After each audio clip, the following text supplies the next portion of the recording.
All right. I'd like to have another moment for the last stragglers to find seats.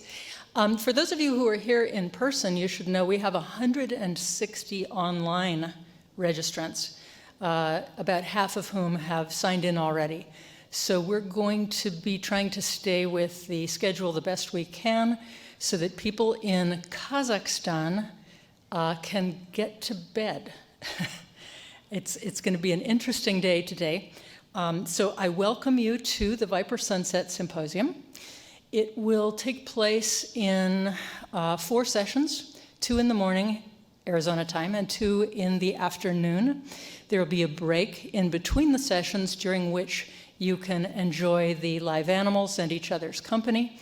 And there may be students that come and go during the course of the day, as well as other registrants that show up at different times. So we're going to be flexible, but we're going to try to keep things moving along. I'd like to start by giving special thanks to the Bio5 Institute, which has generously sponsored the travel for the speakers that are here today. And I'd also like to thank the College of Veterinary Medicine for its co-sponsorship, and the Melanina Zuckerman School of Public Health as well. Those 3 together have made this event possible, and we are very grateful. In addition, we have present today representatives from both the Tucson Herpetological Society, and I hope that you'll have a chance to meet them during the break, and the Arizona Sonora Desert Museum, which will be involved in some of the activities that our out-of-town speakers are involved in, seeing some of our former patients that you'll be hearing about later on today. I'd like to ask at this time that everybody put your phones on mute, the usual things, and that you be aware that there may be students that'll come and go down these stairs. We're going to try to divert them so they go a different way. But if class is let out and we suddenly have a thundering group on the stairs, we'll just deal with it. So what is a Sunset Symposium? A Sunset Symposium is celebrating the life and the end of the VIPER Institute itself, which came into being a number of years ago. You'll be hearing a little bit about the history of it. And it was a multidisciplinary, multi-institutional, collaborative organization that served its purpose very well while it was around. And the University of Arizona has chosen to close the institute and to fold its mission into other places. And we figured it was time to let the old snake slither into the sunset in a fashion that would celebrate what we had and that would welcome the future that leads ahead for our students and our colleagues that carry on these thoughts. I'm your symposium host, and I have to introduce me. So this is me. I am a physician. I grew up in Tucson, just a few miles north of here, and my father was on the original faculty of the College of Medicine. I got my MD at Harvard. I studied pediatrics, toxicology, toxinology, and I've done a lot of things over the years with venom and antivenom, and I was the founding director of the VIPER Institute. The symposium that we're going to, the session that we're going to start with this morning is on history and public health. I'm going to say a few words about history, and then we're going to hear from Dr. Yelzhan Birtanov remotely via webinar, who will be speaking to us from Kazakhstan. I'm going to start with a history that begins when the University of Arizona came into existence. In the same year that Shibasaburo Kitasato and Emil von Behring, working together in the laboratory of Dr. Koch in Germany, made the first anti-sera against diphtheria and tetanus, using a technology that became important for antivenom later.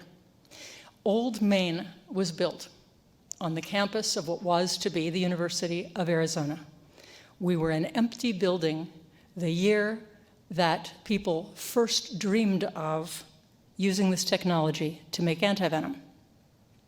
The same year that our first 3 students graduated from the University of Arizona, a commercial product was in process for the first time to treat snakebite. That snakebite treatment, which was devised by Albert Calmette of the Pasteur Institute in Paris, was a cobra antivenom, and Calmette had a unique skill at marketing and persuaded people around the world to pay attention to what he was doing, not just those in Indochina and India and the areas that the antivenom was devised for.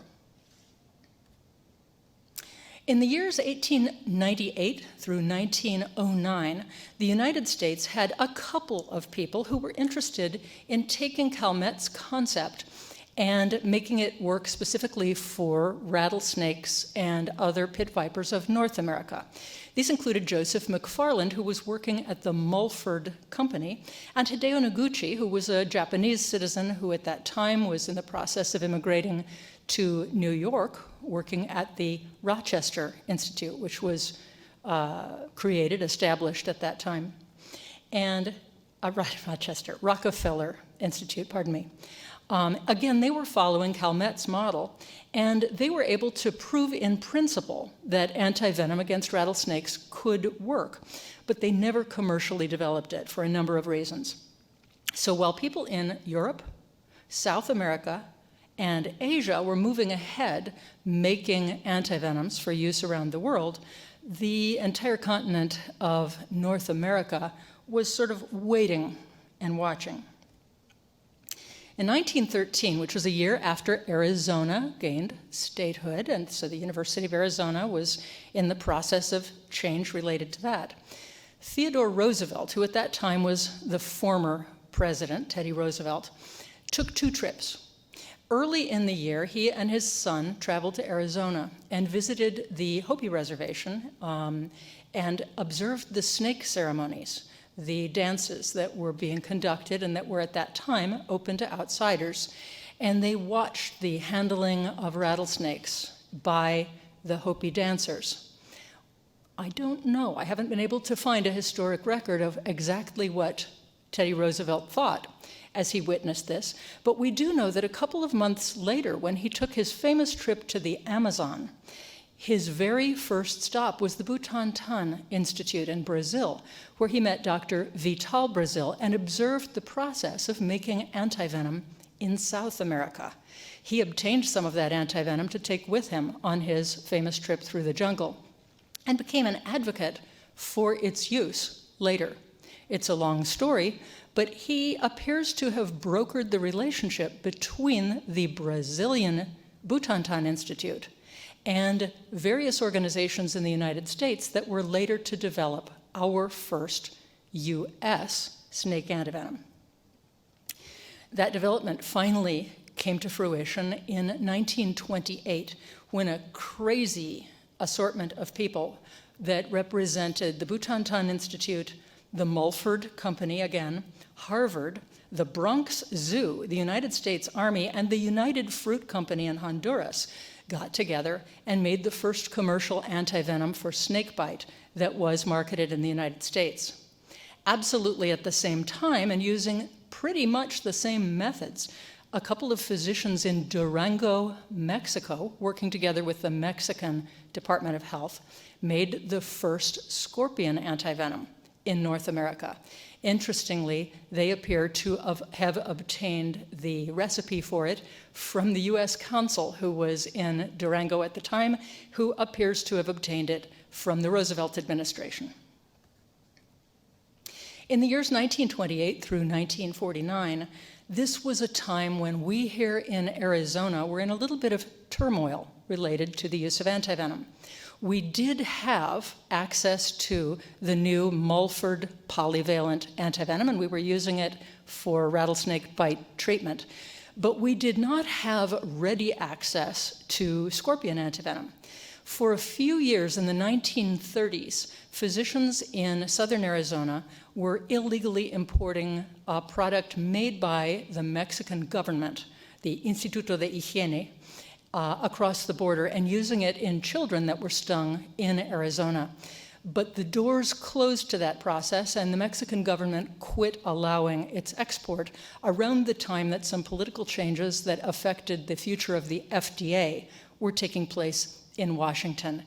It was just a little too spicy for the Mexican government to be illegally exporting to the US government at that time. So between 1946 and 1948, a smuggling ring opened. It was started by a priest by the name of Emmett McLaughlin, who was based at St. Monica's Hospital in South Phoenix. This priest was a real mover-shaker of his time. He was involved in the state health department. He was involved in the housing development innovations that the second Roosevelt administration, the FDR administration, was establishing. And he was notoriously a disobedient priest who didn't get along with the hierarchy. And so when he learned that the Mexicans had an antivenom that worked, he set up a smuggling ring and just brought it in and didn't worry whether the hierarchy or the US government would interfere. He said he answered to a higher authority. His smuggling ring was busted in 1949, and at that time a couple of things happened. One is that the US, the beginnings of the FDA, the Bureau of Biologics, prevailed upon the priest and the company in Mexico, which was MIN, M-Y-N, to present the antivenom for commercial licensure to the US FDA. And the other was that it came to the attention of a man named Herbert Stanke, who had been working at Arizona State Teachers College, which today we know as Arizona State University, to develop an antivenom ever since the 1930s. And he, I think, was a little bit taken aback to be one-upped by a smuggling ring. Dr. Stanke, 1 year after the Mexican drug was approved for commercial sale in the US, tested his new product in children in Arizona. This was to treat scorpion sting. It was made using cats. So cat serum that was anti-bark scorpion for Arizona was the first one that was tried in Phoenix hospitals other than the Mexican products. It appeared to work, but it was very difficult to wrangle cats. And so over the years, he used cats and rabbits and later switched to goats. And those of us in practice today all remember Stanke's goat serum-derived antivenom as one that served the needs of Arizona for a good half a century after that. In a separate development, right at the same time that Stanke was beginning his work with scorpion antivenom, the poison control concept was gaining a foothold in the United States. And it developed out of a couple of different things. One, there was a group of pharmacists in Chicago that had been collecting information on industrial products and medicines that children might get into. And the other was that the American Academy of Pediatrics had a nationwide interest in poisoning because it was turning out to be a major killer of children in that era. In Arizona, our first efforts toward developing a poison control system were brought about by the AAP. The pediatrician who was in charge of it was a woman named Virginia Cobb. She was based at Tucson Medical Center here in Tucson and in fact set up our first poison control center in the state at Tucson Medical Center. She worked together with the College of Pharmacy here at the U of A, which a year later, after funding was assured, took over the project, and they continued to use the Tucson Medical Center pediatricians as their on-call medical staff. In Phoenix and across the state, there were rapidly a couple dozen hospitals that signed on. The group at the University of Arizona called itself a Poison Control Information Center and distributed copies of information to the hospitals. The first hospital in the Phoenix area, interestingly, was the one run by the renegade priest who had been smuggling, who had been excommunicated by this time and had converted St. Monica's to something called Memorial Hospital since his break with the church. Envenomation was not a part of the first Poison Control Center's mission. They were working with household chemicals and medicines, but not living creature envenomations. Living creature envenomations were the purview of zoos. This dated back to the Teddy Roosevelt years and to the Bronx Zoo and to the San Diego Zoo, having become importers of the antivenom from Brazil. They imported from France, had the Calmette antivenom, and later many other kinds. But the earliest version of what today we would know as the anti-venom index was a loose affiliation of zookeepers that had venomous snakes in their collections. And even if you were bitten by a Southern Pacific rattlesnake in California in those days, you would call the San Diego Zoo rather than your hospital to get the Mulford antivenom, because zoos seemed to be the natural place for people to call if there was a snake problem. This changed in the 1970s when a group of people from the growing national poison control system got together with the zoo people. And first in Oklahoma and later here in Tucson, Arizona, efforts were made to set up a paper document that would allow the poison control specialists answering the hotline to figure out which zoo had which antivenom when it was needed. As you can see from the map here, Arizona had the largest number per capita of bites by venomous snakes, and it became sort of a natural thing that we would take over the antivenom index. This brings us to the early 1990s. Poison control centers in America and in Arizona were in financial trouble. I was involved by this time. I was the medical director of our poison center here, and I spent every January in Phoenix begging the state legislature not to close us, because it was just very difficult to obtain money at that time. Coincidentally, the Soviet Union broke up, and the nations that had been part of the Soviet Union were also in kind of a tricky economic situation. Tucson and Almaty, Kazakhstan were sister cities. The Sister Cities program brought a man named Dr. Yelzhan Birtanov to Tucson to tour our hospitals and medical system. And he happened to show up on a day when I was perfecting my pitch to convince the legislators that poison centers were important. And so I gave kind of a dry run to him, and I told him how poison centers save lives and save money. I never had as strong an impression on the legislators as I wanted. But Dr. Birtanov, who was coming from a collapsing communist system and looking for ways to use the money to help the people collectively, loved the pitch and went home. And the next thing I knew, I was responsible for training his son, Dr. Yelzhan Birtanov, in toxicology and poison control. We're honored to have with us today Dr. Yelzhan Birtanov by remote connection. You can see his picture here, and he'll be coming on the screen in a moment to talk. Unfortunate circumstances prevent him from joining us physically today.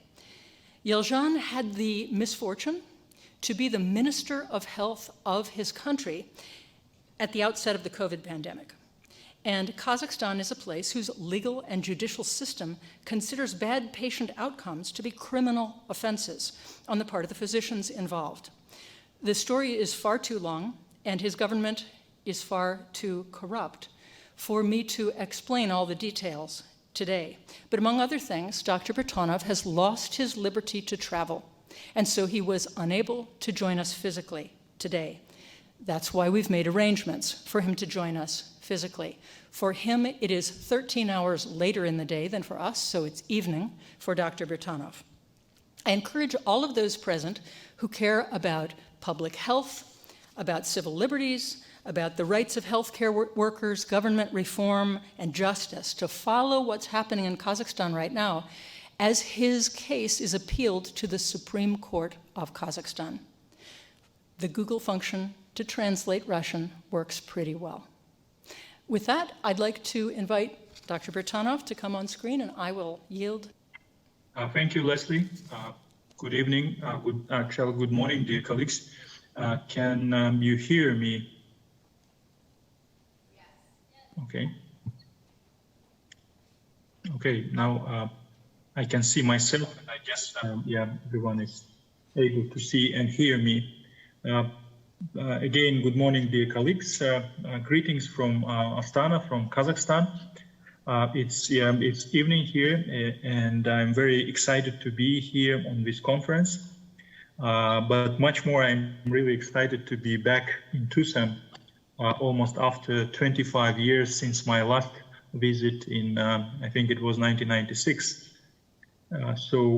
Although I'm not able to be physically, but you know, with all my heart, I feel like I am sitting there in Tucson with you.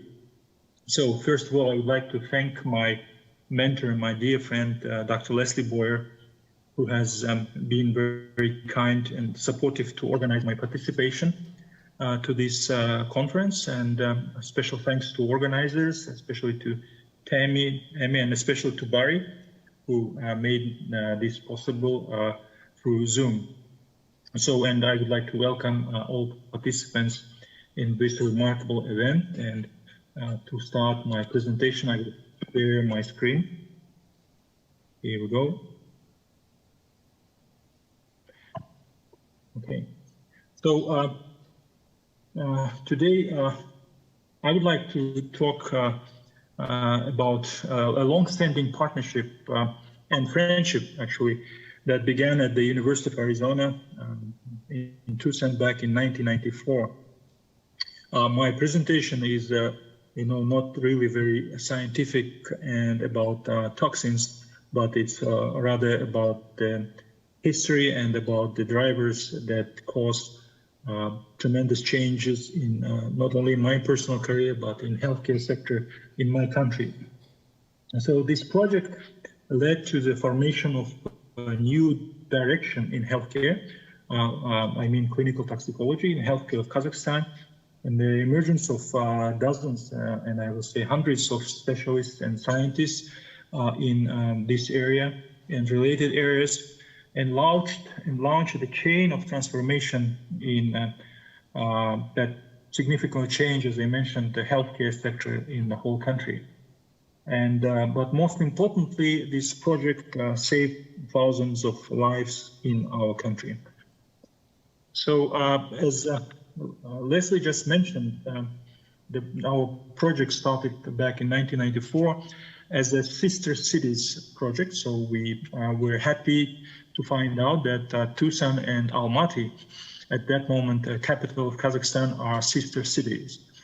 So, and there was a project under the auspices of United States Agency for International Development and American International Health Alliance, who actually supported such sister city projects all around former Soviet Union. So it wasn't only Almaty and Tucson, but it was there were a lot of other, like, you know, sister cities in Russia and Kazakhstan, in all former Soviet states. But the general mission and the goal was to improve healthcare in new independent states a period after the disruption of Soviet Union. So particularly in Kazakhstan, the areas of partnership included pediatric care, nursing education, vascular surgery, and clinical toxicology and poison control. So there were several institutions involved, but our project was about a partnership between toxicology department at the Almaty City Emergency Medicine Hospital and Arizona Poison and Drug Information Center at the University of Arizona. And the idea was to increase the capacity and knowledge and improve toxicological care in our unit, in our hospital. At that moment, emergency medicine hospital, as you can imagine, was providing all 24 hours emergency care in all different areas of medicine for city of Almaty, which had 1 million inhabitants. So, and the project started with exchange.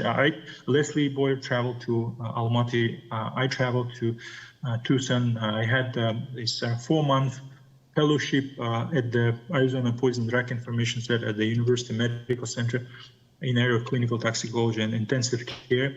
And so the idea was for myself to learn as much from clinical toxicology from my colleagues in Arizona as I can afford.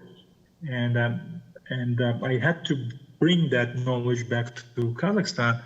And it was very interesting for me because I never realized that you can actually make the power presentation on your computer, but it wasn't possible to demonstrate those PowerPoint in Almaty because we had no computers at that moment. So I had to make really physical slides, like films, to present them in a special projector back in Kazakhstan. So that was also like technical, innovative mission. And those slides were produced and in major topics in clinical toxicology, and then later they were hardly used to train physicians and doctors and students back in Kazakhstan and Central Asia. But also the other goal, the ultimate goal, was to launch a Poison Information Center in Kazakhstan. So, and the project resulted that the first poison control center in Central Asia was opened back in 1996 on the basis of our emergency medicine hospital, on the basis of our toxicological center. And I think it was the first, medical services in my country which used IT database to help to bring the best knowledge, evidence-based medicine to clinical practice. So with the donation of database, I guess you all know about Poise Index from Micromedics company. So that was also supported by AHA and USAID.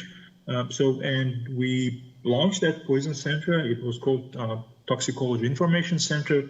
We worked 24 hours a day, 7 days per week. And we had physicians on call, toxicological by specialty. So, and they consult all over the Kazakhstan, actual cases of acute poisonings, chronic poisonings, but also a lot of information to general population regarding safe use of chemicals and especially pharmaceuticals. So, and you can see on the right the report from Journal of AHA about successful Poison Control Center project in Almaty. But the project was continuing, people were traveling and in both sites and training. And of course, the Poison Center was evolving. Later in 1998, it evolved to the National Toxicology Center. We called it Republican because of Republic of Kazakhstan, not because we support Republican Party in the United States. So we call everything, at that moment, we called Republican, meaning national.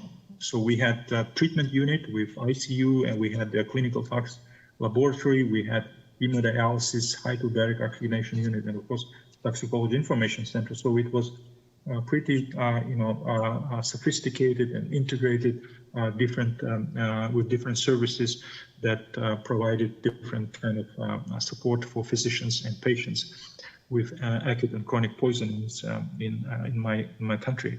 And of course, because we were collecting a lot of skills and knowledges, we launched postgraduate training of physicians. So on the base of local university for postgraduate training of physicians, the Department of Clinical Toxicology started later on, and a lot of physicians, not only from Kazakhstan, but also from Kyrgyzstan, Uzbekistan, visited our center to get a training. So basically, the project was about, as I said, capacity building. So there were a lot of meetings, a lot of trainings. People were traveling. Leslie visited several times, and you can see Jude McNally, our friend and colleague, who was the farm director of Arizona Poison and Drug Information Center. I saw him in the list of participants, so I just want to say greetings, hello to my Krutoy friend, Jude McNally. Haven't seen him also for 25 years, I guess. Hope you are fine. But you can see, a lot of students sitting here in the auditorium. It's the emergency medicine hospital, and you can see Dr. Leslie Boyer in the front. And I have to say that the emergency medicine hospital has almost 120 years of history. It's the oldest healthcare institution in Kazakhstan. So, and you can see young doctors from toxicology center. We also traveled to US, and I remember this kid bitten by snake that we have consulted with Leslie at the Tucson Medical Center, I believe.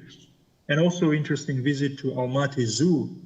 You never realized that, you can visit the zoo and visit venomous creatures before, but Leslie actually took us to that Almaty Zoo, and you can see Jude and Leslie studying some venomous creatures. And that was fun. So, of course, we didn't just, stop on capacity building by, clinical practicing and consulting.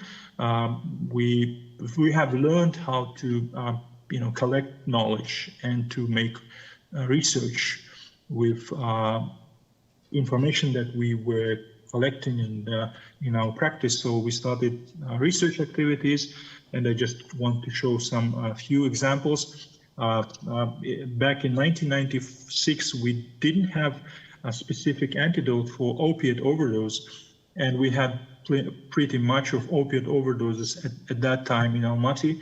So with the help of sponsors, I think it was the University Medical Center Pharmacy Department, they sponsored and actually donated 1,000 vials of naloxone that we brought, me and Leslie, to Almaty, and we started to use. And of course, we saw a dramatic decrease on mortality and length of stay, and we just reported that.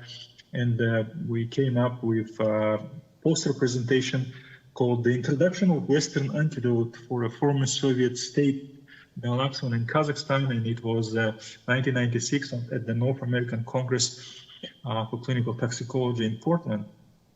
And you can see also James Cluster, who was our friend and colleague from Arizona Poison Center, also at that conference together with us.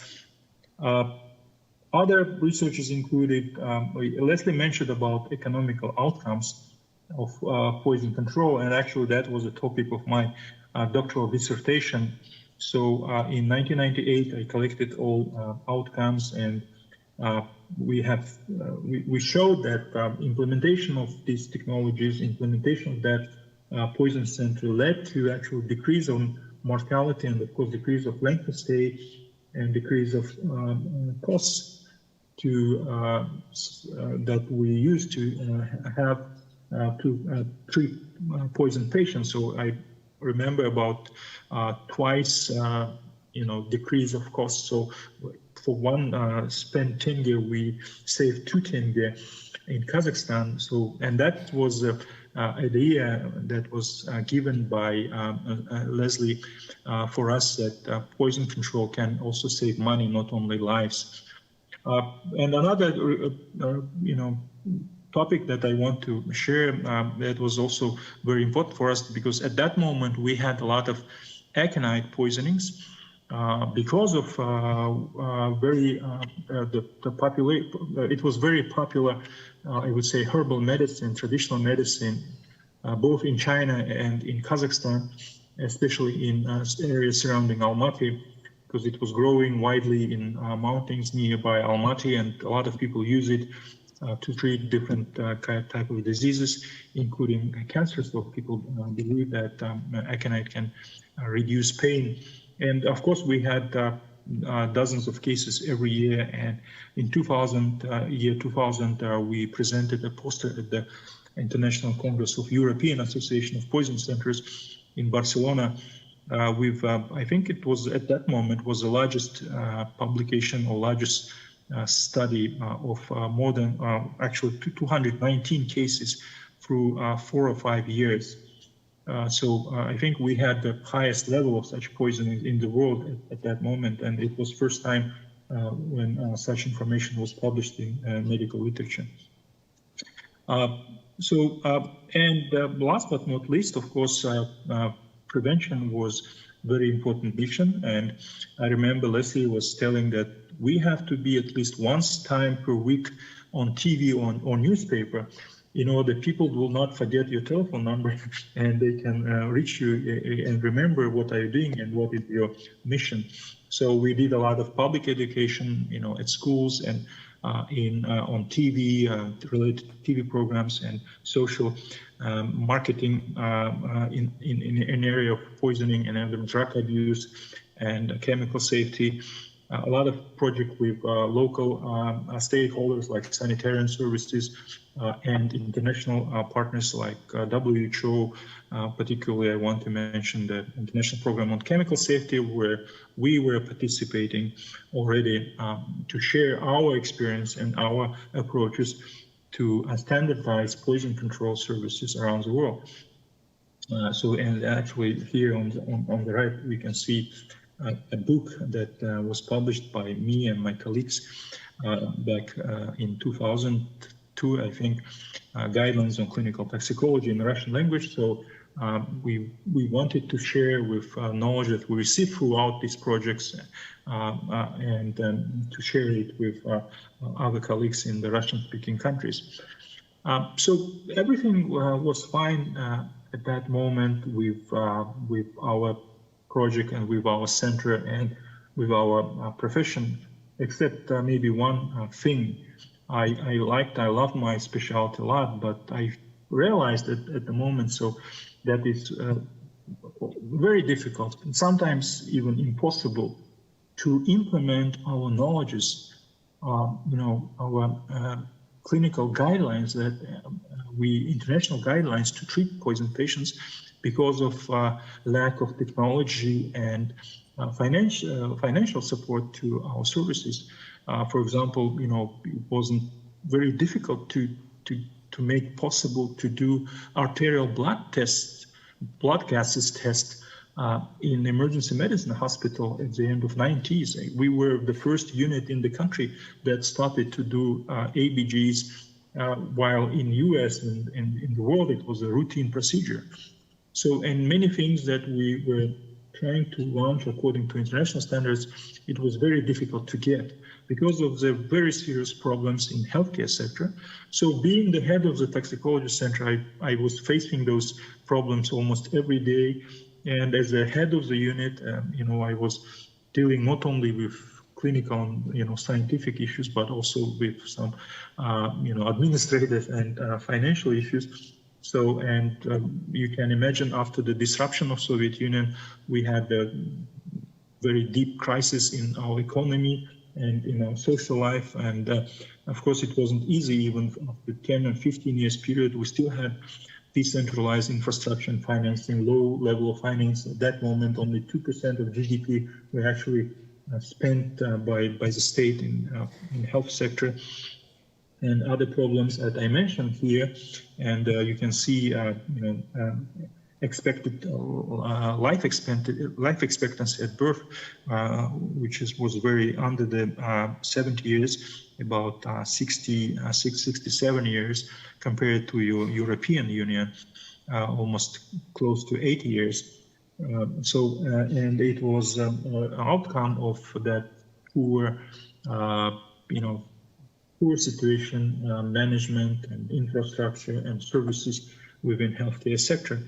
So, and that actually was the reason when one day I realized that I have to move forward and I had to really make this choice to change my specialty from clinical toxicology to health administration. And I was appointed as a director of the Institute for Healthcare Development under the Ministry of Health, because I was raising those issues, and our mission was to support Ministry of Healthcare as a health system research institution that developed different technologies, managerial, organizational, financial technologies like, diagnosis-related groups like per capita payment systems, health insurance systems, clinical guidelines, and many, many other technologies that were first presented in healthcare sector. So, and it was like, evolution of my knowledge and my skills and my career.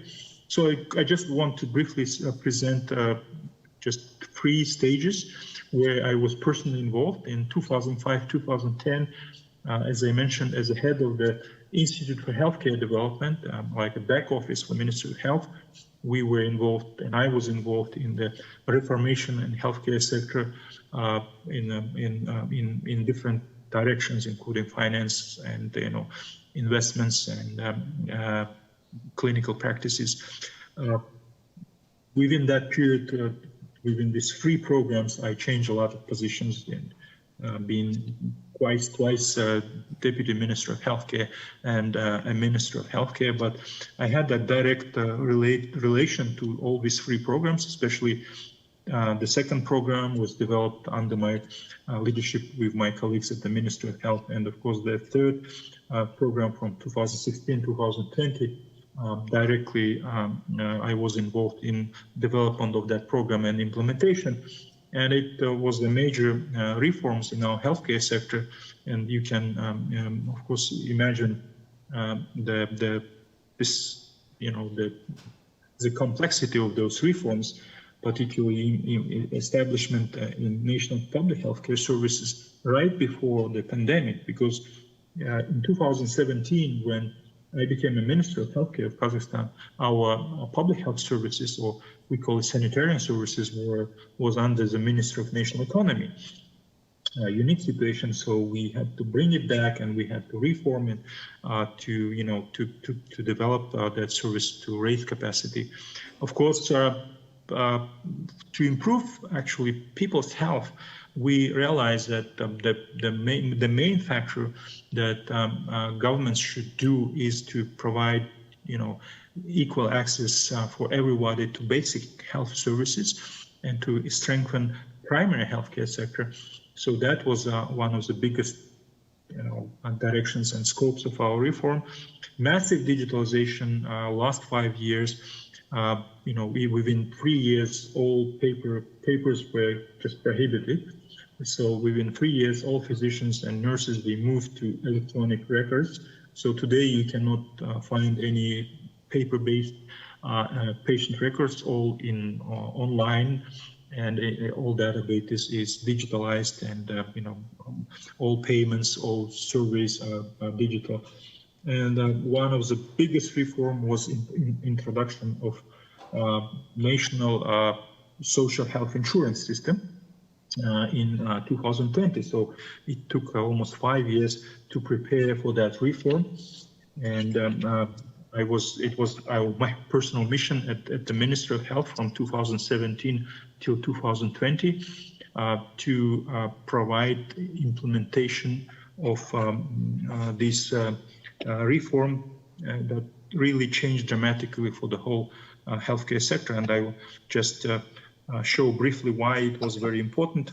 In the past, we had only state expenditures, and because the level of tax-based state expenditures were very low, if you count it in US dollars, it will be about $200 per capita per year. And of course, because healthcare is expensive, and we had to provide good health services, so people had to pay in from their pockets.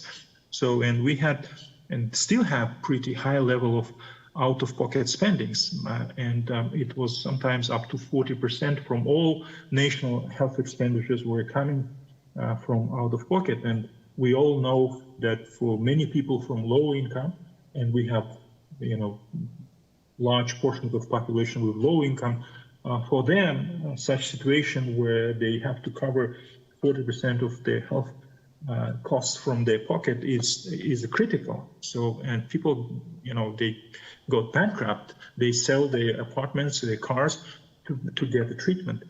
So that was the idea that we were looking some other sources of funding. So in 2020, we introduced a mandatory health insurance for all people who were employed and supported also other groups like kids and pregnant women, elderly people that were insured by state. So we managed to insure 80% of population and provide extra services for free, like specialized care, rehab, planned surgeries, and growing number of prescription medication. And you can see on this graph that how dramatically increased the level of total spending, national spendings, from 2019 to 2020, when actual health insurance was introduced in Kazakhstan, and almost doubled for some programs like hospital care. The amount of finances that government was spending, we were able to cover new areas like CT scanning, rehabilitation, new prescription drugs for cancer, for example. The only problem was the pandemic started the same year, and from one hand, we were not able to show the whole outcomes from the reform, but from the other hand, we had collected funds and finances that helped us to survive during this pandemic, to support healthcare professionals with extra payments to buy additional, medications, including antibiotics, etc. Because those funds were not planned, because nobody knew about that pandemic will come. So currently, health insurance system is developing in our country, so people get familiar with that. We spend more and more on that, and of course this will bring, and this is bringing to more accessibility to and more coverage for almost all groups of population. So we think that this reform has a huge potential to improve the quality of care in my country, and currently we all in healthcare sector work to improve that and develop that system.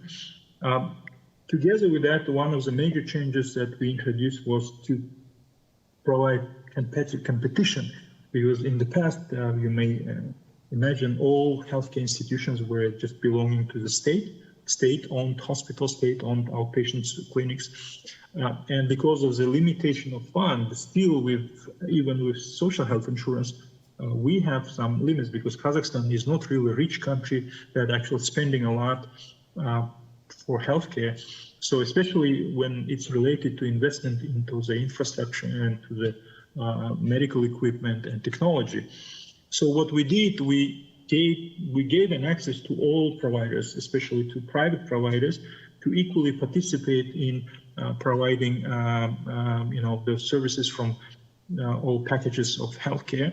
So private clinics, they received equal rights with state-owned clinics.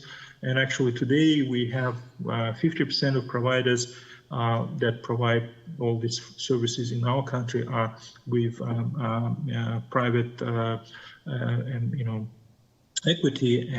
But you can see here how investments in healthcare sector increased within 3 years when we were doing that reform, preparing and launching health insurance. And especially you see that increase, it's in Russian, but you can see two colors, increase in level of spendings from the state, but mostly doubling from private sector, because private sector, they saw opportunity to grow, and now it's continuing more and more investments in in the small and medium enterprise, like private practices, outpatient clinics, labs. But now we see more and more bigger institutions like small hospitals, diagnostic centers, etc. So together with this equal rights, of course, we introduced unified tariff system, electronic procurement of services, transparency in procurements for services and medications, and quality control from health insurance fund. I don't want to talk too much about that, but we're proud that today private partners in healthcare sector, they're equal partner to the state and support sustainable development of our healthcare sector.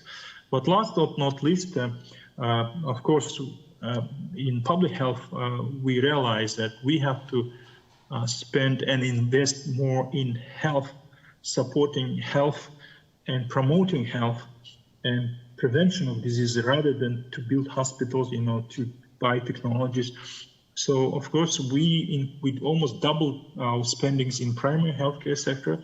We improved our supply with finances and the human resources in primary healthcare sector, and we massively digitalized healthcare, primary healthcare systems. So today, people can easily use mobile devices to communicate with their GPs, make an assignments, control their labs, do some video conferencing consultations, remote monitoring services, and it's growing. So, and we worked also with our international partners, and we very proud that in 2018, we hosted, we not only hosted the global conference on primary care, but we were actually, we initiated that conference, and we initiated new so-called Astana Declaration on Primary Care. So that conference in October 2018 endorsed this new declaration, emphasizing the critical role of primary healthcare all around the world. So there were more than 170 countries, 75 ministers of health. So, and they adopted the declaration that aims to refocus efforts on primary healthcare to ensure that everyone and everywhere is able to enjoy the highest possible attainable standards for health. So, I just want to share a few pictures on that event. You can see all participants in Astana Opera, and if you have a chance to visit Astana, you should come to Astana Opera. And conference was organized by WHO, and you can see Director General Dr. Tedros and UNICEF, Her Excellence Madam Henrietta Fore, and government of Kazakhstan. So, and it's not ended. Today, we all countries in WHO bring that issue of implementing Astana Declaration through UN mechanisms. And in 2019, this Astana Declaration was supported within the high-level meeting of UN General Assembly as a direction for heads of states and states to implement in their healthcare sectors.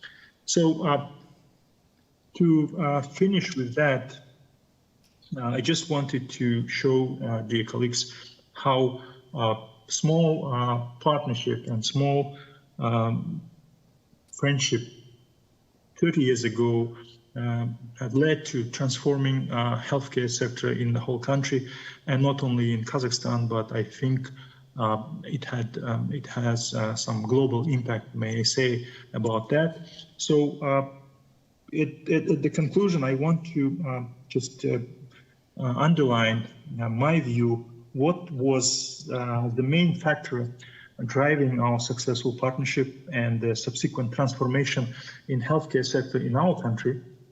And without any doubt for me, that were leadership lessons that our respectable moderator, Dr. Leslie Boyer, taught me back in middle 90s within our partnership. She became my leader in the very beginning of my professional career. She became my mentor in understanding of medical science and research, and become a teacher on how to accumulate knowledge and to share my knowledge with others. She taught me how to lead, and today I share this knowledge and skills with my colleagues here in Kazakhstan and worldwide. So it's a leadership. It's all about leadership. It's a leadership based on respect, care, and trust, and sincerity, innovation, and the desire to transform the world around us for the better.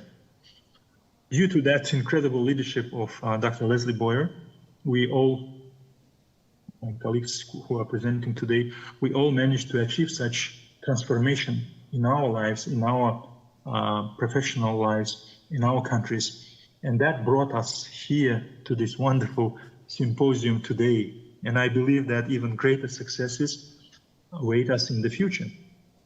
And at the end, I want to sincerely thank Dr. Leslie Boyer for inviting me to participate, to bringing me back to Tucson. And I wish you not to stop here and successfully continue to change the world. My respect to University of Arizona, my second alma mater in medicine, all friends and colleagues from Arizona Poison and Drug Information Center. I hope there are a bunch of them in the auditorium. And of course, kudos to VIPER Institute and to everyone who was on board from the beginning till today. I wish all of us further success, peace, and prosperity. Thank you.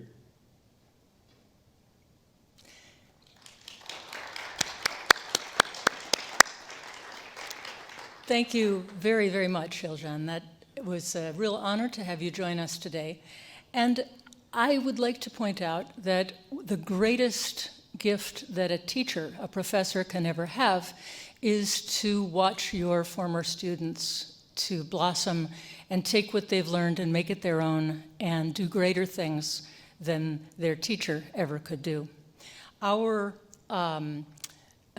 careers diverged a little bit as Yelzhan was going into public health and I was going into venom things soon after the 1990s when we were together.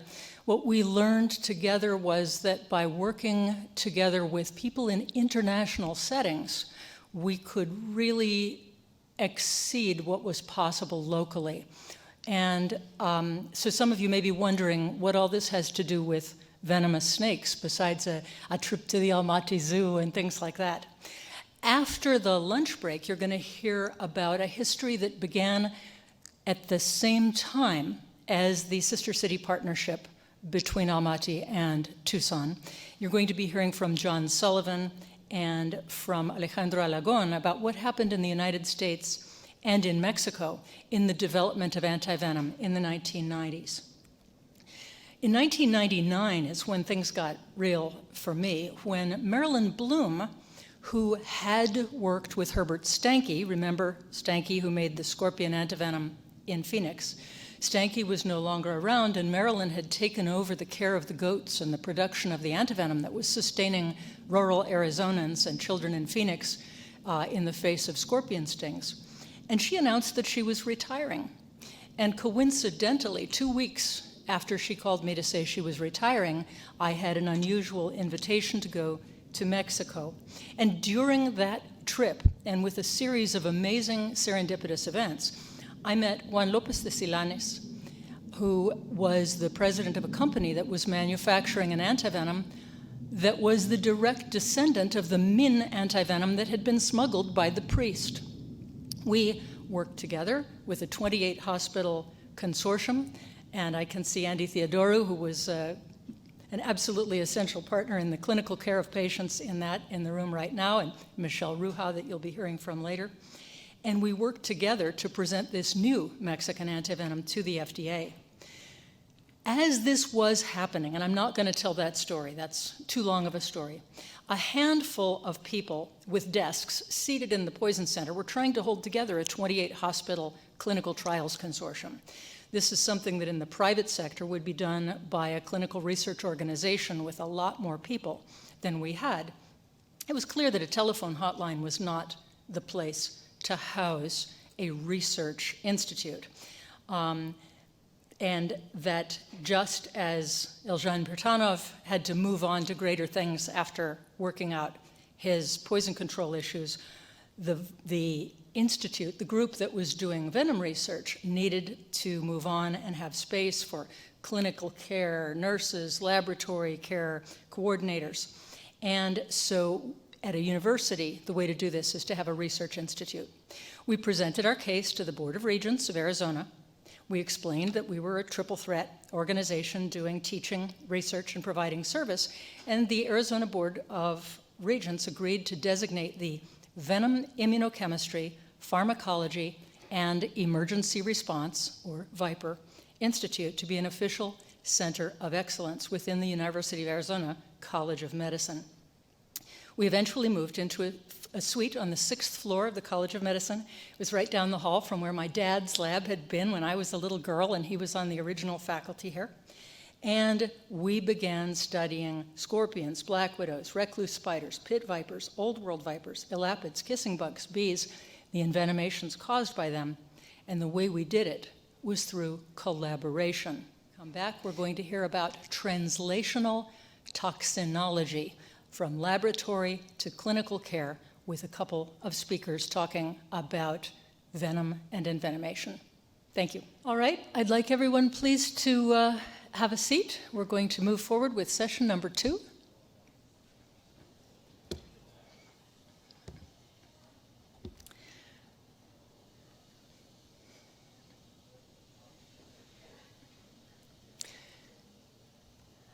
I want to mention someone who's not with us today because she had a family emergency. Originally, this second session was going to be chaired by Ann Wertheimer, PhD. When I retired a few years ago from the VIPER Institute, Ann took over as its new director at the same moment that the Institute moved from the College of Medicine into the Bio 5 Institute. Ann did work in the laboratory. She had started out during my tenure as director working with our venom diagnostic laboratory and collaborating on such things as the project where we were analyzing expired antivenom vials that had been donated to us by zoos, working together with FDA and colleagues in Mexico that you're hearing from today. Dr. Wertheimer sends her regrets that she can't be here, but I wanted to acknowledge her important role as the director for several years. We're going to have 2 speakers in this next session, and I'll introduce both of them before turning off the screen for myself here. The first one is joining us remotely, Dayanira Paniagua, PhD. She received her degree from the Institute of Biotechnology in Cuernavaca, Morelos, Mexico, where she developed models for the study of venom and antivenom pharmacokinetics and toxicokinetics. She's a former Fulbright scholar who spent many months in the United States, divided between Tucson, where she was here with us at the University of Arizona, and Washington, D.C., where she worked both with people at the FDA and with folks at the Smithsonian Institute of History. She is now on the Faculty of Engineering, Architecture, and Design of the Autonomous University of Baja California, and she's going to be telling us about her experience in lymphotoxinology, the development of a model that would help clinical doctors to understand the physiology of venom better. She'll be followed by Dr. Michelle Ruha, who is with us physically in the room today. Dr. Ruha is a professor of medicine and emergency medicine at the University of Arizona College of Medicine, Phoenix, where she serves as the chief of the Department of Medical Toxicology and is working at their major tertiary referral center for patients that have snake envenomation. In addition for caring for these envenomated patients, she teaches and does research and has published very widely in the peer-reviewed medical literature on envenomation-related topics, as well as writing chapters in textbooks and other educational resources. She's the principal investigator of the North American Snakebite Registry, which is a sub-registry of the American College of Medical Toxicologists Toxicology Investigator Consortium, or TOXIC Registry. In this role, Dr. Ruha has a unique view of the broad variety of presentations that snakebite can take in the United States. And she'll be talking to us about what has been observed or not observed in the differences in envenomations by different species of snake. With that, I'm going to take us to Dayanira Paniagua. Is she available online? Yes, I'm here. Well, first of all, I want to thanks to Dr. Leslie Boyer for the invitation. As you will see, VIPER Institute has been part of my academic life since 2009 until these days. And I'm going to talk a little bit about all the collaborations and all the work that we have made together since then. So As Dr. Leslie told, my research during my PhD was focused on the venom absorption and pharmacokinetics. So I want to show you what have we learned after this research. As I mentioned before, my history or my story with VIPER Institute starts in 2009. At the time I was starting my PhD, I was in Mexico, in Cuernavaca, at the IBT Institute of Biotechnology of UNAM. And at that time, it was happening something in the US. The anti-venom shortage against Mycorrhiza fulvus envenomation was a huge problem because Wyatt closed the production of this anti-venom. So FDA asked for different manufacturers to help with that shortage, and Mexico was one that raised the hand. So when I get into the PhD, my research started with understanding Mycorrhiza fulvus envenomation. At that time, there was not too much information. Mycorrhiza fulvus is a shy snake, and really few bites are registered in the US per year. It's around 100 at the time per year. So we didn't have too much information to validate the efficacy of Mexican antivenom at the FDA. So the thing that was published is that Mycorrhiza fulvus envenomation, it's mainly neurotoxic symptoms. It paralyzes the diaphragm, and you can observe the symptoms from 30 minutes after the bite until 6 hours after envenomation. So it's a huge range, and the symptoms can evolve really, really different from a patient to another. So first of all, we work on the venom characterization of Mycorrhiza fulvus, of this specific coral snake. And we observe that the main toxins are neurotoxic phospholipases, and there's few alpha neurotoxins, but they are not as toxic as the phospholipases. So that was our first publication about Mycorrhiza fulvus. After that, we need to know how the envenomation will evolve in the patients. So we started to investigate about that. First, we have to consider that when a snake bite happens, the venom is inoculated in different sites. If we are talking about a coral snake, mainly it will deliver the venom subcutaneously. But if we are talking about a viper snake, it can inject it intramuscularly. And this has different repercussions in the absorption of the venom. The main thing is that when the venom is absorbed, it gets into the bloodstream, and then it's distributed all over the body. So for understanding the pharmacokinetics of the coral snake, we developed an animal model with using sheep as models because of their size. The weight of the sheep are close to the average weight of an adult, a human adult. So that allows that the pharmacokinetics become close to each other. So we performed these experiments. We also wanted to know why the envenomation takes a lot to manifest in some of the patients. So one of our hypotheses was that the lymphatic system could be playing a crucial role during the absorption. So here I show you some of the pictures that we took at the time during the experiments. We cannulated the lymphatic duct, thoracic duct, to take samples of the lymph.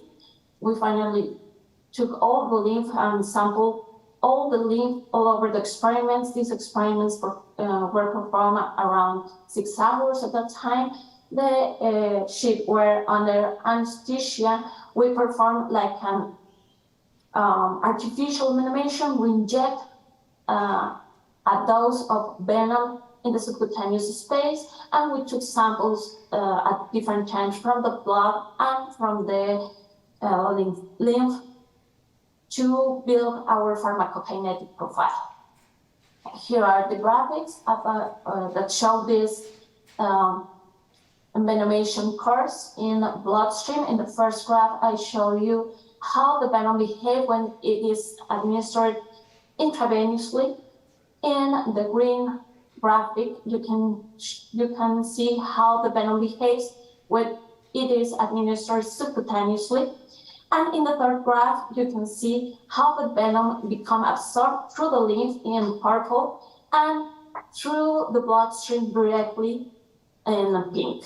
Here I'm showing you how the pharmacokinetic coral snake venom behaves in the sheep. So after 6 hours, we just find around 70% of the dose we injected subcutaneously, and we also observed that 25% of that 70 reached the bloodstream through the lymphatic system. We also took samples from the inoculation site and the opposite inoculation site, and we saw that there's a lot of venom after 6 hours in the inoculation site. And so we can say that this site functions as a venom depot, and the venom is slowly delivered to the bloodstream through the lymphatic system or directly to the bloodstream, depending on the size of the toxins. We have never been able to measure the amount of venom that stay in the inoculation site in the sheep. So after that, we perform other kind of experiments. We use rats, and we use radioactivity to track the toxins in small models, just to know how much venom was attached in the inoculation site or the venom depot. After a lot of experiments, we were not able to measure that, but it was a huge amount of the dose that we injected. And it remains inside after 24 hours. The venom in the inoculation site was huge. Here you can see that is a white block. We use that to blind the signal of the venom that was in the inoculation site, because it was so high that it didn't allow us to see the distribution of the venom. After these experiments, we wanted to know how the venom was neutralized with the Mexican antivenom. That was our real concern, how to prove that antivenom, Mexican antivenom, really works to neutralize this. So we performed another experiments in sheep using the model that we proposed before, but in this case, after 2 hours, we inoculate the venom. We put antivenom intravenously, as we used to do, or Mexico used to do in the patients.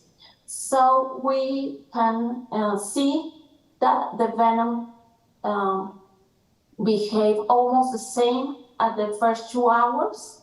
And then when we interview with the antivenom, we see that the signal of the venom in the bloodstream disappear, and the antivenom remain for the next 4 hours that last the experiments.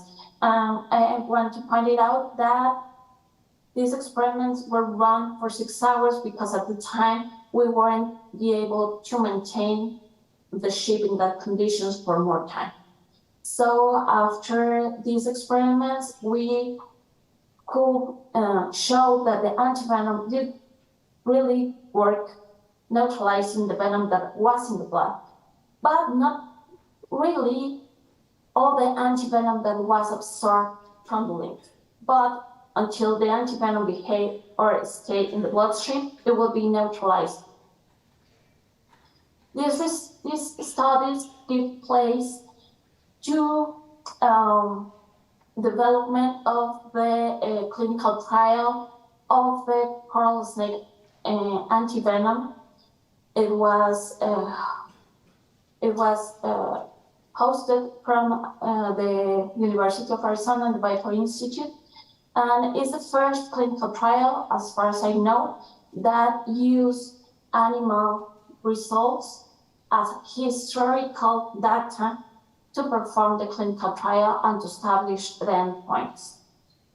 Now, as far as I know, this clinical trial is in phase 3, and it has been really successful.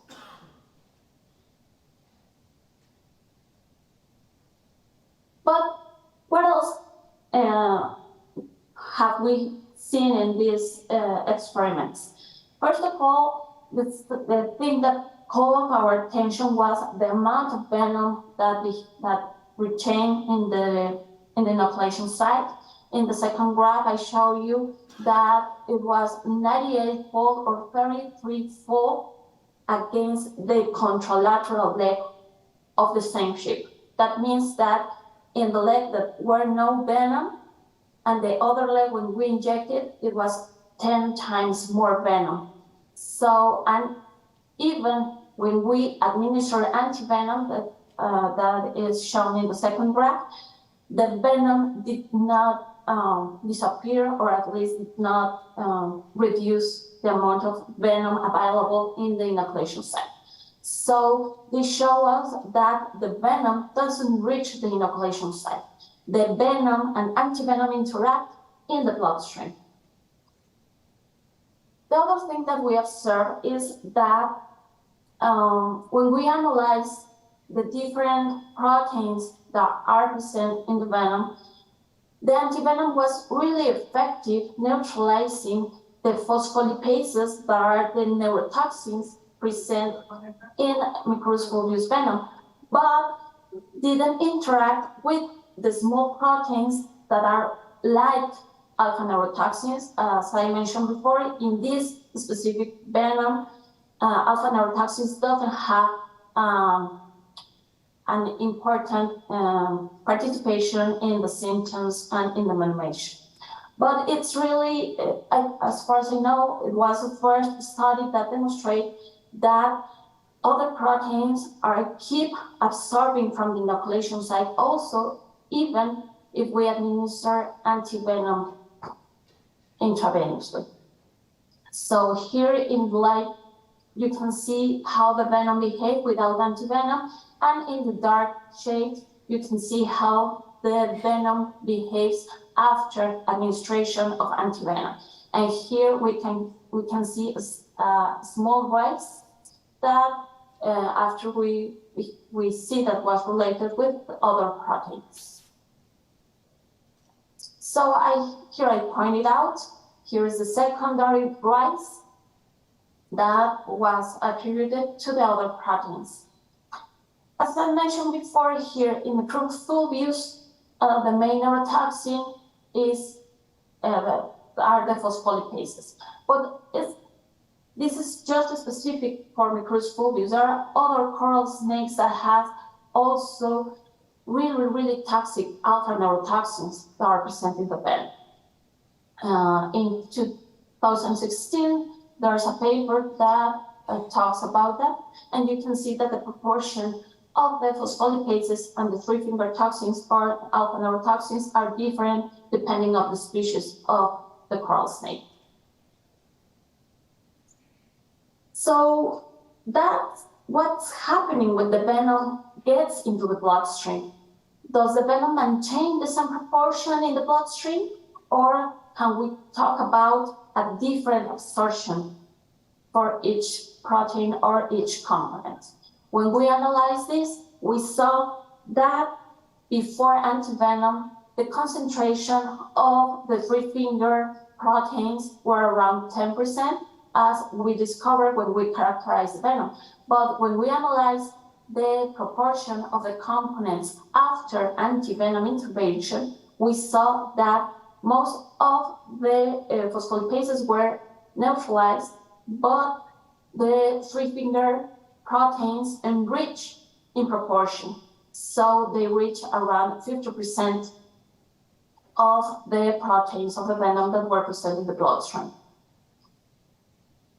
as I mentioned before, here in full use, it's not a big deal. But what happens with other coral snakes that has really, really potent toxins that are really represented in a small quantity, like Micrurus lepicolaris. It has a three-finger toxin that only represents 2% of all the proteins are representing venom, but it's really, really, really toxic.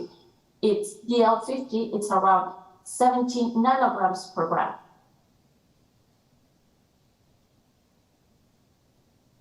So this phenomena has been observed clinically. Well, we don't know about neurotoxins or coral snakes, but what about VIPER snakes? Well, it has been reported. There are many works that report recurrence phenomena. That means the patient arrives at the hospital, it receives the antivenom, and after a few minutes or few hours, it depends, it's a secondary rise of the venom concentration in the bloodstream, and it also a secondary rise in the symptoms. How the people deal with that, how the physicians deal with that? Well, they have also published that. They mimic the behavior, or they try to mimic the behavior of the venom in the bloodstream. How? Putting different doses of antivenom.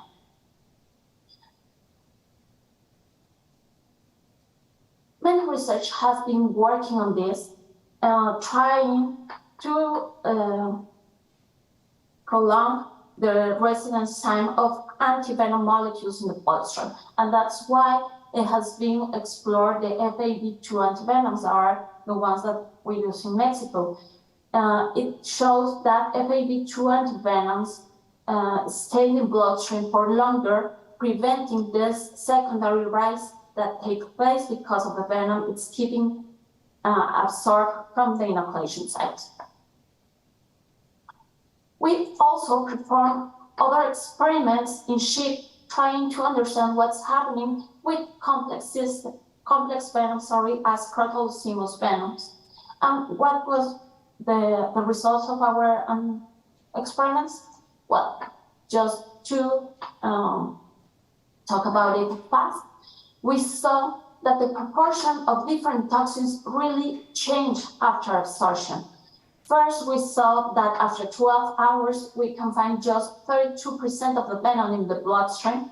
So that suggests, but doesn't prove, that a lot of venom, around 60%, can be retained in the blood, in the venom depot. The other thing that we saw is that it depends if we are talking of snake venom metalloproteinases, around 11 or 10% reach the bloodstream. But if we are talking about serine proteinases, we can see that's around 40% reach the bloodstream. So we can say that the proportion of the venom changed after the venom is inoculated during the absorption process. Is this relevant? Yes, this is really relevant. When we take a look at the complexity of the venoms, we can see here that every species has a different composition, and the composition varies between species. So you can find some venoms that are neurotoxic, you can find some venoms that are hemotoxic, you can find a mixture of all over the toxins that are present in the snakes. And this can give different symptoms and different evolution of the venomation. What have we learned of all these experiments? Well, that the venoms levels in the bloodstream are not directly related with the venomation evolution. We were hoping that if you took the sample of the patient after all these studies, you will be able to predict the evolution of the symptoms. Our results show that we are not.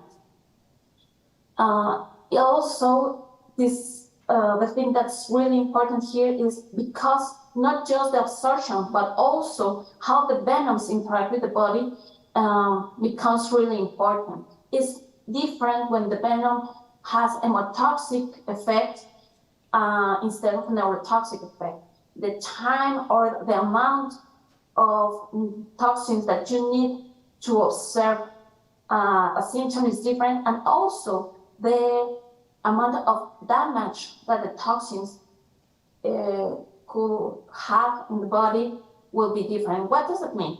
If you have a toxin that works directly on fibrinogen, you can see if there is a high amount of toxins that are attacking the fibrinogen directly. But when we are talking about neurotoxins, the concentration in the bloodstream does not reflect the concentration of the neurotoxins in the target site. And that's really, really, really important to take into account.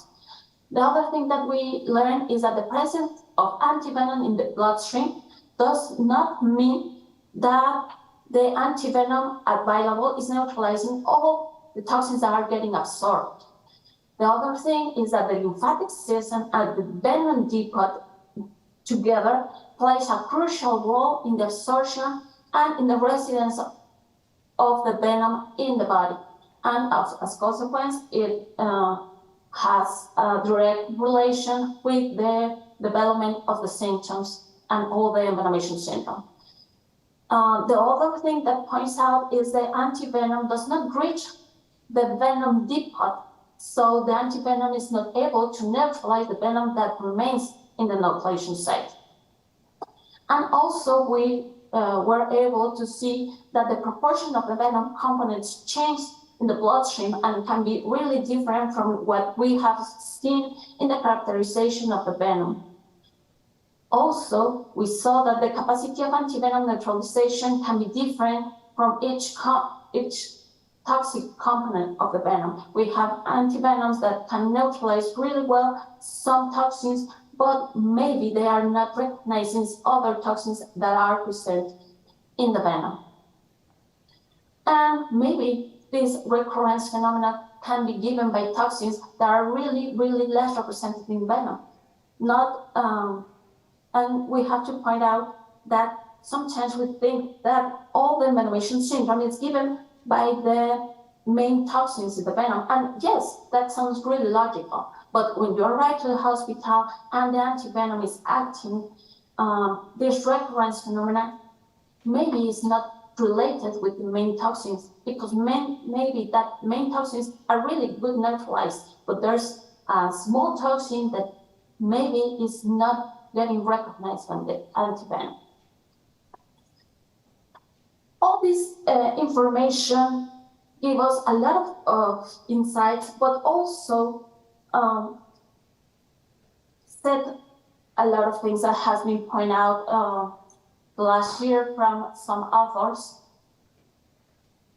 is that when you are talking about modeling envenomation, toxinology events, or even toxicology events is not as simple as it seems.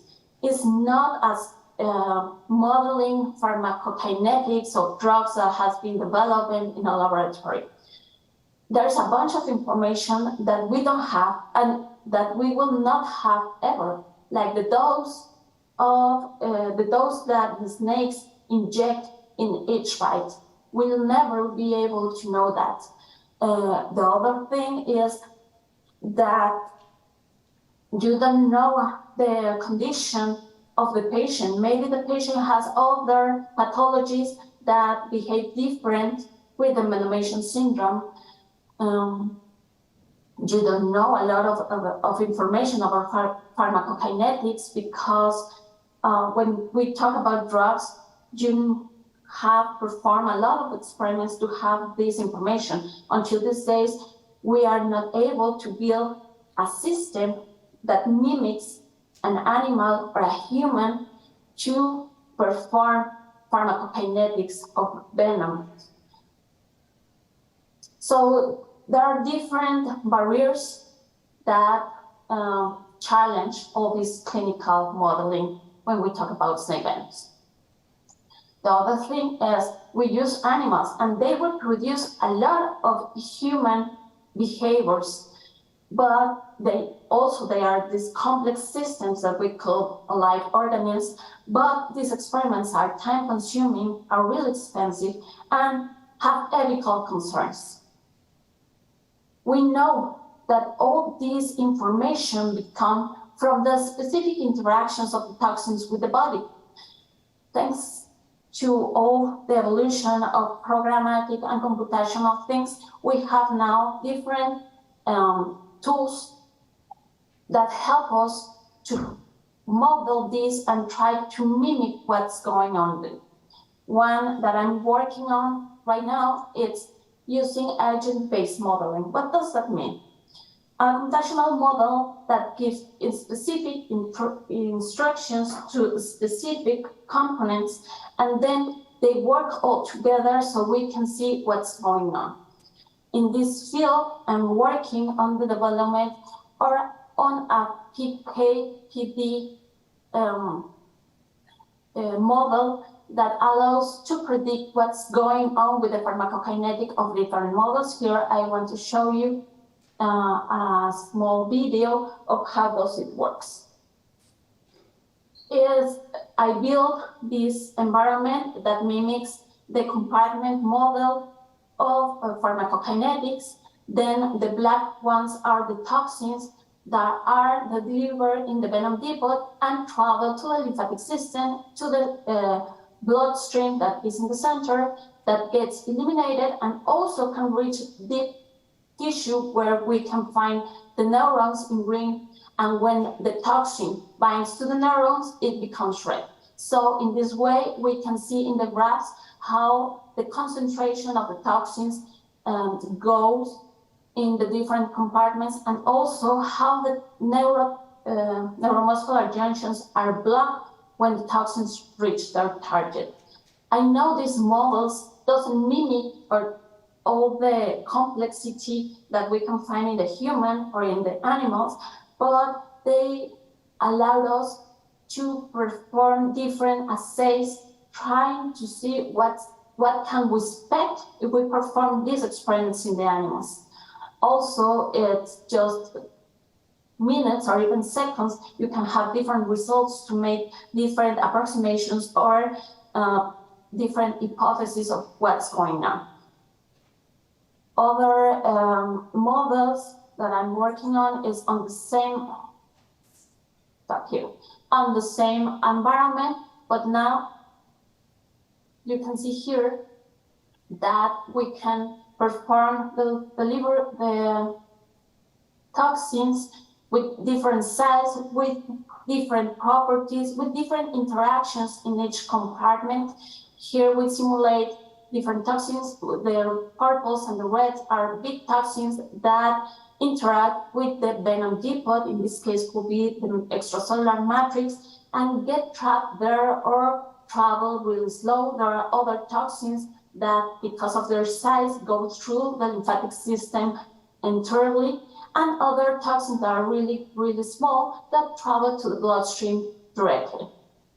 As I mentioned before, you can see in a real-time manner how the concentration behaves in the different compartments, and you can prove or evaluate your hypothesis about how each toxin interacts in the body and how these become in the pharmacokinetic of whole venom in the body. Also, we can see here, well, it's just time, you can put different proteins that interact with toxins. Maybe we can put some of these gray spots in the bloodstream that mimic some toxins or some proteins that are present in the bloodstream that interact directly with the toxins that get absorbed. Maybe they can be platelets, maybe they can be fibrinogen, and change the pharmacokinetic profile of the toxins, but not all the venom, just the specific toxins that interact with these specific proteins. So these are preliminary models. We are working on the validation, and we hope that all this information can come together to help us to predict or at least have a better understanding of what's going on with the venom and how it can be observed by us to help us predict the envenomation syndrome and the evolution of each patient. For that's all the things that I wanted to show you. Thank you so much for your attention and for the invitation again.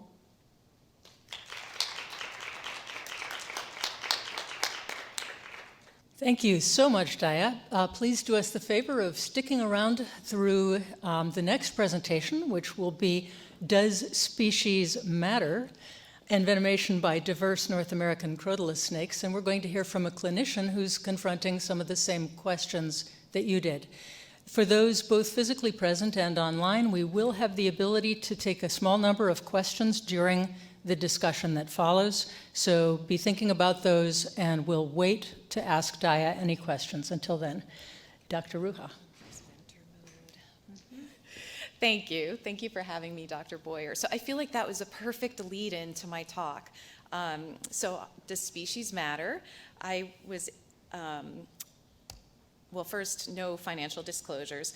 Dr. Boyer told me I could speak about whatever I wanted, so I thought I would like to have some fun with this. And I wanted to see what's really published in the literature about specific species of crotalus snakes, and then use our North American Snakebite Registry to see what we can add to that published knowledge already, and how that might compare to the experience that people personally share. So if I show this particular snake and I ask what envenomation by it looks like, I feel like the answers you get might vary depending on your perspective. So if you study venom, you might think about, oh, I know what species that is, and I know what's in their venom. Therefore, this is what this snake is going to produce clinically. But it's not that simple, as we just heard. And if you're a clinician, you're just like, I don't even know what species that is, but I can tell you what it causes. It can cause cytotoxicity, hemotoxicity, neurotoxicity, and or systemic toxicity. And that's sort of your generic rattlesnake envenomation answer from a clinician. But does this snake really cause all those things? Like, do we know? And this is a northern black-tailed rattlesnake, and there's one over there that you can see, a baby one. And this is a really common snake in Arizona, and I've only been herping twice, and I saw lots of them on both of those trips. So I would think that there is a ton of literature published about bites by this species. But when I actually went and did a lit search, these are the only 2 publications I found. So 2 papers with 3 cases total. Now, I'm not saying that I didn't miss anything hidden in other publications, but this is what you find if you're really looking for clinical information on bites by this species. And in these 3 cases, all patients had swelling, one had some coagulopathy, one had thrombocytopenia and necrosis. Well, why are there only 3 cases reported?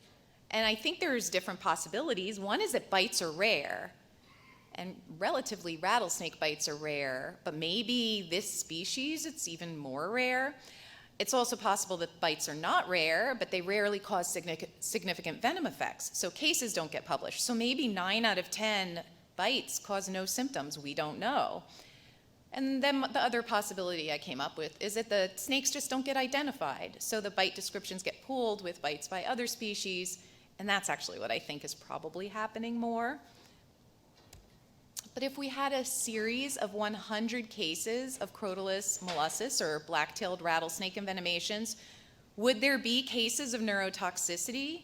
Would there be cases of systemic toxicity? And how frequently would those cases of hemotoxicity or tissue necrosis actually occur? And unfortunately, I'm not going to be able to answer those questions because I don't have 100 cases of Crotalus molossus. But I thought we could take a look at the series that are published of specific Crotalus species and see what information those provide. And I actually searched through every species in the United States, and these are the only 3 that have somewhat substantial numbers of cases published. So we'll look at the timber, the Mojave, and the southern Pacific rattlesnakes. So starting with Crotalus horridus, the timber rattlesnake, back in the 1990s, in Annals of Emergency Medicine, there was this publication, which really gets still pretty widely cited, and this was from the University of Virginia and from Pennsylvania, and it looked at 18 cases of timber rattlesnake envenomations. And shockingly to me, 16 of the 18 had thrombocytopenia. That's a really high rate of thrombocytopenia. But also interesting was they were resistant to Wyeth antivenom, which was what was used at the time, the whole IgG antivenom. So the timber rattlesnake was known for causing a lot of thrombocytopenia and being resistant to whole IgG antivenom. Now, this particular publication doesn't mention any neurotoxicity in these patients or CPK measurements that would indicate rhabdomyolysis. So it was really like the feature was thrombocytopenia. Well, there's another series of timber rattlesnake envenomation, and same journal issue, same year, and it says canebrake rattlesnake envenomation because this was a subspecies of the timber. But my understanding is this subspecies is no longer recognized, so I'm just going to consider it a timber rattlesnake here. This population was more south, like North Florida, southern Georgia, and it's like completely different. So here we have 15 cases, and 11 of the 15 had rhabdomyolysis, and some of them were really, really severe, like CKs in the hundreds of thousands. But there was no mention of platelet counts at all. And again, no neurotoxicity. So these two case series of timber rattlesnakes, they are different populations geographically, but they had really different presentations. And that's it for the case series of the timbers. I did find, well, this one small case series of 3 that was actually published back in the 80s, even before the other 2. And this described myokymia, which is this rippling muscle movements, which is neurotoxicity. So here we have a series of 3 cases of neurotoxicity, which doesn't overlap with the thrombocytopenia or the rhabdo in the other cases. But actually, when I read this report, all of the patients actually did have severe thrombocytopenia. And this was a more northern population also. This was published in West Virginia.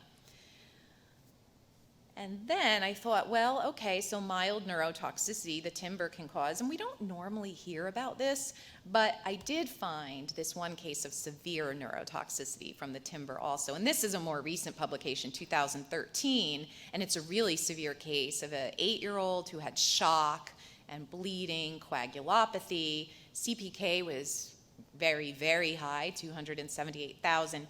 And this child was on a ventilator for 3 weeks. And it was specifically noted that they had received FAB antivenom, which did not resolve the neurotoxicity. So this is pretty much what I saw for the timber. So my impression, and I don't treat timbers because they're more in the east, they can cause really bad rhabdomyolysis, severe thrombocytopenia, which we know isn't responsive to Wyeth, but I didn't really see anything about the current antivenoms in the literature. And, I still am left to wonder, do the more southern populations of the timber rattlesnake cause thrombocytopenia? I'm sure people who treat them could answer that question, but I didn't see it published. So let's move on. That's it for the timber. Let's move on to the Mojave rattlesnake. This, if you read any textbook or review article, the most dangerous snake. I mean, my patients come in all the time. They're like, oh, the Mojave, it's so dangerous, such bad neurotoxicity. It has definitely the biggest reputation of the snakes in the US. Well, here's a case series published in 1982 from Tucson, a series of 15 cases of Mojave rattlesnake bites, and there really wasn't neurotoxicity.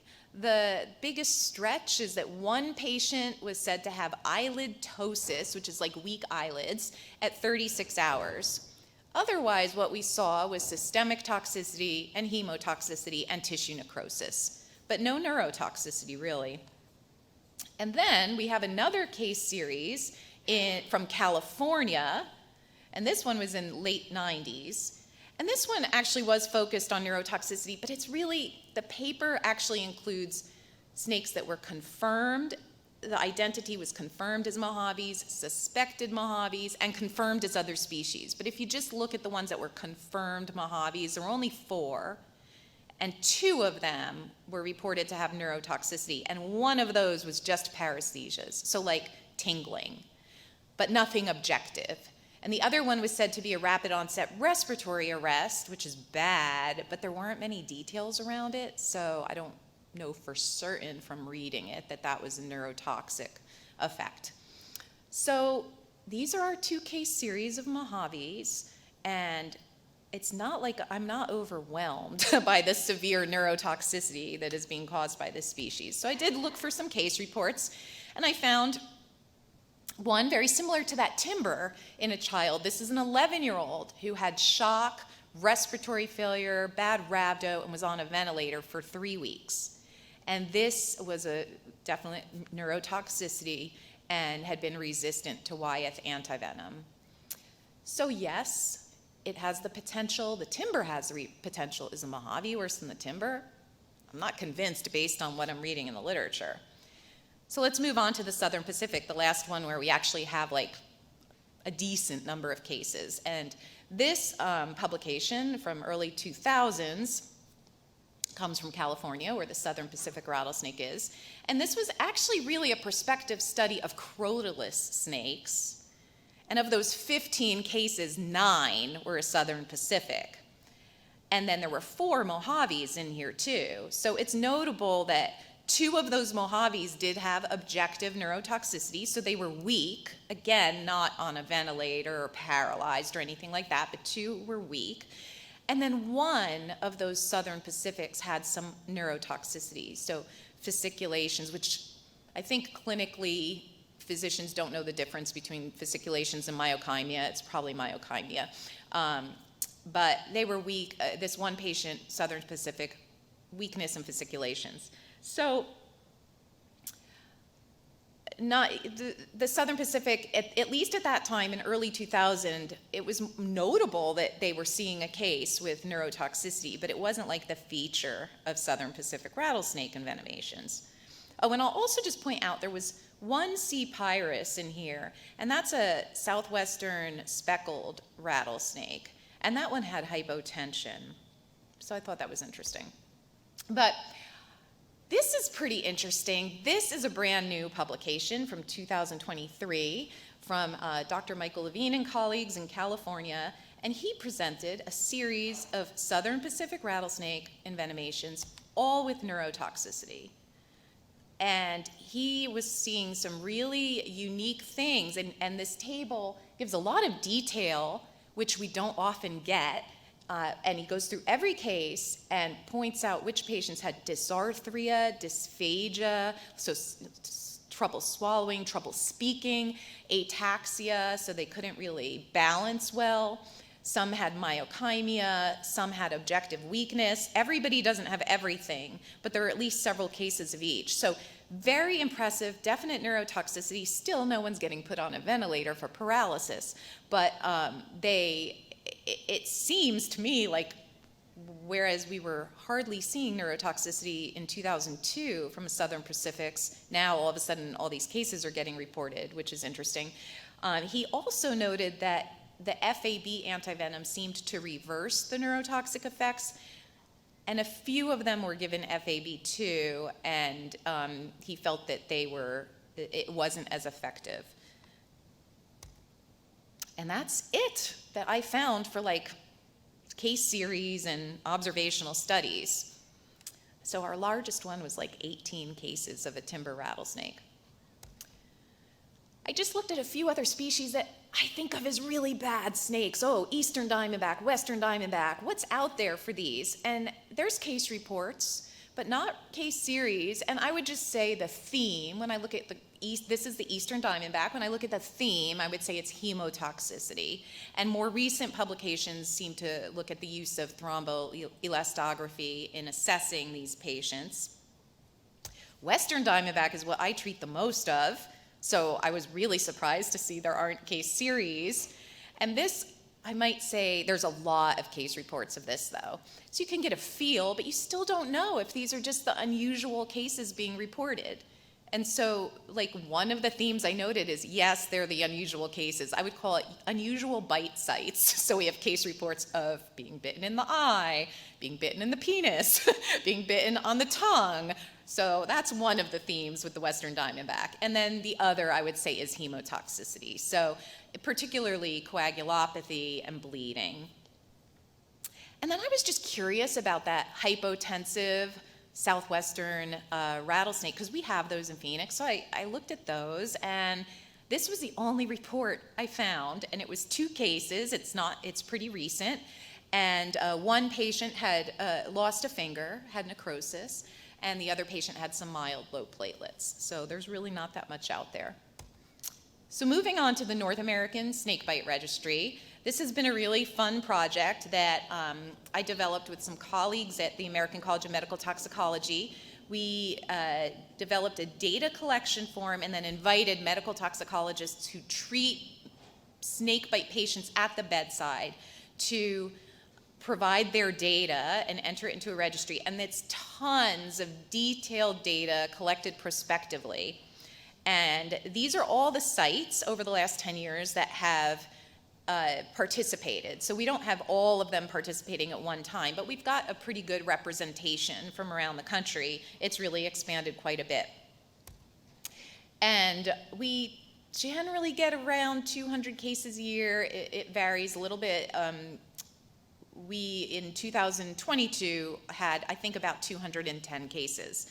So looking at data from the beginning through 2021, we had 1,626 cases. And one of the pieces of data we've always collected is the identification of the species if it was available. But it wasn't until 2017 that we thought, we really should be asking, how are you identifying it? How, is this a definite ID? So we do have criteria for calling something a definite species identification versus likely. And if it's unknown, you just put unknown rattlesnake or unknown pit viper if you have a chistrodon in the area. So something that I became interested in, one of the projects I was looking at this year with one of my fellows, was those snakes that actually were identified at the species level.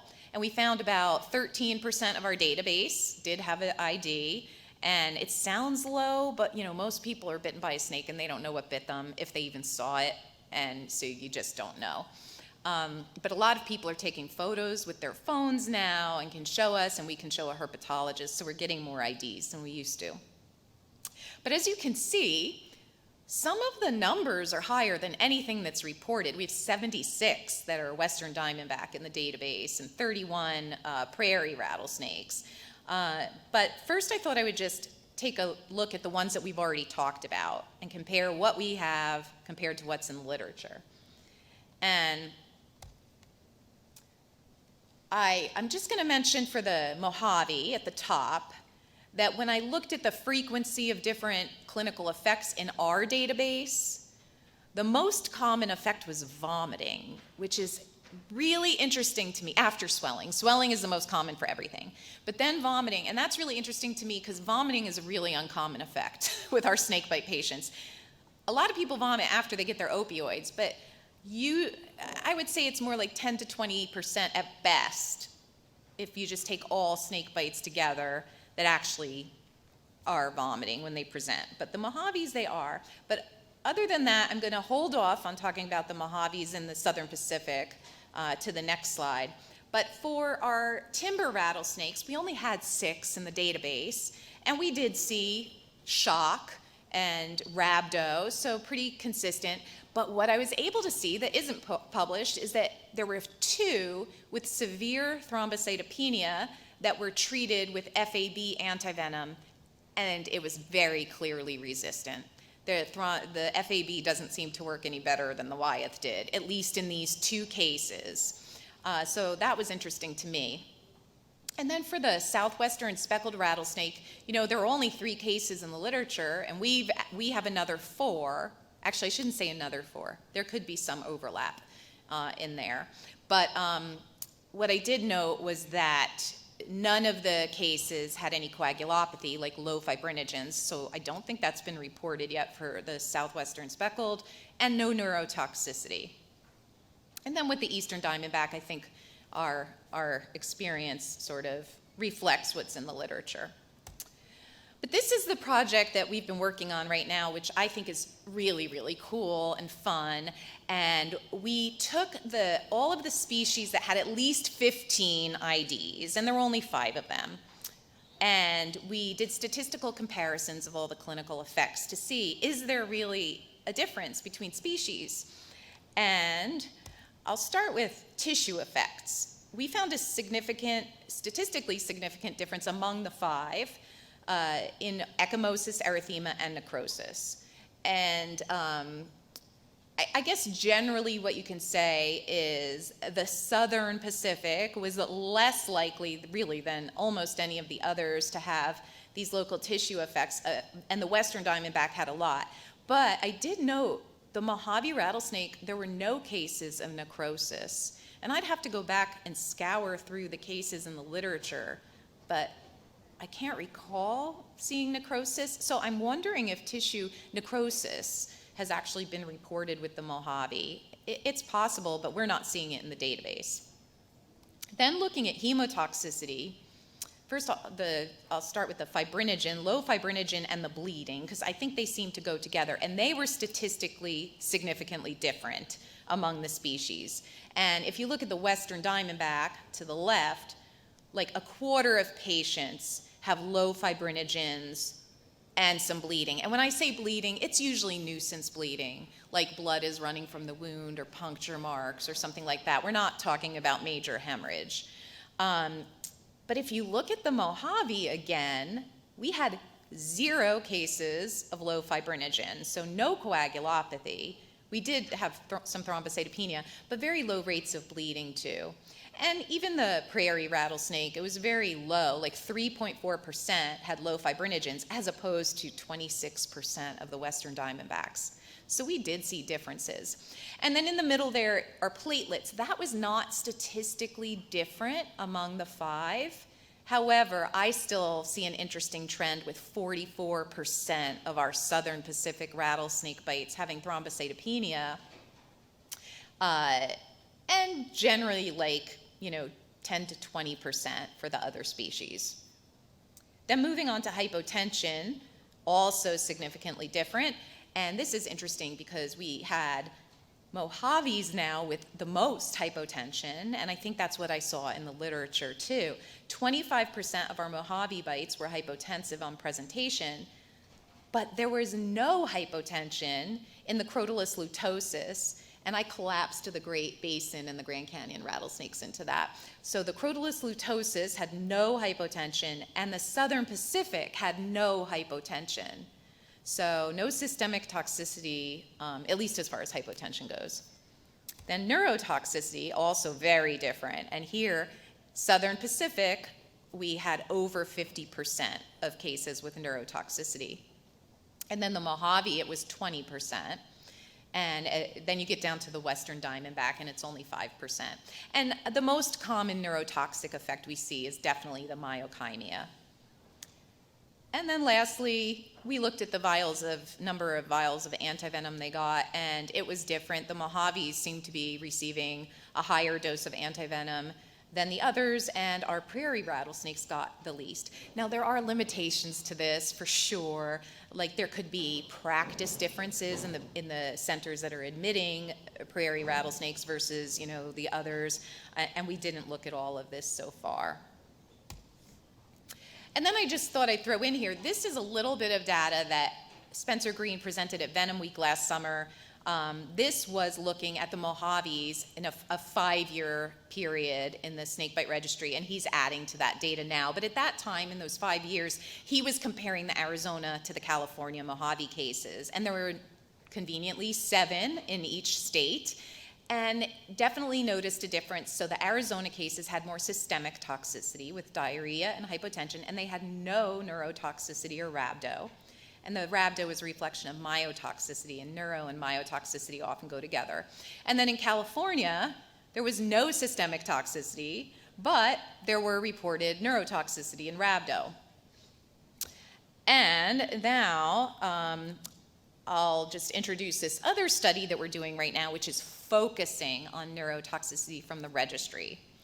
And this project is more strict in the criteria for neurotoxicity. So you'll see that we're reporting less than the numbers I was just saying for some of these species. And that's because for what we did was we looked at all of the snake bites entered into the registry, and we excluded anyone who just had subjective paresthesias. So if you came in and you said, oh, my arms are numb and tingling, or I'm tingling around my mouth, we excluded you, because sometimes people are hyperventilating and they can have paresthesias, or they're really swollen and they say their extremity is tingling, and we didn't want to confuse neurotoxicity with those subjective things. We wanted objective things that the clinician could measure, and that's what we called neurotoxicity.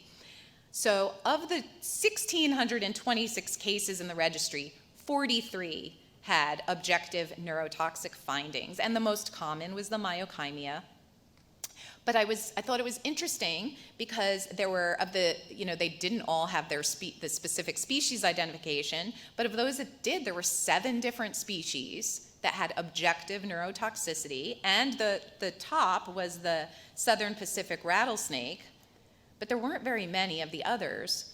And looking at this, you might say, well, the Grand Canyon rattlesnake, the Sidewinder, and the Mojave are all equally likely to cause neurotoxicity. There were 2 cases for each. And, Grand Canyon and Sidewinder aren't especially known for neurotoxicity, but the Mojave is like the most famous. So, of course, we need the denominator. So, we actually have 5 Grand Canyon rattlesnakes identified in the registry. So we had 40% of those with neurotoxicity. We have 9 Sidewinders, so they had a 22% rate, and the Mojaves, 10%. So the Mojave, which is so famous for neurotoxicity, was actually, much lower rate in our database. But there was a recent publication out of Tucson, I think it was just published, where they actually did a review of more than 20 years of snake bite reports to the Poison Center, including from areas where the snakes possess the Mojave toxin. And they found no cases of neurotoxic respiratory failure in this review. So this paper sort of is myth-busting also. The Mojave's just not that bad as far as neurotoxicity goes in general.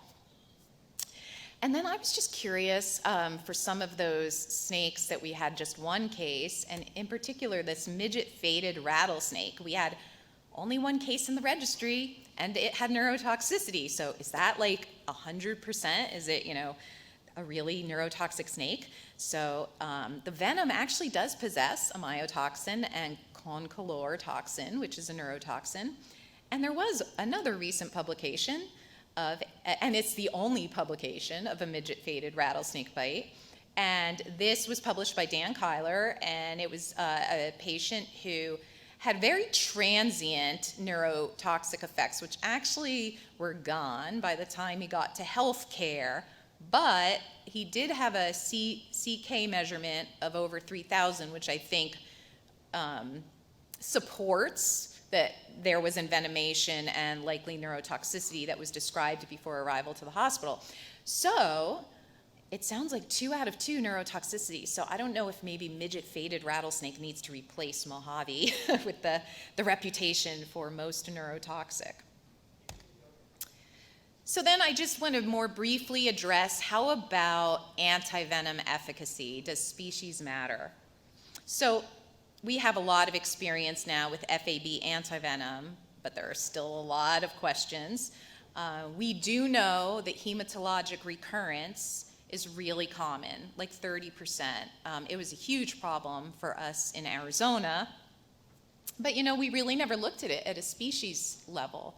So, it makes sense that if you are a Western diamondback that has a 25% low fibrinogen, it's much riskier to have recurrence than if you're a Mojave with no low fibrinogen. So I think species matters, yes. early thrombocytopenia, we've all probably seen these occasional failures of FAB antivenom. Most of the time, the FAB works great. The platelets come right up after you give it. But over the years, every now and then, there's like this case where the platelets just don't respond. And I can't say we've ever noticed or associated it with a certain species. But as with the Wyeth, it appears for the timber rattlesnake that early thrombocytopenia is resistant to the FAB antivenom. And then how about for neurotoxicity? Well, there's a lot of reports, and they're definitely all over the place. We have reports of success. This was 3 cases, 1 Mojave, 2 Western Diamondbacks, and they reported that the FAB antivenom worked to reverse the neurotoxicity.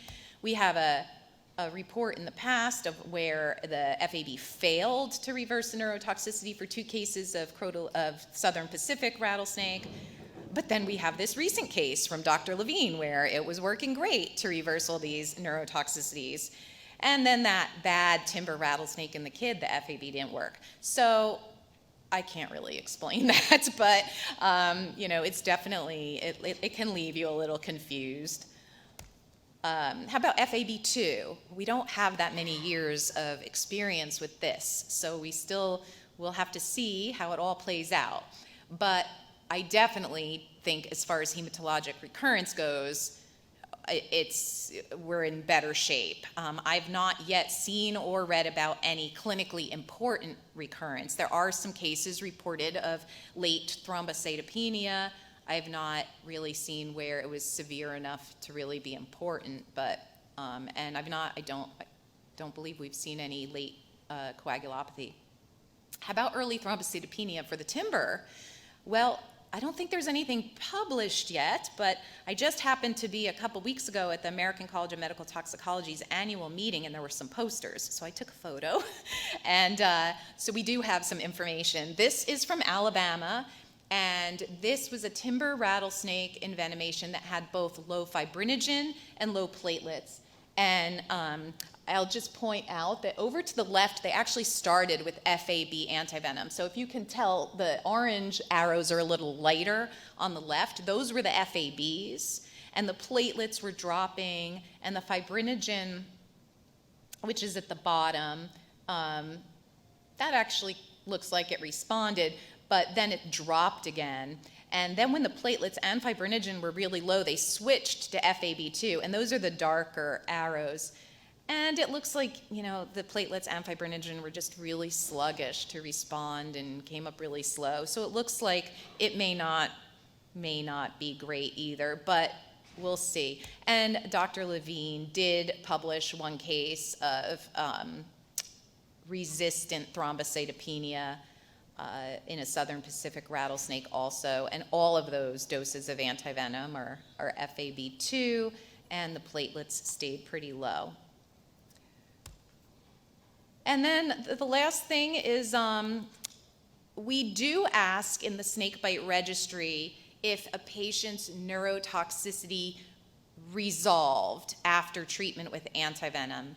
Everybody doesn't answer that question, and honestly, I can say sometimes you don't really know. You don't know if it just got better, or if it was the antivenom. It's hard with case reports or single cases. You really need a study to really know. But in 21 of the 43 cases, the clinician or the investigator entered whether or not they thought it responded. And in 16 of those cases, they said, yes, the neurotoxicity got better with antivenom. 3 of them were FAB2 antivenom. And one of those was ID'd as a Southern Pacific, and the other 2, we didn't know the species. But you'll see the medium vials there is 44. That's pretty high.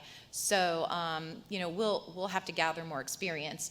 And then there were only 5 cases where they said that it did not respond, and of those 5, they were all FAB, and 1 was identified as a Mojave, and that patient received 104 vials of FAB antivenom, which is huge.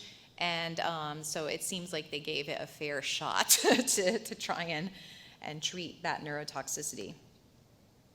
So in conclusion, I would say that all North American crotalus species probably are capable of producing all those effects that we discussed in the beginning, but I do think species matters, and we, with more careful examination, we may find that there are some species that actually don't produce every single effect.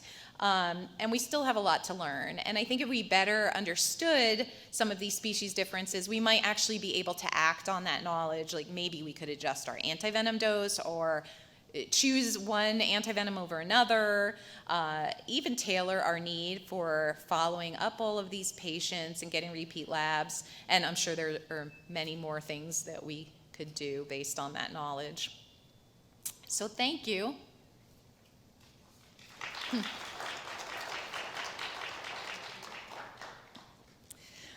I want to thank you very much. I'm impressed at both of these presentations, which show us two different sides of a question that I can tell you from my recent reading was already being asked in the 1890s, which is what are the differences first in the venoms of the snakes, and second in how the different components of the venoms affect human or animal victims of a bite.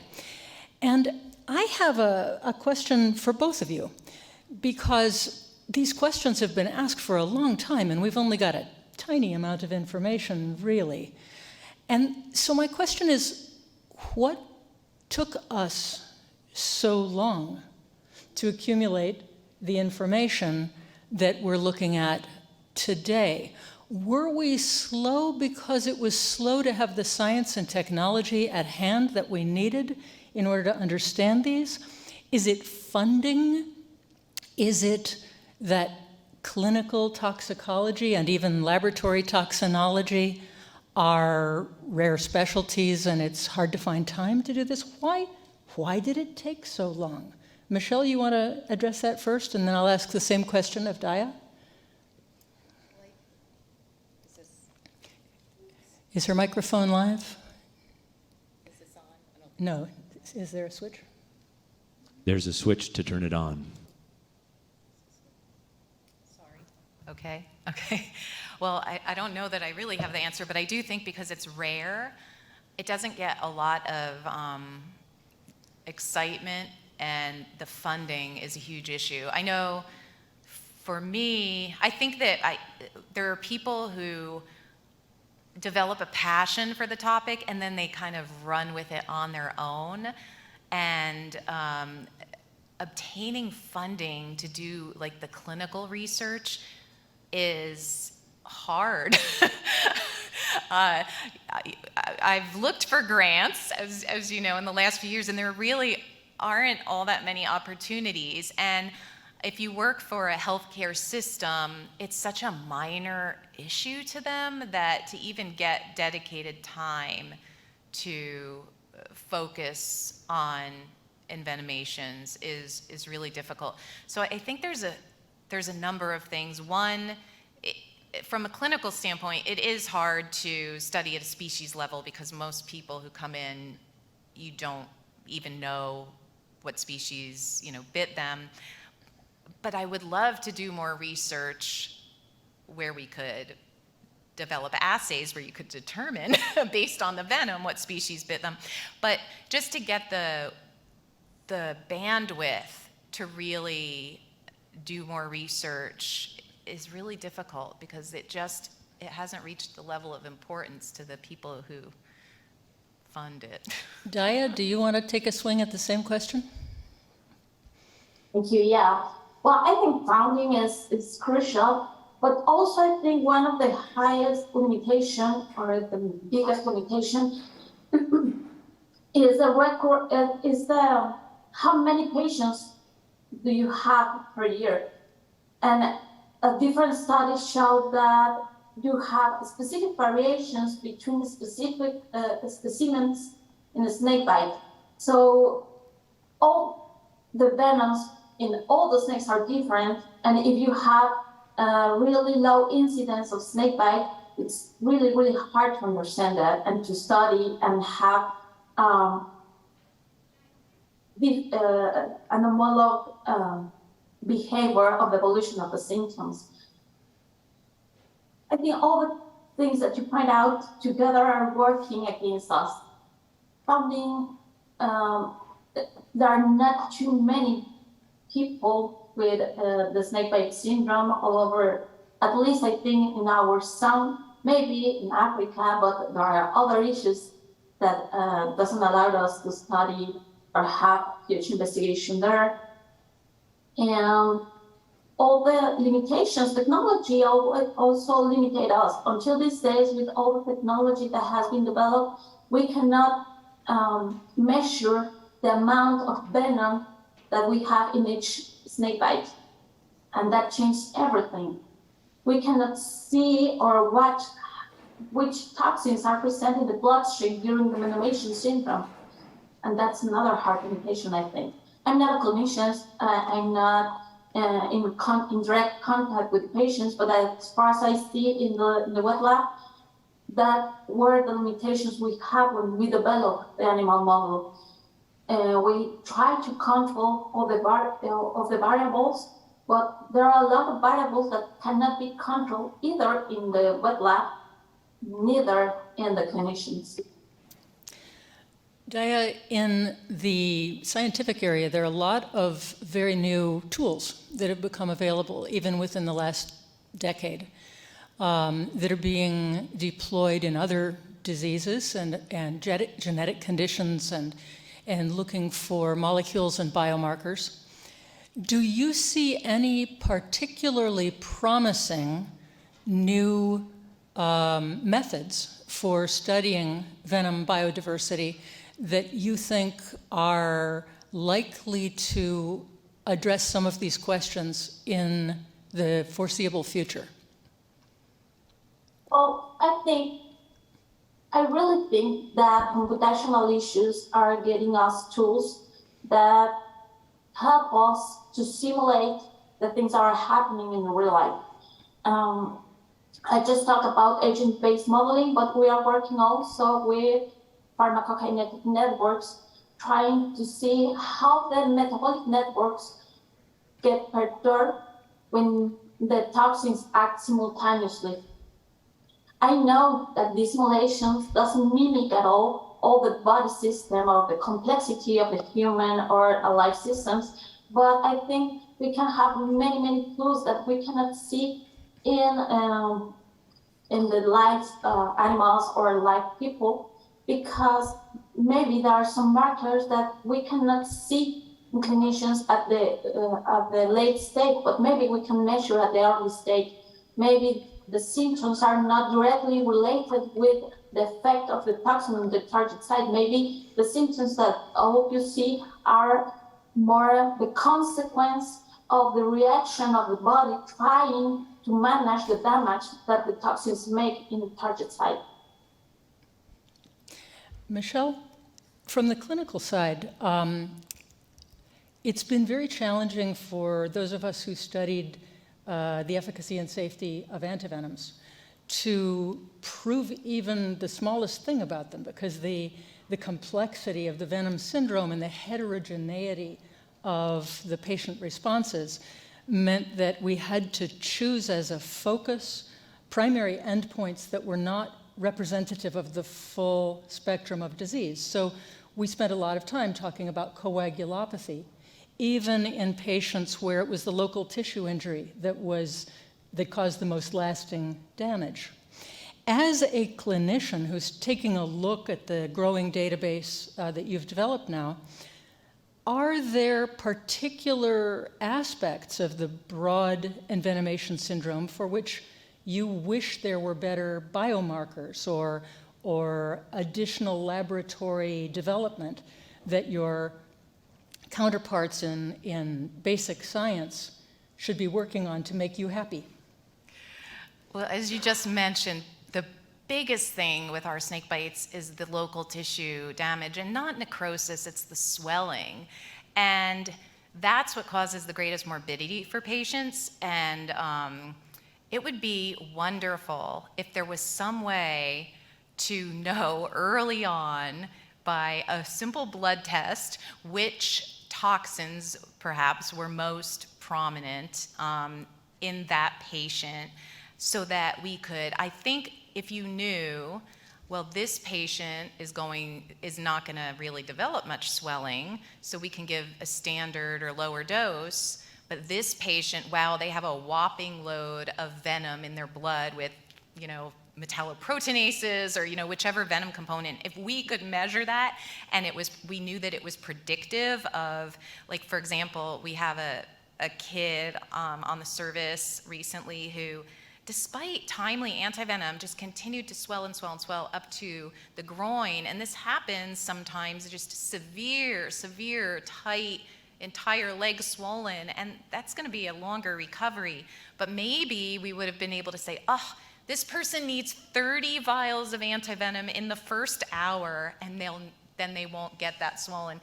I wish that we had some kind of laboratory marker that could tell us the spectrum of this is like a dream world, the spectrum of the toxins that patient has been exposed to, that could then allow us to rapidly treat and prevent the evolution of their envenomation. So I do think that's the most important, but I also would love to figure out how to address the local tissue necrosis. Even though it's a smaller number of patients, our antivenoms are not effective for it. We have seen people get antivenom in under an hour and still lose a digit. That is not common, but it's just we don't know any way to predict or prevent when that's going to happen.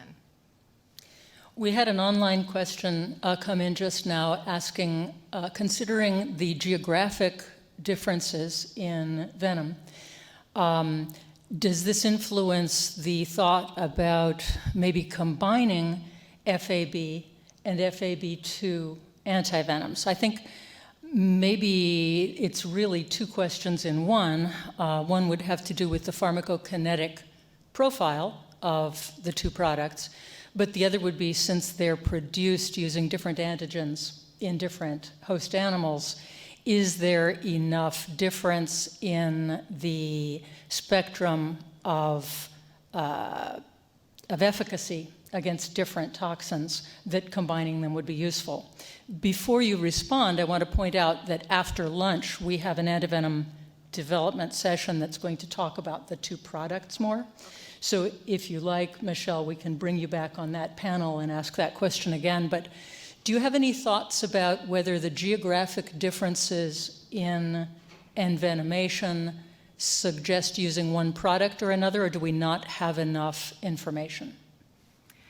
I think we don't have enough information. There are a lot of opinions out there that I hear. Well, in my area, this antivenom doesn't work. In my area, we'll only use this antivenom. And there isn't data to back it up. It's a lot of experiences, and I don't think we know. That's why I would love objective markers where we could really do fair comparisons regardless of where you are and who's treating the patient. And funding those is uniquely difficult because you can't get funding from a company and do a reasonable comparison of that company's product with another. I think we need more sources of clinical grant funding for that. Daya, do you have any response on that? Well, I just worked during my experiments with FAB2. I know the resonance time of FAB2, at least in the bloodstream, is longer than FAB, but I haven't seen what's going on when you administer FAB in the venom VIPER. So I'm pretty sure it's related with the pharmacokinetics. FAB eliminates faster than FAB2, but we didn't, at least I don't know how does it reach the peripheral tissue. So no, I don't have any information.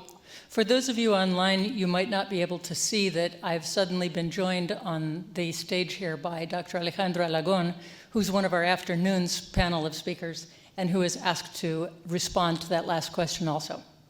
No, I only have a comment.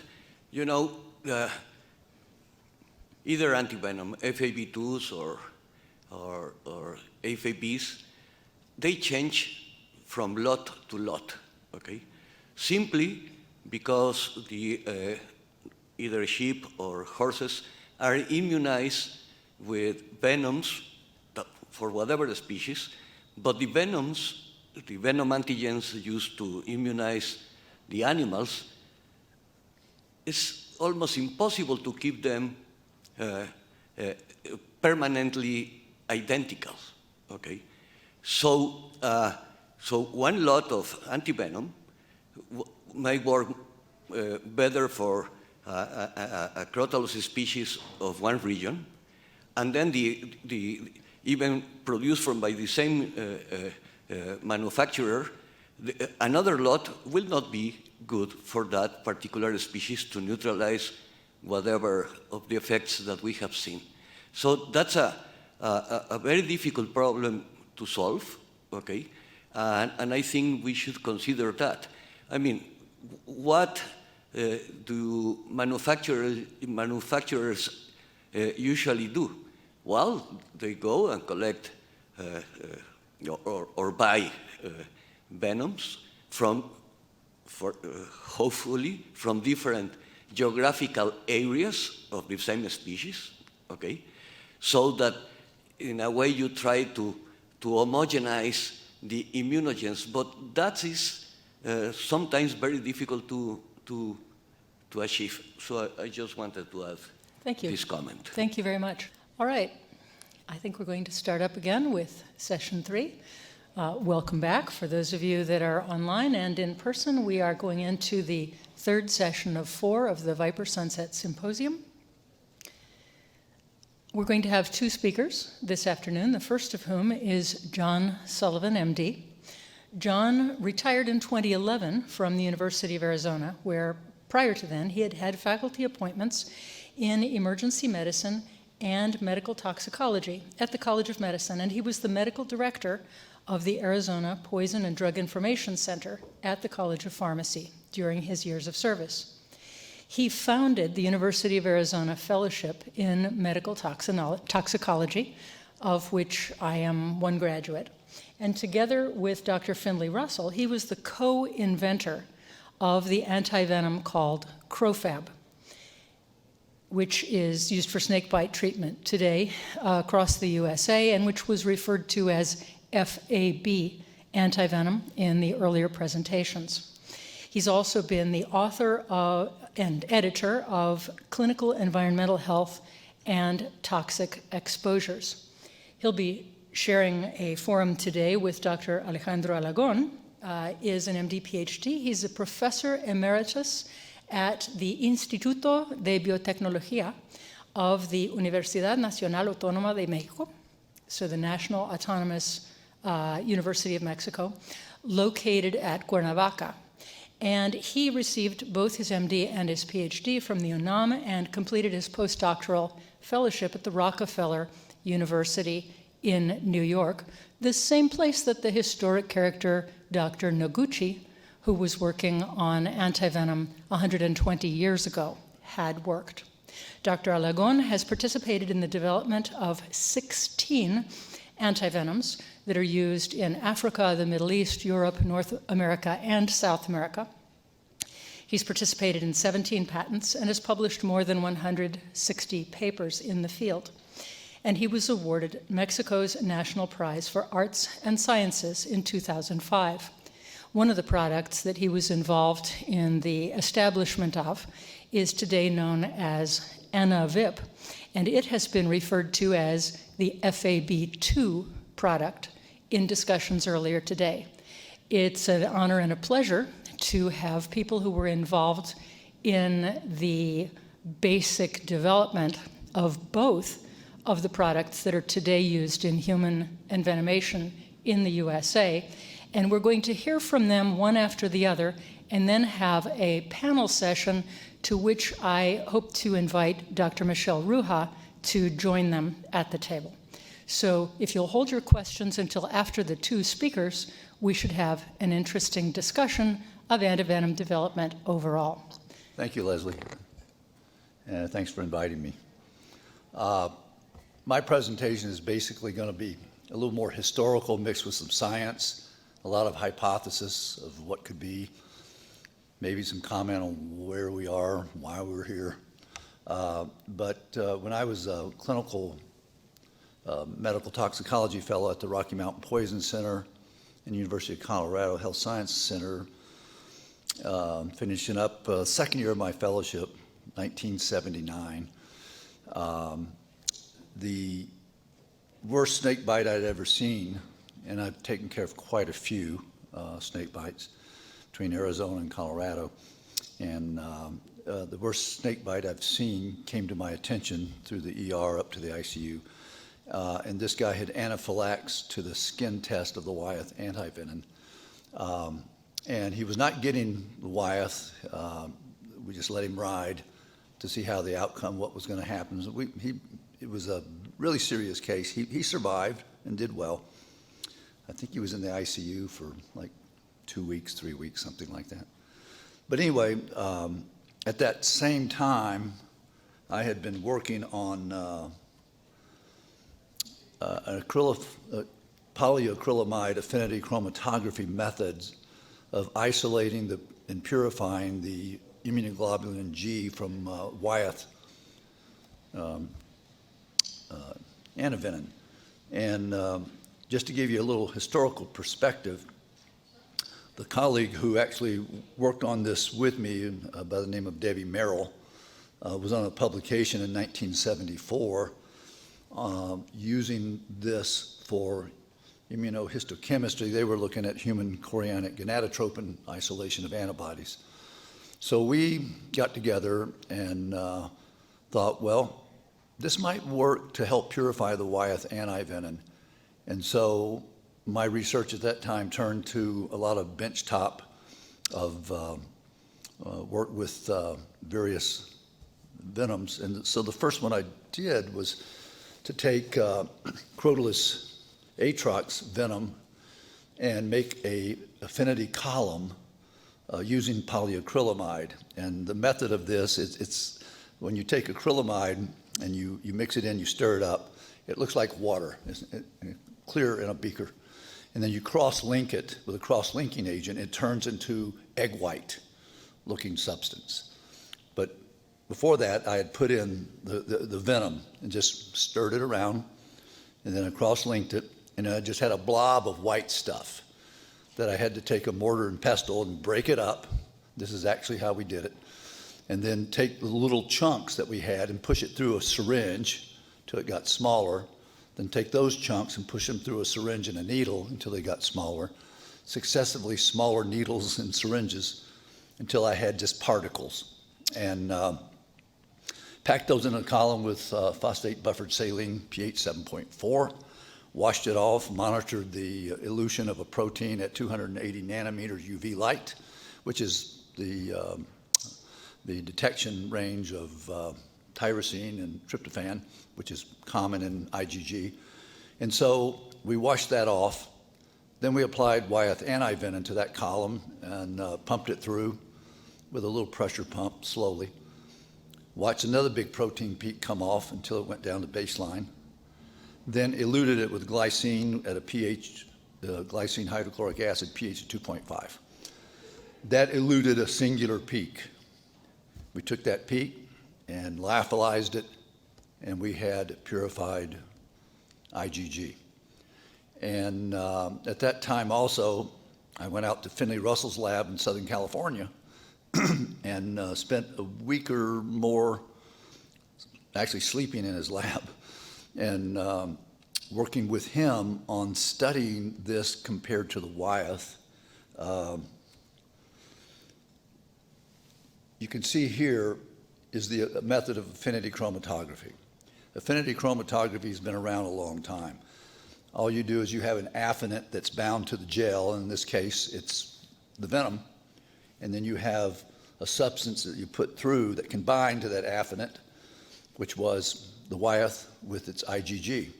And then you just change the pH, because when you drop the pH from 7.4 to well below that, you get an elution of the antibody. It breaks the the affinity binding of the antibody. So that's how we purify it. This is really simple. And these columns I made of various sizes. I wish I could, I've got photos of them, couldn't find them. So these columns, this size, maybe, some of them this size. We were just trying to produce enough to study what we had. And so it resulted in a few publications. The first one we did was in 1983. So it took a few years to get to the point of the isolation and purification. So Finley and I published this in Proceedings of Western Pharmacology Society. Journal's probably not common to a lot of people, but it's a journal. And we showed all the work we had done with the mice and all the different assays that Finley had built up through the years. I included in here eventually a histamine release assay. We had another publication in the American Journal of Tropical Medicine and Hygiene in '85, where we looked at all the studies we had done. The interesting thing is the man that had anaphylaxed to the Wyeth horse serum, this is back in Denver. We were able to go to the National Jewish Allergy and Asthma Center, where I worked with some people there where they were doing histamine release assays for anaphylaxis. And so we were able to show that the gentleman's basophils that we had would not respond to the purified antivenom, to the antibody that we had purified, but did respond and release histamine. So we thought we had overcome at least some of the adverse events of this. And so that's basically the second publication. On there is a couple of other people, Ned Egan, who is a protein chemist here at the university, Frank Markland, Wingert. These are people that, if you've been in the business a while, you know that these were clinicians who had studied snake bites in Southern California. So then it took off into an interesting direction because we just debated on, do we go with an IgG at this point? Who will help us, and so forth? And to be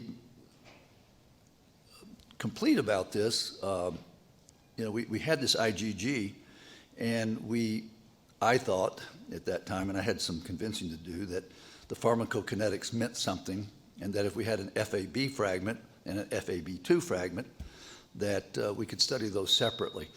So in the same lab, which is right on the first floor right over here, I produced a FAB fragment to this, and we retested it, and it worked fine.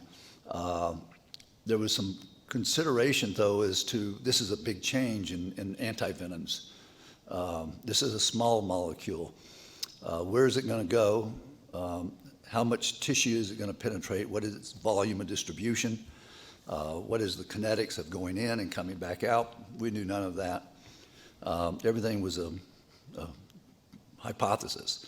Would an FAB fragment pick up some venom and move it to the kidneys and then poison the kidneys or harm the kidneys because it might separate off of the FAB fragment? So these were all concerns about, having a new antivenom that can move things around and shake things up. Convinced Wyeth to help fund this research. After a while, they didn't do it. They didn't want to.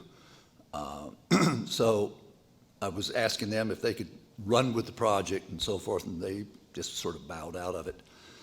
And at this point, the University of Colorado did not want to get a patent on this.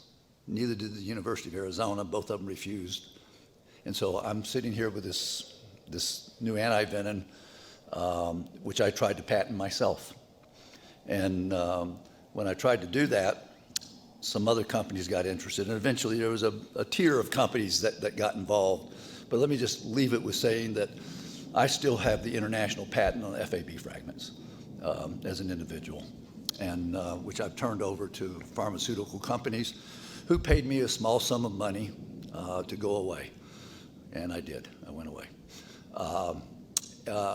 There's a lot of stories about this, and one of the more interesting historical things about this is there's a dog named Tank. Tank is a big Labrador retriever, hunting dog, my son's dog. And he was bitten by a rattlesnake in Montana. And the veterinary doctor there administered FAB fragments to Tank. And Tank got better. There was 2 vials administered. The cost of each vial was $2,500, which was exorbitant, I thought. And so my son paid half of it on a credit card, and I said, well, let me call the company and see if they'll just give us a vial free, because I've got the patent. No, they wouldn't do that. So the next thing I did was say, okay, let's have the pharmacy who gave the veterinary doctor the drug write a letter to me saying they gave him the drug, and I'll pay it. And they went away because it's illegal for them to have done that. You can't use that drug in an animal. And so that paved the way for trying to understand, how industry really does work with trying to get these products out. You're not going to get your benchtop product out without industry somehow. They're going to be involved. And with the anti-venoms, particularly in this country, it's been difficult. Then moving along further into this, I had the idea, I think it was like 1987, and I presented at another conference. It may have been the American Academy of Clinical Toxicology, I don't remember, or Wilderness Medical Society, which I was involved in, that the best combination of an antivenom might be an FAB with an FAB2 at various ratios. That can actually be studied now today because we have FAB2s and we have FABs. Again, given the circumstances that when you build up an IgG antibody, you have to consider affinity and avidity, high titer affinity and avidity. How the affinity, how the hands fit together, the avidity, how tight it fits. Because any changes in pH is going to release that. And I think in some of the cases which Michelle had talked about and others I've heard about, I don't know what the tissue pH is in this. And the binding is really decided by a pH factor, the avidity, not the affinity, but the avidity. So that's really the background in a nutshell of how FAB came to exist. And it is being used. I never got to use it because I had a financial obligation in there. So I turned all the clinical trials over to Leslie Boyer at that point. And I think she got a lot out of that. And to Steve Seifert and to Rick Dart, who was my first fellow, I graduated. And Rick is now at the Rocky Mountain Poison Center as the director. And there were a lot of other people involved in those clinical trials all over, from Denver to Phoenix to Tucson and Albuquerque, I believe. And they did all the work. That was the hard work. What I did, just the benchtop research in between night shifts, wasn't as difficult as what those fellows did. And they did an outstanding job of getting it through to FDA approval. And there it sits today. And I'll be interested to hear about the FAB2s and comments about the combination of these. The other thing that I've been thinking about in this is the gene expressions of the snake and its toxins. There are toxin-toxin interactions going on, and if these two proteins or peptides that are interacting or at different concentrations, that interaction may be different. What we're seeing is a veritable large number of poisons interacting. It's harder than Newton's three-body solution for motion around the sun, moon, and earth. So there's a lot of things going into the clinical picture that's being shown here. I do think probably some genomics and some RNA expression or microRNA studies might help elucidate the more important poisons and toxins that can actually be targeted. I'm not sure that every one needs to be targeted. And some of the work that I did, because I purified the IgG against 4 rattlesnakes, Adamantius, Atrox, I think Scutellatus, and one other, Helleri, Crolus viridis helleri. And so that was my combination. And I found out that what I purified from Atrox worked fine in the studies where we studied Helleri. But those studies were, well, I'll say gross studies at that time. But we were looking at immunoelectrophoresis, gel immunoelectrophoresis and precipitation of gels to see whether or not antibody-antigen reactions were occurring. It's very difficult to read those gels all the time because you have a precipitation arc that shows up as the reaction. And you may have a low amount in one side where the precipitation arc isn't showing up quite as much. So there's some judgment in reading the results of that. The lethality studies, the hemorrhagic studies, the platelet studies, the basophil histamine studies, those all were interesting too, and we did see some good protection, depending on whether it was the IgG to Crotalus and we use the venom of Helleri. So we saw a lot of crossover in the venoms, which I think explains or complicates some of the clinical phenomena that's actually seen. So that's basically the remarks I have and the basic history of this. Now you know it. So I'll turn it back over to Leslie. Thank you. Thank you very much, John, and thank you for being an inspiring teacher. It meant all the difference to my career to learn about clinical trials as well as about envenomation from you. Our next speaker is Dr. Alejandro Alagón. Okay, thank you, Leslie. Okay, so I'm going to talk about antivenom development from a Mexican perspective.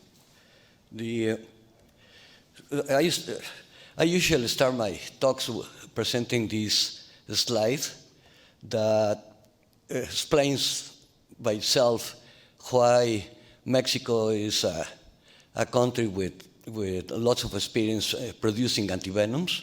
And as you can see here, we have about more than 300,000 cases of scorpion stings, of dangerous scorpion stings. And we also have quite a few pit vipers bites, very little coral snake bites, and a few thousand spider bites, both black widows and fiddle spiders. And so this is the timeline of Mexican antivenoms. I will not touch it because it will keep moving, okay? So as you can see on the left, the very first scorpion antivenom was developed in Mexico by Daniel Vergara Lope. He used dogs because he lived in Mexico City and he didn't have horses, okay? So he produced serum dogs, and 3 patients were treated with his serum, and it worked very well. He continued doing some other kinds of research, so his work never went to have a wide distribution. And then Leslie already mentioned these 2 Durango doctors, okay? Durango is an state that has lots of scorpion stings, and so they produce a horse anti-serum using scorpion venom. So and they transferred that technology to the Institute of Hygiene, okay? And the Institute of Hygiene started producing anti-scorpion antivenom.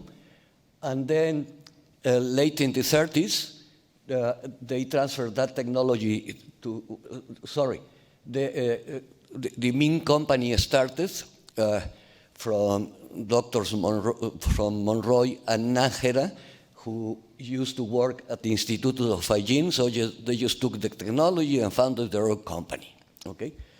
And then they started to prepare also anti-VIPER antivenom. And then eventually, the Bioclone Institute a private company, bought the technology, bought mean, okay, and that's why Bioclone in Mexico still keeps the mean ending of their antivenoms. And then we have a more recent company which is called Inosan, and both of them, they produce horse AFAB2 antivenoms. And look, the effect of the antivenoms produced by Instituto de Higiene, the Hygiene Institute, okay? So you have deaths per 100,000 patients, and you start with a number 8, and then you end up about close to 1 by the 70s decade, okay? So the mortality decrease as the production and the number of vials of antivenoms became available. And well, this is now starting from 79 all the way up to 2003, well, actually 2021, and that's where phagotherapy, AFAB therapy, okay, when the AFAB2 based antivenoms started to be produced in Mexico. And as you can see, you see the mortality in 79 from the previous slide was something like 55, because it was referred to 100,000 inhabitants, and it went down, okay, to around 2.5, and then phagotherapy entered, and then nowadays we have a mortality rate of 0.27. So that means a decrease of 9 times from 94 up to present. And same thing with snake mortality. So we have 3 types of antivenoms that are worldwide commercially available. The first one are the first generations antivenom generation, which are crude serum, horse juice, okay, which is called serotherapy, and there is still an antivenom produced here in the States against the Black Widow by Merck, which is crude serum. It's very effective, but has lots of side effects. And then you have purified immunoglobulins. We call it immunoglobulin therapy. Or you can have purified AFAB2s or purified AFABs, and we call that AFAB therapy or phagotherapy. This is a cartoon of an immunoglobulin, and as you can see, the exposed region of an immunoglobulin, which is called the hinge region, is easily digested by a number of different proteases, but in the case of papain, the papain is the blue arrow. It cuts above the disulfide bridges and releases 2 AFAB fragments, whereas pepsin cuts down or below the disulfide bridge in the bridge or bridges in the hinge region. So the 2 AFAB remains connected, and that's what we know nowadays as AFAB prime 2 fragments. And the basic idea is to remove the FC fragment, okay, and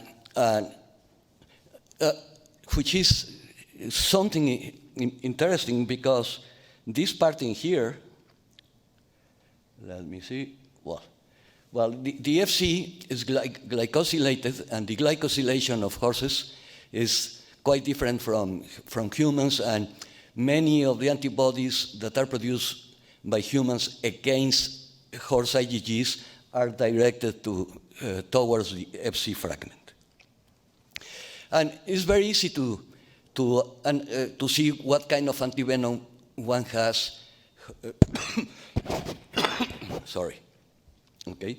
So these are simple SDS gels. Okay. Under reducing conditions and non-reducing conditions, and the one on the left, A, okay, is an antivenom which is serum. Okay. And as you can see, the main protein in serum is albumin, okay? And then the second most abundant proteins are the immunoglobulins, okay? Then you have an antivenom, which are purified immunoglobulins, okay? And this is very interesting because horse immunoglobulins, they have two kinds of heavy chains. The IgT heavy chains and the regular IgG heavy chains, and here is the, where is, here, the light chain, okay? And now you have an FAB2 antivenom, where is it? Yeah, here. And so as you can see, both of the heavy chains that get digested by pepsin, they produce this band, and here you have the light chain that doesn't change. And then you have a CROFAF, an FAB antivenom, so you have the heavy chain digested by papain, okay, which is slightly smaller than the heavy chain digested with pepsin, and the light chain. And we already have seen several examples of this. So here I'm comparing the immunoglobulin fragments, the properties of the immunoglobulins and their fragments. So you have whole IgG, FAB2s, and FABs, okay?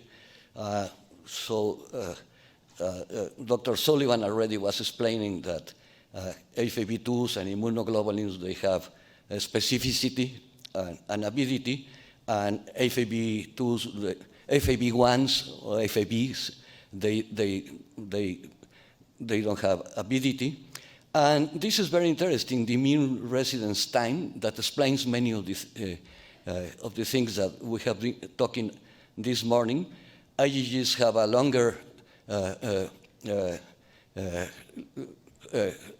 life in blood, okay, from 120 to 140 hours. FAB2s, okay, 120 and 150 hours, whereas FAB1s, they have a shorter life of about 2 to 8 hours because they are easily eliminated through urine, okay? And for neutralization of venoms, you don't need the effector functions that are located at the Fc fragment, because all what you need is to have the antibody recognizing and neutralizing and preventing the activity of the toxins. And here you have the possible production of anti-IgE antibodies, human antibodies against the different forms of antivenoms, okay? And as you can see, the whole immunoglobulin has more, the probability of inducing the production of IgE is higher than FAB2s and FCs. Actually, the problem with antivenoms that are composed of whole serum, the problem is albumin. Albumin is highly allergenic among different mammals, despite there is a big homology and identity between the albumins of the different animals. Is a very strong allergen between mammals. And then, again, anti-IgG induction. that causes serum sickness. So IgGs, because they have the glycosylated fragment, well, they are more prone to induce human antibodies, anti-horse antibodies, and then to cause serum sickness, whereas this is very limited for both FAB2s and FABs. And so here, these are single patients. So here is a single patient and another single patient here.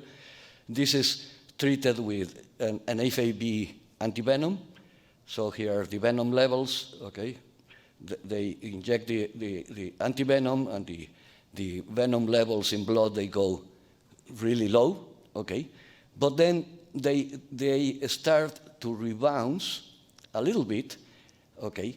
And sorry, I made a mistake. The venom are the green dots, okay? So the venom goes down, okay? And then you have here the antivenom, which decreases very fast, okay? And then because of this concept of venom depot, so the venom keeps going to blood, so it starts growing again.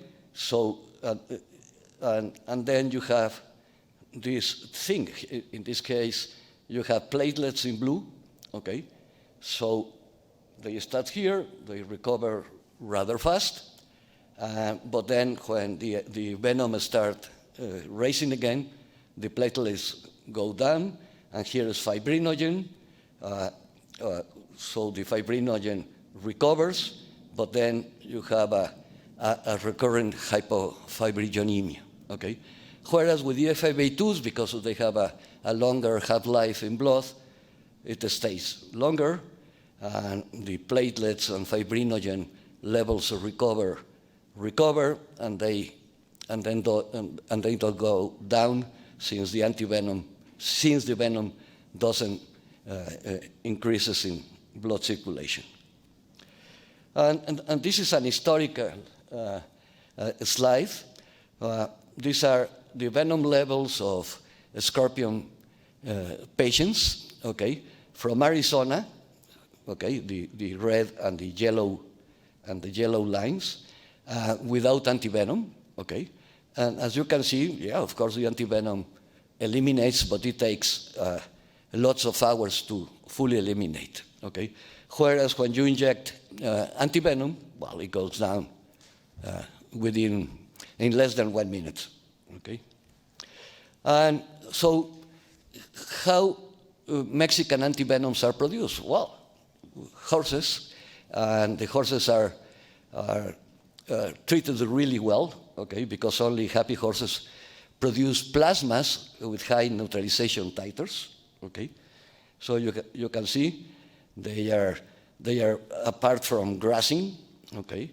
They are provided with vitamins and horse food, and they are bathed every week, okay? And they have individual brides, okay? And so you start immunizing the horses, okay? We use these multiple site immunization so that you use low volumes of the immunogen in different sites so that the antigen presenting, that you have more chances that antigen presenting cells that can detect the venom, okay? And this takes, okay, from when you start injecting a horse until you have a high neutralization titers, anywhere between 5 or 6 months, okay? So 6 months in order to get high titers of antibodies. I give you an example, and we have measured it, and different laboratories have already measured also this. Of the total antibodies that a horse immunized with snake venoms, 30%, 25 to 30% of the antibodies are directed against the venom. Okay, 25 up to 30%. In the case of scorpions, it's 9 to 10%. In the case of spiders, it's between 2 and 3%. Okay, and horses, they live regular life. Okay, it doesn't seem that the immunization over the years affect their health. Okay, and then once they are good immunized, they get into a horse restrainer. Their neck has been already shaved, and the region of the jugular vein is cleaned using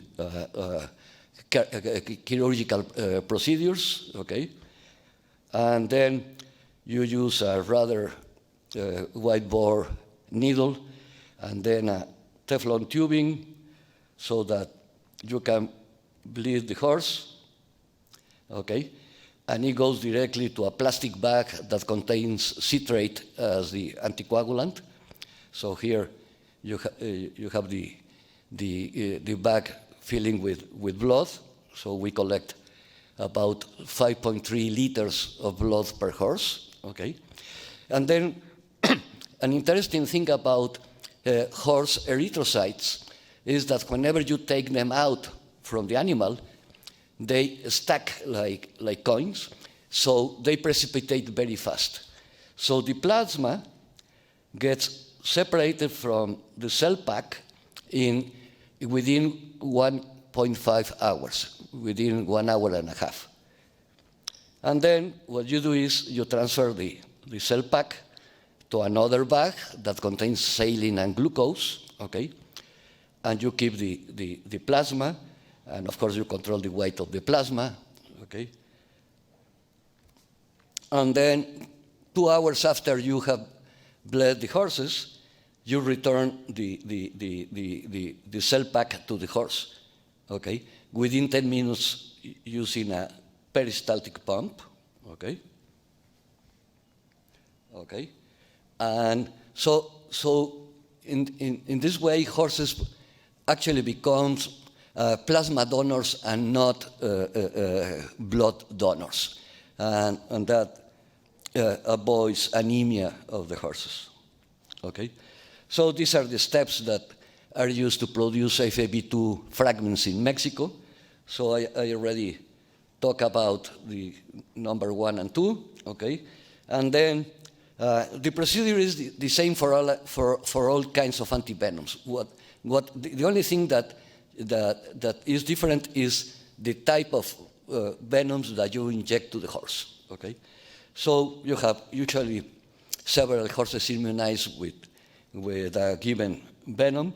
So plasma from corresponding horses are pooled, and then the FAB2 fragments are produced by pepsin digestion under acidic conditions, and then we use ammonium sulfide to precipitate, and then we remove the low molecular weight components, which are the peptides resulting from the pepsin digestion, and the ammonium sulfate using ultrafiltration, and then potentially present horse viruses are removed by nanofiltration, and then they are formulated, and excipients are added, and then the vials are filled and lyophilized, okay?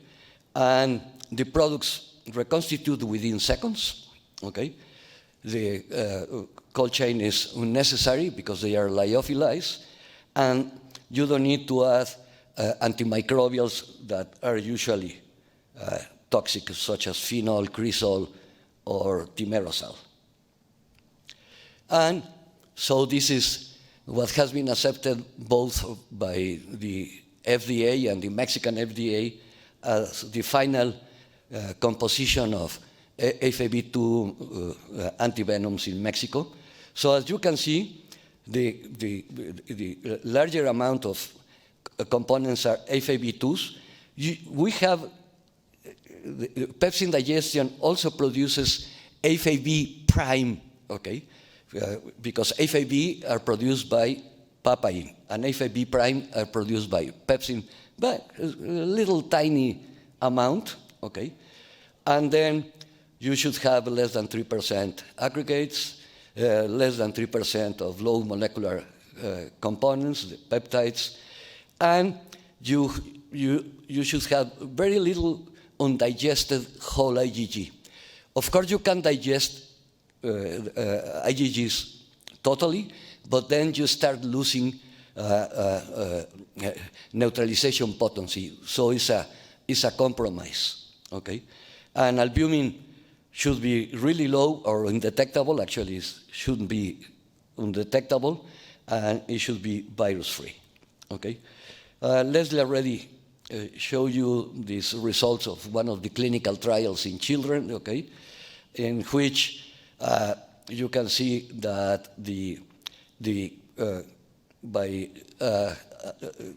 after 2 hours, most of the patients were recovered, except the pain in at the sting site. And 4 hours later, the children patients, they were discharged. And here you have the venom levels. These are without antivenom, with placebo, and this is with antivenom. And now I'm going to give you, to present to you 4 or 5 slides of development of anti-loxoselic antivenom using recombinant toxins, or the development of a no-venom antivenom. So in this case, we use a recombinant toxin to immunize the horses, and you will see the advantages of doing that. So the sine qua non condition that must be fulfilled is that the resulting antivenom should have a comparable neutralization potency and a therapeutic profile as the homologous natural venom-based antivenom. The big advantages, okay? Higher levels of standardization and reproducibility, independence from the natural source of venom. What are the disadvantages that can only apply to venoms with very low complexity? For example, loxoceles, okay? All North American loxoceles, and that includes the Mexican and the US violinist spiders, they have only a single toxic components for mammals, which is a sphingomyelinase D, okay? And you will see they cross-react, and they are very, very similar, okay? And the other venom that actually nowadays we are working on that you can use a recombinant immunogen and a recombinant toxin is in the case of black widows, because they also only have a single neurotoxin that acts on vertebrates, including human beings. So, by using 4 liters of vessels, you grow E. coli that has been transformed with a plasmid that contains the information for the sphingomyelinases of the necrotoxins. And it's interesting because the 4 liters will produce exactly the same amount, well, the amount that of sphingomyelinase D that you will need using 5,000 spiders. Okay, and keeping spiders in separate flask is very labor intensive. And here you have different necrotoxins. This one is from Loxoceles bonneti, is the species that lives in Cuernavaca, where I live, okay? And C means where we put this histidine tag that allows us, using affinity chromatography, to isolate the recombinant toxins. This one in here, okay, is from Loxoceles reclusa from Oklahoma, okay? And these two, okay, are from Loxoceles laeta, a South American violinite spider from Peru. And here, look at this. You see the paraspecific neutralization using this antivenom, okay? G stands for glandular extract, okay? So we have in red the Reclusa and Bonetti, which are the immunogens we use to immunize horses, the corresponding recombinant proteins. And you see here a number of other species, okay? In this case, Mexican species. And see, they get very well neutralized, equivalent to the Reclusa and Bonetti. And this is reclusmin that got licensed on January 16, 2009, and now is being used in Mexico, and is very effective, especially for local envenomation, okay? The systemic eloxocelism, which fortunately occur in a small percentage of patients, both in the States and in Mexico, are rather rare, okay? But for treatment of local necrosis, dermal necrosis is very, very good, okay? Here I show you a list of 5 antivenoms that Mexico has produced for the USA, okay? So here you have Anascorp, Anavip, that had been already licensed, okay? And Analatro that is in a clinical trial phase 3. And then these 2, which are very interesting, but that have been withdrawn. One is against coral snakes, because the number of patients is so small that the company decided, well, I will have to invest lots of money for doing the clinical trials and with very few patients in the States for such a small market that they decided not to go ahead with this project, with this product. And this is the AAA 2013. This is a very interesting and sophisticated antivenom because a vial has the same neutralization potency of Anascorp as reclusmin and aragamine that is against the black widow in a single bottle. But it was a very sophisticated one, has been used especially with animal patients, okay, also here in the States, okay. So we are very proud, but it will not get to the market. And then we also have been focusing in developing antivenoms for other parts of the world, okay. So for example, this is an antivenom manufactured by Inosan, which is called Inoscorpimena, okay, which is effective against the scorpions that belong to 3 different genera, Adrurus, Leiurus, and Androctonus, that live in North Africa and in the Middle East, okay. Here I'm showing you this country, Chad, which is an interesting country because the north is semi-desertic, okay, and the south is selvatic. So the scorpions live in the northern part, okay. And you can see here, instead of mesquites, they have this other tree. What is the name of this? Acacias, okay. And since the country is so poor, they cannot afford it, but there are non-profit organizations and UNICEF that buy the antivenom to provide the children of Chad. And so I have only a few slides left. So these are different people, okay, who have been participated in one way or another in the work I have described to you. Of course, there are, I don't know, maybe 200, and all the medical doctors doing the clinical trials that have participated, okay? So this is the crew that takes care of the horses, okay? And then this is people that used to work at the VIPER Institute with Leslie. She is, Juliana is Leslie's niece, who is now doing her PhD and who spent three months in my laboratory, you know.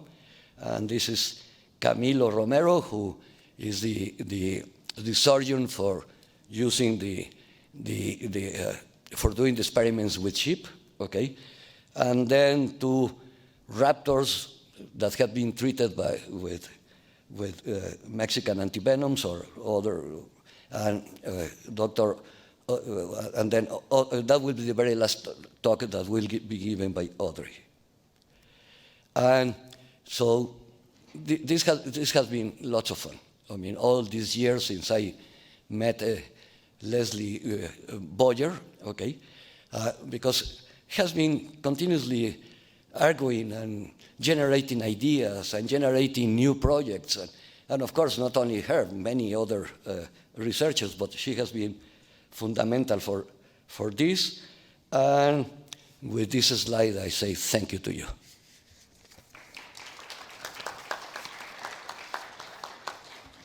All right, we have about 15 minutes for a discussion. I'd like to invite Michelle Ruha to come join us so that we have everyone who's been involved in the preclinical and clinical aspects of antivenom development present.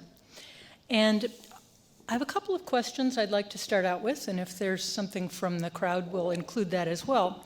First, let's address the part of the question from this morning that was left hanging, which John also referred to in your presentation, which was, do we have enough information to answer the question yet of whether a combined product with FAB and FAB2 prime molecules would have something to offer beyond what the isolated FAB and FAB2 products currently available have?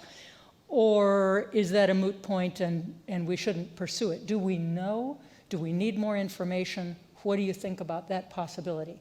Would any one of you care to address that? Well, maybe I'll do it first, just from a historical perspective. Turn that on. I was just guessing when I thought that because of kinetics, half-lives. At the time when I digested mine and made FABs and we were testing in animal models, I had no idea where things were going to be moved around.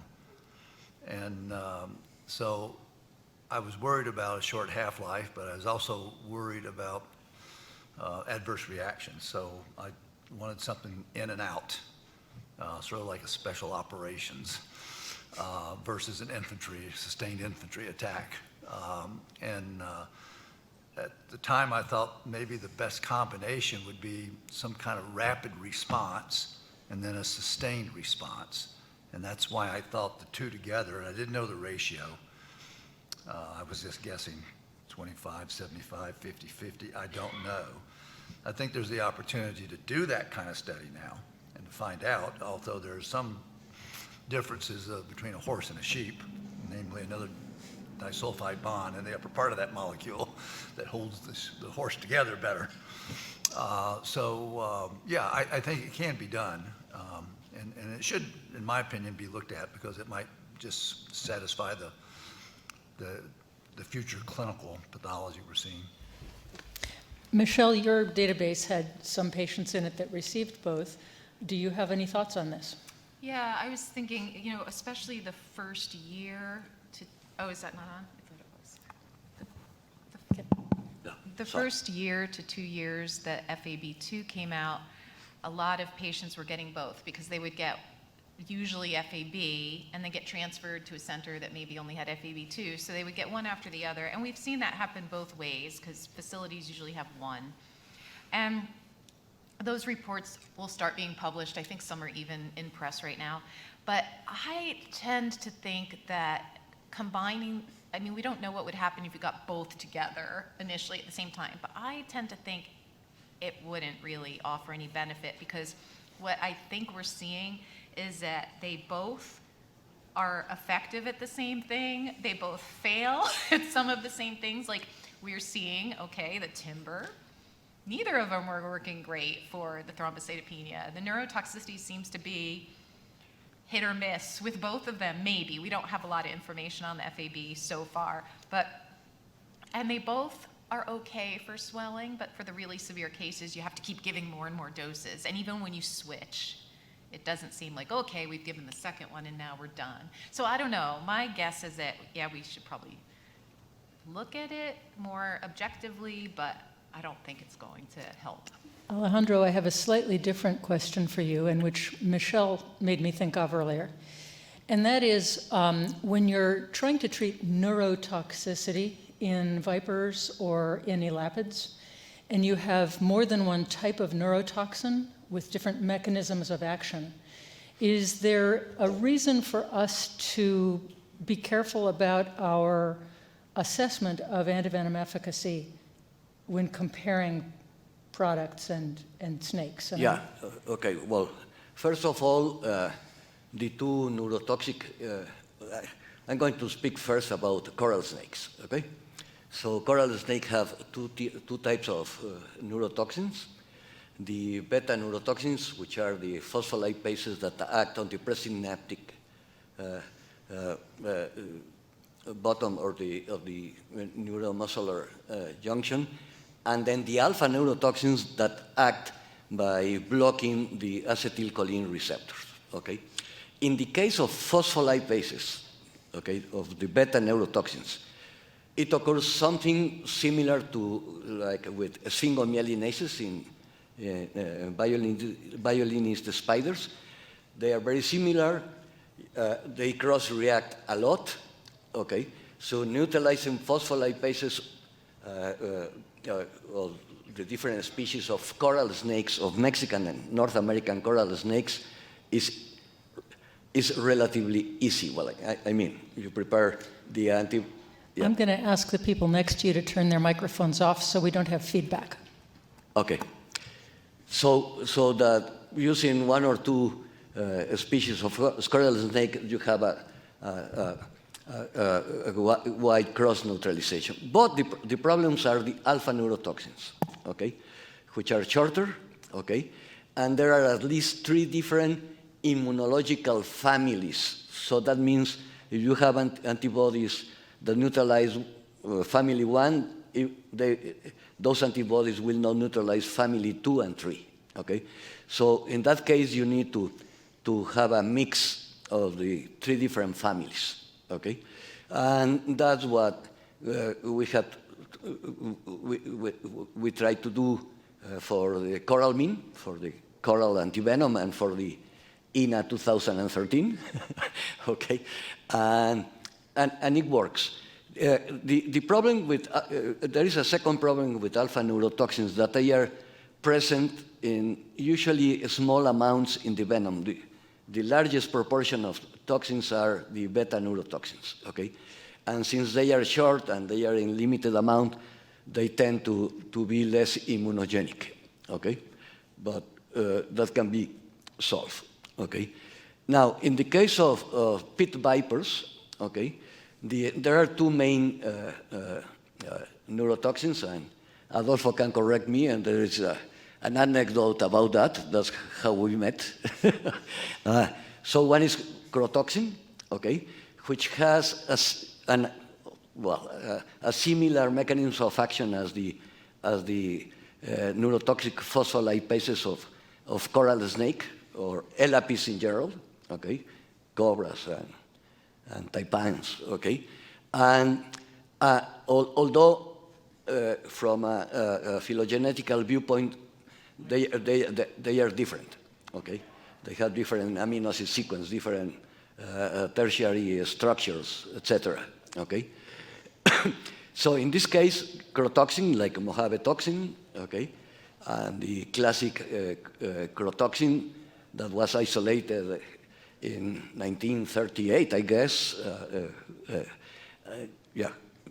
and crystallized actually, okay, from the South American Crotalus snake.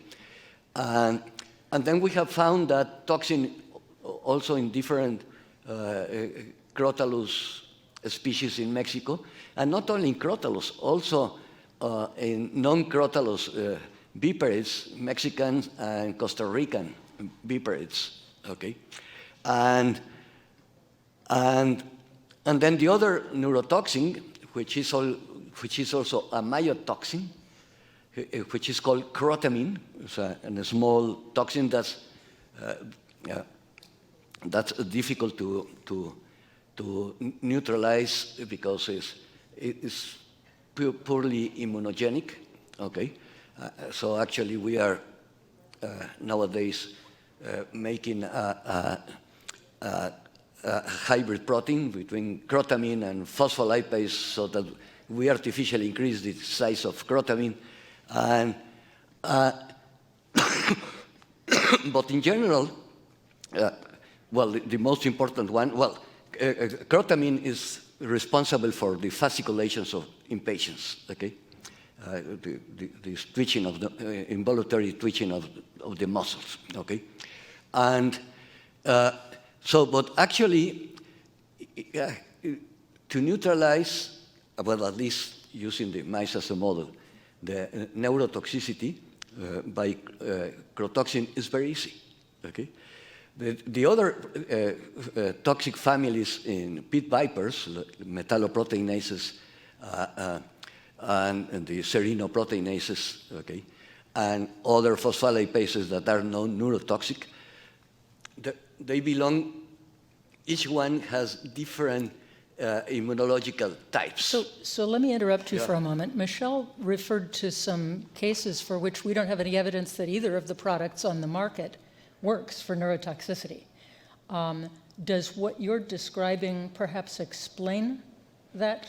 Well, you know, that is important. That's an interesting question, okay?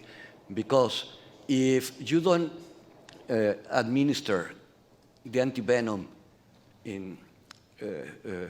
within a few hours, then the presynaptic neuron gets physically destroyed, okay? And the neurotoxicity will remain there for several days. Fortunately, it recovers, but it will take days, okay? So you need to add the antivenom before that physical destruction by phospholipase causes that damage. And the same case is for elapids, okay? So you need to administer antivenom very fast, okay? Well, you know that. I mean, for coral snake envenomations in the USA, okay? You don't wait until you start seeing neurotoxic effects. You give the antivenom to prevent neurotoxicity, because if you see neurotoxicity, then that probably will mean that you already have destruction of the presynaptic button. Very good. I have another question which John's presentation made me think of, and I'd like to ask it of all of you. And that is, all of us have worked starting from the point of view of academics. But in order for our work to have any value in the real world and to help patients, we've needed to work with industry. And there are compromises that are made at every level when you are creating something where you have a high ideal, but there are economic and social and legal requirements.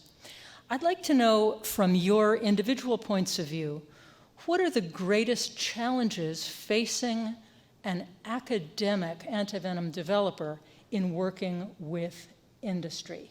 And I think I want to start with John.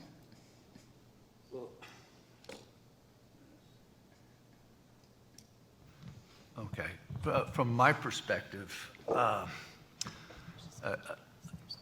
sounds like, first of all, you're involved, Alejandro, you're involved more in both the hands-on benchtop research and the production side of it. Well, I used to be involved also in the production, but now the company, I transfer all the methodologies to them, and they are continue working by themselves. And so I was more benchtop in development of this concept, the idea, taking it to the animal studies, and found it challenging to have a corporate partner.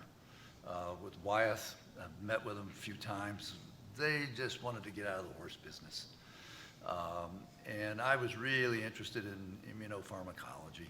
And so a small company from Tennessee, I forget their name, Leslie, who was it from Tennessee, the small first company? The therapeutic antibodies? Therapeutic antibodies.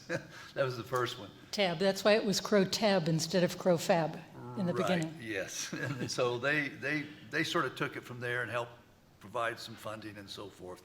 And I handed everything over to them at that point because I had the concept, the idea, and made it. And they took it from there, and things really slowed down. And tell me if I'm wrong, but I was doing a lot of things during that period of time, but it was slow. So this was 1983 or 85, in that point where I had this FAB sitting there and had the studies done, published things, and it wasn't moving fast enough for a person like me who was both a clinician and in the lab. And fortunately, they were taken over by a different company who then expanded. I forget who that was. BTG got there some. It was one after another, yes. It was just took forever. I ended up putting a lot of effort into just patenting the stuff on my own and everything, both the utility and the functionality of the method itself and everything. And fortunately, the next company took all that off my hands because I was no good at it. I didn't have enough money to pay for it. And that's part of the thing, is funding that. If they can't get patents on it, they don't want to do it. And so working with them is a little bit difficult. Then at points in time, when they get it done finally, they get it out there, which is great, but you don't get to enjoy any of the clinical trials. I had to excuse myself from everything clinical trial. I never got to use my own invention on one patient until the FDA had approved it. She was given all this stuff. Yeah, I got to steal Rick your Dark product. was giving it, and I think Steve in Phoenix was giving it. I think Rick was giving it, and so it was fun to see. But there were just frustrating points on being in academics and working with them. And over the period of time, they just took it and ran with it. And we have it as we have today. Still today, I get no feedback about what they're doing, what they're thinking. Let me point the same question at Alejandro. Your perspective is a little different because the rules in Mexico are different, but also you have a dedicated lab that continues to do venom as well as anti-venom research. How is it working with industry for you? Well, nowadays, I have little direct relationship with them, okay? Because they don't need me anymore. But so nowadays I use federal funding for widening up the knowledge about the different venom compositions of different species and from different geographical areas and from different ages, And fortunately, I have received enough funding for doing that basic research that eventually will have some input into in improving the current antivenoms, okay? But for many years, especially when I was working or collaborating with BioClone through a contract made with the university, with the UNAM, the National University of Mexico, well, they poured lots of money to my laboratory, so we were the richest laboratory at the Biotechnology Institute, but nowadays we are not the richest one.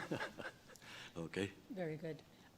Michelle, how about you? You've had a different perspective because of your clinical focus, but what are the pros and cons? Have you been able to do what you wanted to do, or is there an issue? This is a really interesting question I think it's a very difficult tightrope to walk on in academic medicine. I think it's different than it used to be over the last 20 years or maybe more, a huge stigma has been associated with working with industry in academics. And if, we need industry to fund these things. We can't do the studies without industry funding. It's very hard to do research without funding, and to get independent funding not related to industry is even harder. But the problem is, as a clinician in an academic center, it is very easy for people to completely dismiss your work if it was sponsored by industry. And then even in more recent years, if you are paid anything by industry, so much as like a lunch at a meeting, you can look up on a website, what is your doctor made? And you may not even realize, oh wow, I must have had a lunch that was sponsored by a drug company because it looks like I got paid. But I've tried to be careful. I absolutely feel it's important, and I have worked with, like, the snakebite registry would not be happening if BTG didn't provide funding for it. But the easiest way to have people dismiss the results of the snakebite registry is to have BTG have any kind of control or input into it at all. So they provide funding to ACMT, but then they have no other say. And I've been careful to never take any money from the running the registry, participating. I don't take any personal money at all, so that I can continue to say that I don't have a conflict of interest with BTG, although I do reveal that funding to ACMT. But as soon as like when I wanted to speak on scorpion antivenom years ago, I think it was RDT flew me to Las Vegas, and I wanted to provide the education, and I liked it, and it was fun. But for like 5 years, I had to declare that I had that financial relationship, and I had people who, they think you're being bought, and it's unfortunate. So you don't want to work with industry because you don't want them to be seen as taking money from industry, but you have to work with industry in order to do the research. So I feel like it's a very careful balance. So, yes. Just comment on one other thing, academic perspective. Universities have developed intellectual property centers now. When I was doing this, I offered this product to the University of Colorado Health Sciences Center if their legal team wanted to carry it and get a patent, bring money into the university, and so forth. I did the same thing for the University of Arizona. Both of those universities turned it down. Now, BTG's making how many hundreds of millions on this product today? And they're the ones making the money. It could have been partially University of Arizona or partially University of Colorado. I don't think those intellectual property domains were sophisticated enough in those days to understand that. And nowadays, I know the University of Colorado is different. They have a whole different approach, and I think the University of Arizona does too. They can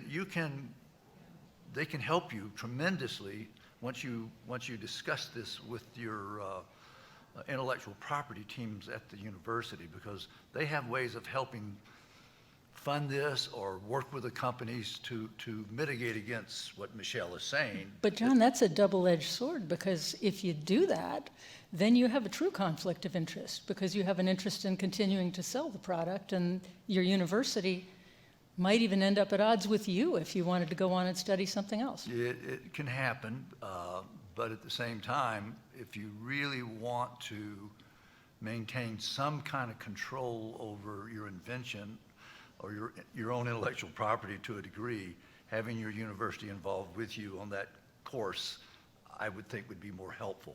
And these intellectual property domains and universities have grown so much so that they have spin-off companies, of these places that are really private parts of the university for biomedical things. I think if I were to be doing this research today here, there may be far more interest in this kind of thing at the university than it was in the 1970s and 1980s early. Alejandro, did you have something else to add, or? Not really. Not really? Okay. They are ready. Very good. I wanted to add that we're here today because of the end of the VIPER Institute, and it is a serious issue for funding translational clinical research, especially in biologics and rare diseases, that NIH funding, which is typically more available for certain diagnostic entities, is not available for the type of clinical trials that we did. We went to the FDA itself, which has a limited number of R01 grants in order to do the scorpion study, to do the original crowfab study, to do the coral snake study that we did in Florida. And in those cases, the amount of money in an R01 falls far short of the actual cost of implementing a multi-center trial. And so you can do a pilot study on a grant, but then you really need to have industry funding. And with an institute like VIPER, which depended very heavily on clinical research, there was simply no federal funding and no state funding, except for a limited amount, available for studying the basic clinical entity for determining endpoints or biomarkers or things that would be useful to more than one product. This is part of the reason VIPER has closed, is that there is not regular funding available for this kind of thing. I had the experience of succeeding together with Alejandro and with Michelle and with hundreds of others at getting our scorpion antivenom tested, proven, and approved. And it was published in the New England Journal of Medicine. It was heralded as a heroic effort by the FDA. But when I went to present at my alma mater, Harvard Medical School told me that because I had taken a fraction of the support for the research from the industry that made it, they didn't want me to present my findings at Alumni Week. And we had to jump through terrible hoops to be allowed to describe what happened. I think we have a need for a fundamental change. I don't know what it is, but the next generation that's working on this is going to have to confront this, especially as new recombinant products are being tested. We have several questions that have come in from the group that's online. Let me check what a couple of them are. Jack Facente is in the audience, Alejandro. And he says, Dr. Alagón, how frequent are injections up to the 5-month hyperimmune level? And then how often after to maintain? Oh, okay. Hello, Jack. Well, I was going to say thank you because he gave me for free, okay, almost 1 gram of coral snake venom for this project from the Microdus fulvius venom. And okay, so we start with low doses of venom, and we keep increasing it over the months. So initially we start immunizing the horses every week during the first month, and then 2 more months every 15 days, and then every month the other 3 injections before starting bleeding the horses. And we use adjuvants, okay? So we use IFA, the incomplete Freund adjuvant, and then we use alum, and what we do is we do incomplete Freund adjuvant, alum, nothing. So we present the venom without any adjuvant, and then we start over with incomplete Freund adjuvant, alum, nothing. Okay. So and then after the horses are ready to be bled because they have high neutralization titers, we repeat this operation every 4 weeks, okay? And 10 days before the bleeding, we give we reinforce the immune response of the horse, and we know that for horses, the secondary, well, in this case is maybe the 100 and something response, in the secondary response, the higher titers are gotten between 10 and 12 days after they were immunized with the venom. So, and as I told you, the horses, they live perfectly. Okay, we have been having, well, BioClone has been having horses for more than 20 years, and they got there when they were 4 or 5 years old. And now in Osan, they have horses since from year 2010, so for almost 13 years, okay? And they are doing fine, apart from some little scars because of the use of the venoms and as well as the immunogens. They do really fine, okay? And so I hope, Jack, I answered your question. Thank you, Alejandro. We have another question, and this one is probably directed a little bit at the upcoming panel, but I'll ask it in case anyone has a quick answer to it. This comes from Sally Rademacher, who asks, would there be any benefit to compare and contrast antivenom effectiveness in dogs and cats to that in humans? I think I'm going to ask Michelle, what, as a person who takes care of human patients, have we to learn from our veterinary colleagues, or is this something that you've not explored particularly, and therefore you will be having dinner tonight with veterinary colleagues? Well, I have not explored it, but I did go to Venom Week last summer and listened to some talks by our veterinary colleagues and was shocked at the similarities between the dog envenomations and the human envenomations. So I do think that the answer is probably there is something to be learned, but I definitely would defer to the next group. Would either of you gentlemen like to comment on that, or shall we? Oh, you talked about a dog in your presentation, didn't you, John? Your dog. Yeah, at least my memory of talking with vets through the years in toxicology, the old publication, I guess it's still around, Veterinary and Human Toxicology, was the animals did not need as much antivenom, 1 vial, never more than 2 maybe, for the swelling. I've had my own dogs bitten where I had preserved or conserved some of my own lyophilized IgG in my freezer at home for my dogs if they were ever bitten, and one of them was. But you know, from my perspective, yeah, I think we can learn a lot about that. The animals that I've seen haven't been as severely envenomated, although my one large husky had a very bloody face, and the other dog, the Labrador Retriever, had just a swollen limb. But they got 2 different products. One of the things I am interested in, I'll ask Alejandro, is there's the difference between where the horse and the sheep, IgGs, with this 1-disulfide bond that holds together the IgGT, the old antibody IgGT, may play a role in a difference, because the horses that developed the IgGT was like a recurring antigenic positioning of this. Do you think that makes a difference in clinically what Michelle might be describing, because they're seeing both horse and sheep being given in different scenarios? Truly, I really don't know. Okay.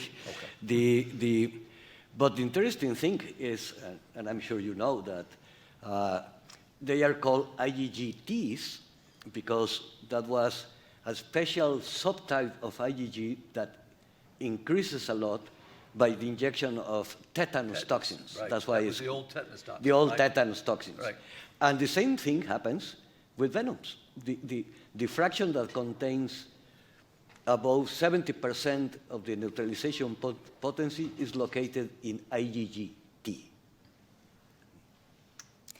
I will invite the 3 of you, after the next panel is done, we're going to have a little panel discussion on One Health.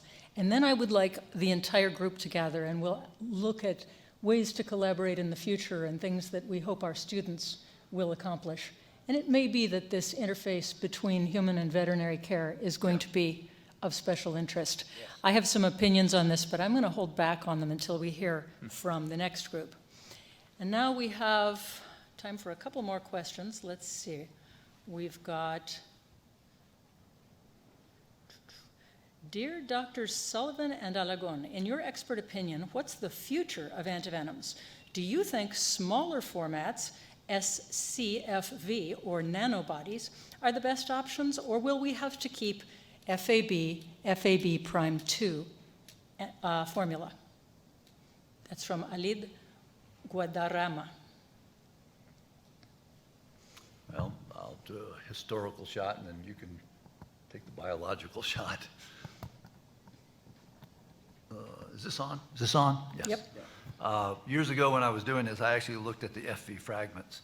The problem was, what I was worried about was the separation of the two ends. They're not together. They're around 25,000 molecular weight, and they may separate out.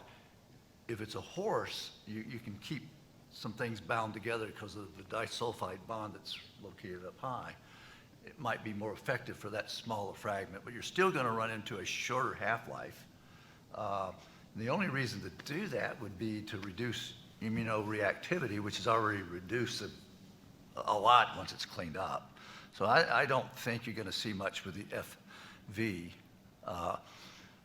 Part of Rick Dart's research when he was my first fellow was we were looking at the skin penetration of FABs and other things to see if we could have a completely different route of administration, which would prolong the half-life of moving it through the skin. Oh, yes. And we tried doing that with radio-labeled, and we couldn't get it all the way through the skin. But now there are better skin enhancers. So I think maybe the future is the administration, the timeliness of administration, and maybe a different way of administering either product. And trying to move a 50,000 molecular weight molecule across the skin was difficult, but it was an interesting idea. Yeah, you will have an anti-venom depot. Yeah, just like exactly. Venom depot. And so therefore, if you're down in the Grand Canyon, you can open up your little pouch, slap it on top of where the wound was, and really decrease the toxicity. And that was the whole goal of that study. So. All right. Howard McKinney asks, assays to identify which components of venom are present in envenomated patients would provide extremely interesting data for both bedside clinical therapy and development of specific therapies. Is anyone working on the development of assays for individual venom components in blood? Not me. This is something I think we have new technologies that may enable in the future. Michelle, do you have an opinion as to whether that would be useful for the kind of research that you've embarked upon? I would love to have assays that could identify the different type of toxins that are most pronounced after any individual envenomation. I think, I would love it. I think that's the area of collaborative research that I've always wanted to do, like be able to work with someone at the lab level who can develop these assays and take samples from our patients and research that.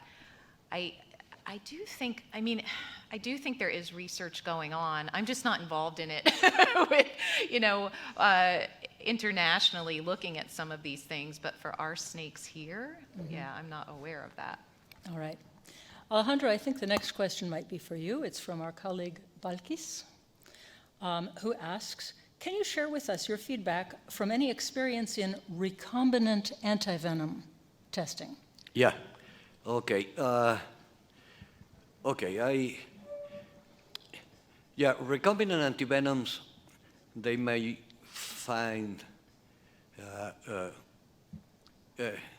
use in some types of envenomation within the next 5-10 years. For example, as I told you, the black widow spiders and the violinist spiders of Mexico and North America, they are very similar. So if one can find recombinant antibody that neutralizes whatever of those toxins, the chances that will neutralize all the different species are very high, so it's worth it to pursue for recombinant antibodies against either a single myelinase or alpha-latrotoxin. And I've been involved in collaboration with Dr. Baltasar Becerril, who works also at the Institute of Biotechnology. He has been developing single-chain FABs, okay, which are antibodies using phage display. Okay, these antibodies they are 12,500 Daltons, okay, and so his model is scorpion antivenoms, okay, scorpion venoms, and the problem with the scorpion venoms is that they have different toxins.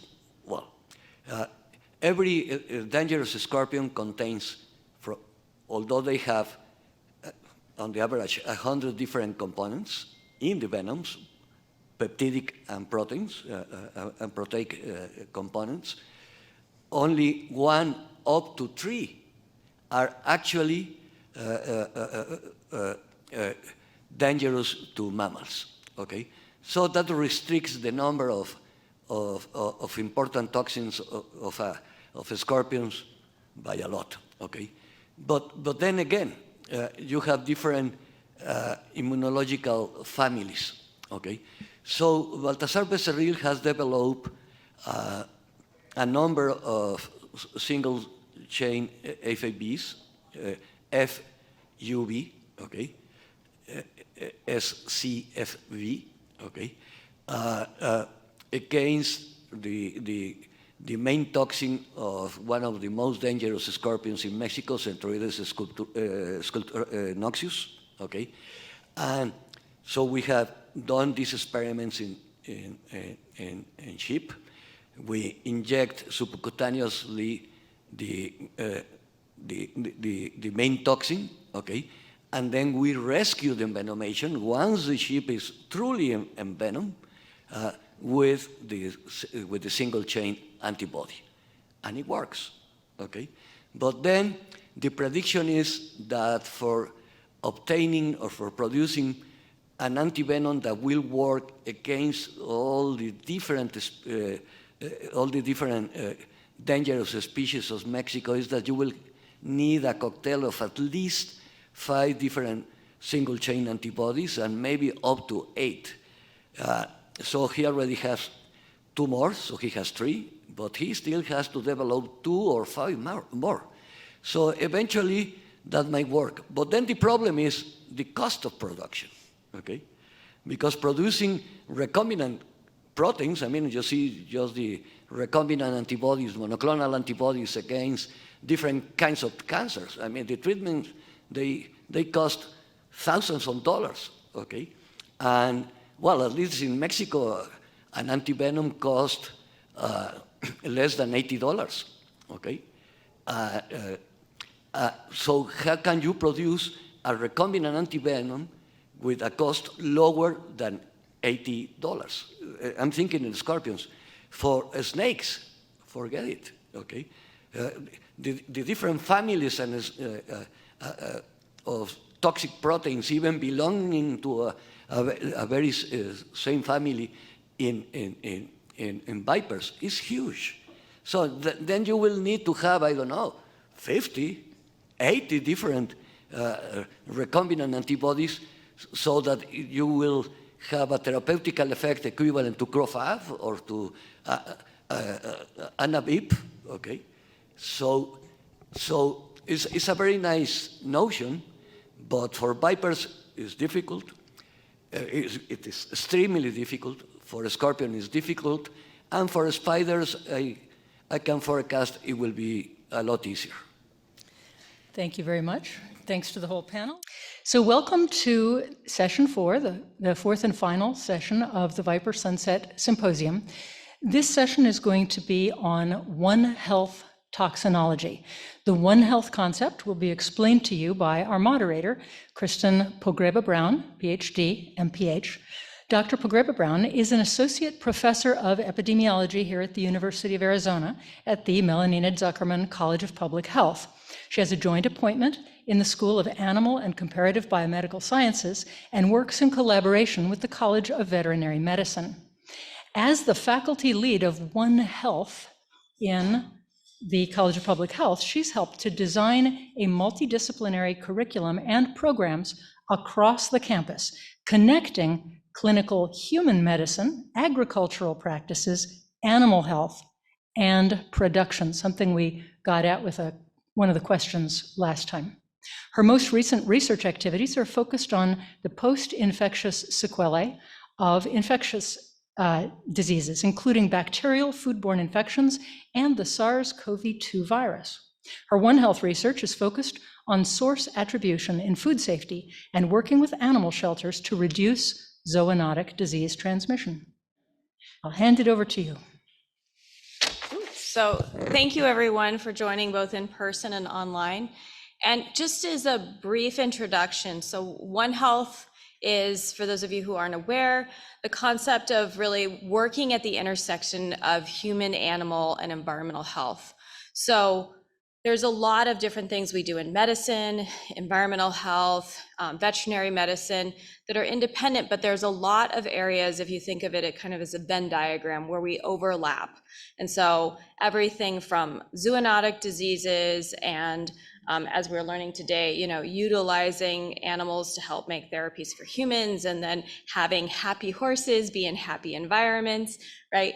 And so thinking about how all of those things interact together is really one of the ways that we're trying to move some of these more complex health problems forward by working in these interdisciplinary programs. So I'm going to be moderating some questions today, and I also have the privilege of introducing our next two speakers and final speakers, and then moderating a final panel at the end. So Adolfo Rafael de Roodt is a PhD DVM, who is a member of the Faculty of Medicine at the University of Buenos Aires and a Ministry of Health in Argentina. He received his PhD from the University of Buenos Aires, his MS in molecular microbiology from the National University in San Martin, and his DVM from the University of Buenos Aires. Since 1992, he has worked with venomous animals, venoms, and development and production of anti-venoms, antitoxins, and other therapeutic anti-sera for human use.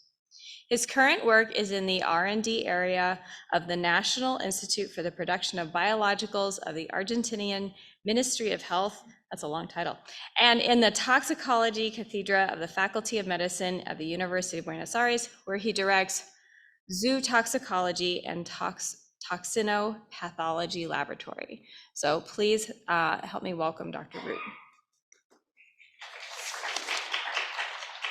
Thank you, Leslie. First of all, my deepest apologies by my terrible English. I have an English similar to Tarzan, me Tarzan to Jane. It's not my mother language. Then I will have the help from Alejandro and Leslie in the talk. This is maybe this situation a goodbye for a situation for the VIPER Institute. I prefer to see this like in the Nordic or German mythology, like the first of something to begin another new thing, new collaborations, new relationships regarding the subject that we love, or at least we like, that is the venomous animals and the venoms and the venomation. Then I will speak of the collaboration that we have over 20 years from the South, Argentina, Buenos Aires, to or with Mexico, and with Dr. Alagón and with Leslie in topics very similar. You see that Argentina is in the extreme south of the country. We have weathers from the tropical in the extreme north of the country to subpolar in the extreme south in the Tierra del Fuego province. We have the highest mountains of America, over 6,000 meters. We have the deserts, we have humid forest, we have a very varied country. And we, despite the southern localization, we have a very diverse population of venomous animals, not in the number that you have here in Arizona or the Mexicans, but we have a lot of vipers, scorpions, spiders, and in addition, venomous marine animals that we will not speak of this. Then, despite this big difference, we have several points in common that were the cause of the relation of this communication of 20 years and the common help and collaboration with Dr. Alagón and Dr. Boyer. And despite the distance and the different geographies and characteristics of the countries, we have had and have similar ideas and thoughts regarding these topics. Dr. Alagón, I met him in 1999. The guy, he is in this photo, is Juan López de Silanes. He was the director of Bioclon Institute, and Leslie spoke of this. Alejandro, you talk about Juan a little bit. And he was the responsible with Alejandro that this contact. And I met Leslie in Cuernavaca in the year 2000. And led me to see after that, the situation. With Dr. Alagón, I met here another Mexicans in a not nice situation because I began into a conversation regarding the venom of Crotalus durissus terrificus in a morning in a congress in Isla Margarita. And this was the first contact by a discussion regarding its venom. And I will speak on this situation later. And with Dr. Boyer, we met in a congress in Cuernavaca, in Sumilla Hotel, a beautiful hotel in Cuernavaca, in a congress organized by Bioclon, with environment like Japan in the samurai age, big gardens with Japanese characteristics. And you see, I am handicapped, and this day I was especially in pain. And I was going for the conference room, and I saw a young lady that has problems to walk. And we went together. The young lady was Dr. Boyer, and we speak our pains, went to the conference, and at the afternoon, Dr. Alagón presented me Dr. Boyer as a collaborator, a huge physician, and that we met by our problems to walk at morning. This was the first contact with both. And this one, why is my interest and a lot of people who work in this? You can see this is not mine. This is a paper from over 10 years ago. The relationship is here. You can see here is mortality in different countries, and you can see here different indexes: Human Development Index, government expenditure on health, percentage of labor force, GDP per capita, and in all the cases here, you see that you have a negative regression. Less money, poor countries, more mortality, in this case for snake bite, and here, the contrary, in undeveloped countries, where there are more people working in the fields, we have more mortality. Then this is a situation, at least with the snake bites, that have a high social impact, and a lot of countries has not the possibility to have a good antivenom because they have problems to the access to the health system, and all that we can do regarding the improvement of the treatment or new ways for treatment for these pathologies, because the antivenom is expensive, it's difficult to produce. Anything that we may contribute with only not favor our own countries, but a lot of countries that need of this help. I have to mention other people like Dr. Lorival Posani helped a lot to us in the study of scorpion venoms. Dr. Roberto Stock, who worked with Dr. Alagón, he helped a lot in terrible discussions regarding subjects on antivenoms and physiopathology of snake venom.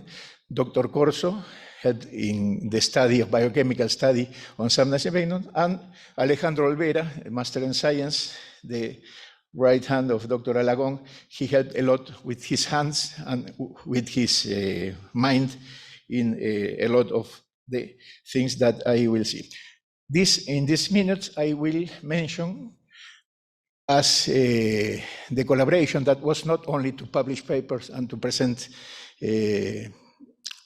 scientific jobs, works in congresses. We have almost 100 presentations in congresses and 29 papers in peer-reviewed journals. I will focus only in the papers, and I will mention this, but especially those that I think that are important, all are important, but those that I think that are useful for this occasion. I make the division of our production, of scientific production, that they publish it only in 3 points. This is the first, the cooperation on snake antivenoms. This was begin in Isla Margarita in 1998, in a cruiser in the Caribbean with Dr. Alagón. We began to speak against the venoms we met before in the same Congress, and we have similar ideas regarding the antivenoms. In this time, it's true that the better antivenom is that produced what the specific venom. This is totally true. And if it would be possible with the venom of the snake that will bite, but in the real world, this is very difficult. Then we have to use several venoms in occasion when it is not possible to obtain the specific venom for produce the antivenom, and this mix of antivenoms may provide us a useful antivenom. But in this time was very discussed at this point in several scientific publications, especially in the regions where we work. And we were convinced that we can have a good cross-neutralization. And Dr. Alagón spoke regarding a paper from my country.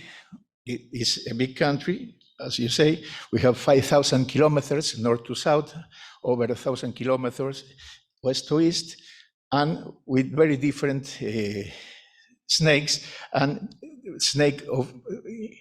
in very different regions, and you know that the variation regarding the regions is very known on the snake venoms. And when he was speaking, I realized that it was a paper of my group. It was my paper.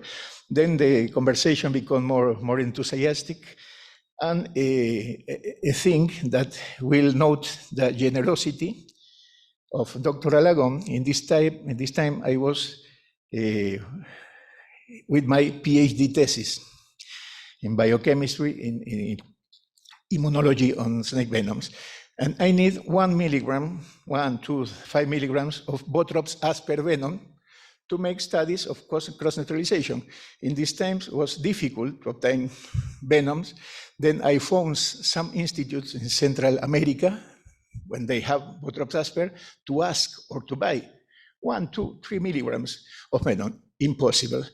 Speaking with Alagón, this night, Mexicans invite me to a dinner, and I don't remember if this the same night or the other day, Alejandro gave me 1 gram. I have venom, still I have venom, 1 gram of Botrops asper venom, and several vials of the Mexican antivenom for my PhD thesis. which shows the generosity in the collaboration. And it was, of course, the beginning of the collaboration. Now, the ideas of the cross-neutralization, that we may obtain good antivenoms using the cross-neutralization, that it's not necessary to use a specific venom for produce the venom, might use this characteristic, was the first thing. And we began the research using antivenoms from North America and South America over venoms from North American vipers and South American vipers. And the results were very interesting, but we thought this, but the reviewers of scientific journals don't.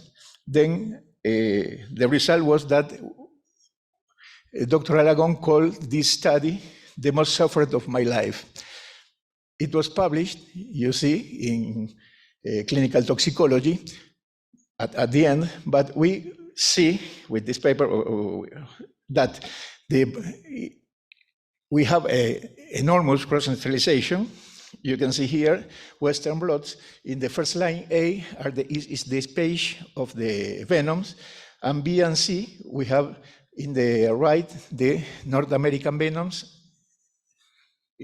In the left, the North American venoms, and in the right, the South American venoms treated with the different antivenoms. And you can see a good recognition of both antivenoms on the different components of these venoms.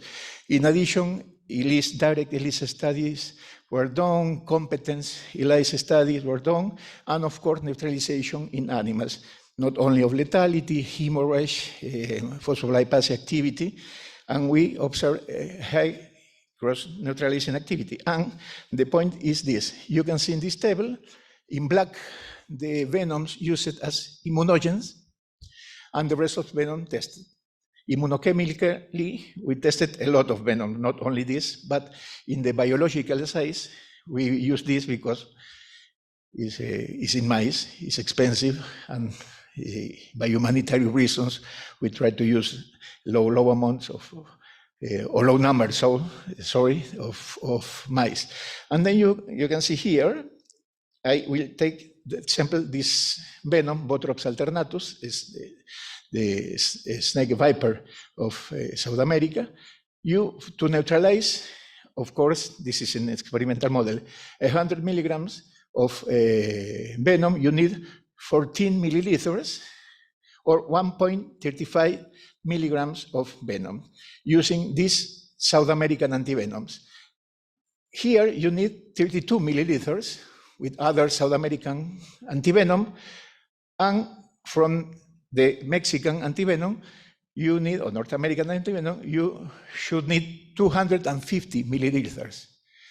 It's terrible. We can see this is best, yes, in the vial, this is the best, but we can see that the immunogenic mixture of this antivenom is best, is terrible regarding the others. But when we observe the protein content, see that we need 1.35 milligrams of proteins with this, 1.59 of this one, and 2.1 is very close. The amount of protein is very close. And what neutralizes the venom is not the water or the saline solution, it's the protein content that in this case are the FAB fragments. Then, in this case, we see that despite the different volumetric dose that we need to neutralize the venom, the quality of the antibodies, of the antibody fragments, are very similar. Yes? What is the usefulness of this is for the design and study of antivenom. Of course, therapeutically, I prefer to use the more potent in the vial. But when we have to select immunogens or study or design an antivenom, we can see, if you see the columns of the volumetrically doses and the real dose, that is the protein content, we see that there are enormous difference. Unfortunately, the paper was accepted, and in the following years, most of the papers that dealing with the neutralization of antivenoms and regarding the design of the immunogenic mixture for immunized horses, taking into account, in addition, for the volume of antivenom necessary, the protein content necessary for this neutralization. It's a little bit complicated, but it's very useful for people who is producing antivenoms. And in this case, I forget to tell you that my institute, I have the honor to work in an institute in my country that produce antitoxins 5 years later than von Behring and Kitasato produced the first antitoxin and anti-diphtheria, anti-tetanic and anti-diphtheria. In 1895, in my country, by Carlos Malbrán, is the name of the physician from which my institute have the name, produced this type of antitoxins in Argentina.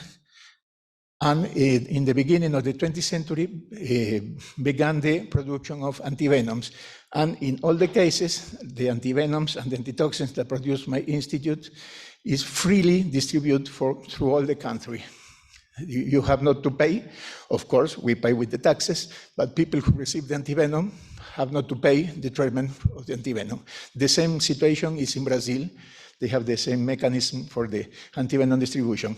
And the other honor is that the University of Buenos Aires have the first cátedra of toxicology in the world, of toxicology for physicians. There are in French another for chemists, but Señorans, Dr. Señorans, in the 19th century, began with the first cátedra of toxicology in the world for clinical toxicology. Sorry. Then, with this paper, we saw that there exists an important, very important cross-neutralization, as you can see in the table, and the need to estimate the protein content when we have to see the real effectiveness of an immunogenic mixture to prepare an antivenom. Well, all these papers were published in collaboration with Mexicans, and you can see Alejandro spoke on the antivenoms in Europe, antivenoms in Africa. Some of these papers, we collaborate a little bit with the technical part of toxicity assays, especially, and some of these, in example, number 4, this immunogenic mixture is used now in a product in Central and South America. Then we have a good collaboration regarding this topic. And I have to mention this, that was speaking the table before, that all what I said is regarding vipers. With Micrurus, elapids, is very different the situation. This cross-reactivity is not general, is good with the phospholipases, the beta neurotoxins, as told Dr. Alagón, but the alpha neurotoxin, the one who's bind the nicotinic receptor at nicotinic level, are very different, are very difficult to neutralize. There are several groups and have low immunogenicity. Then is really a big problem. We are in the path to have a good broad spectrum antimicrurus antivenom, but fortunately, the antivenom that we produce is very useful for our country. But we can use this antivenom in North America, as the North American antivenoms can be used in South America, and these papers show this situation. Finishing with antivenoms, this is related with some things that were treated today. This is an interesting paper when you can see this. This is the potency of a pool of venom of one snake, Botrops alternatus, one species, that was used for determining the potency, neutralizing potency of an antivenom. We determined the neutralization of lethality, hemorrhagic activity, and procoagulant activity of this venom. Then, this is the potency. This pool is constituted by several pools from snakes from different regions of the country, because as I told you, in different regions, you can see here,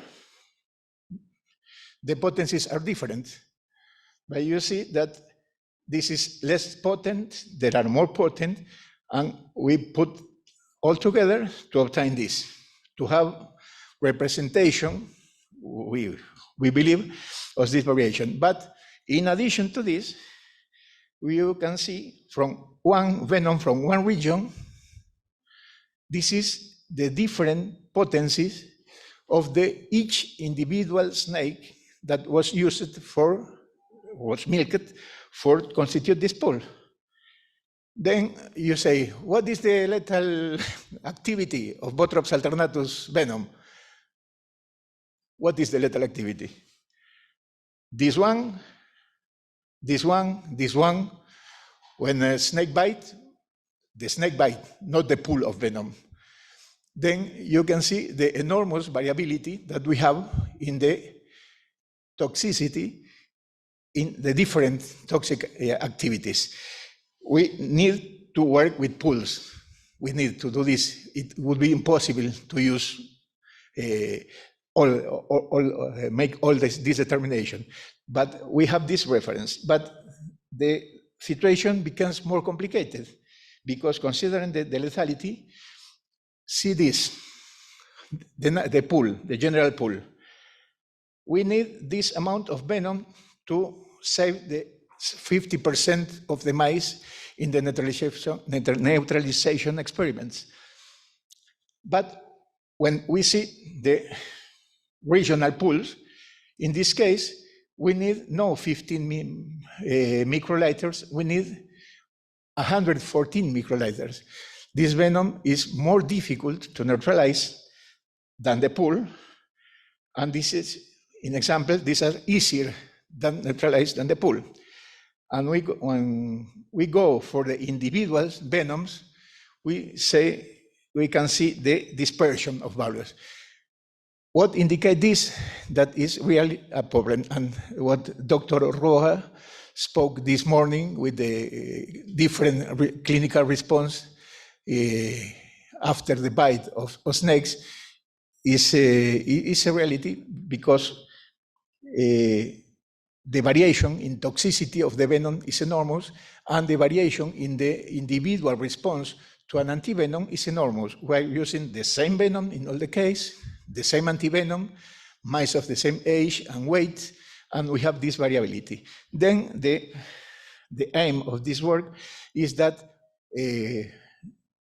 we need to do all this experimental work, because we have to know the toxicity of the venom and the neutralizing capacity of the antivenom. But we need of the clinical experience, and when possible, but not always is possible, to have clinical assays to see the real usefulness of an antivenom and the dosage.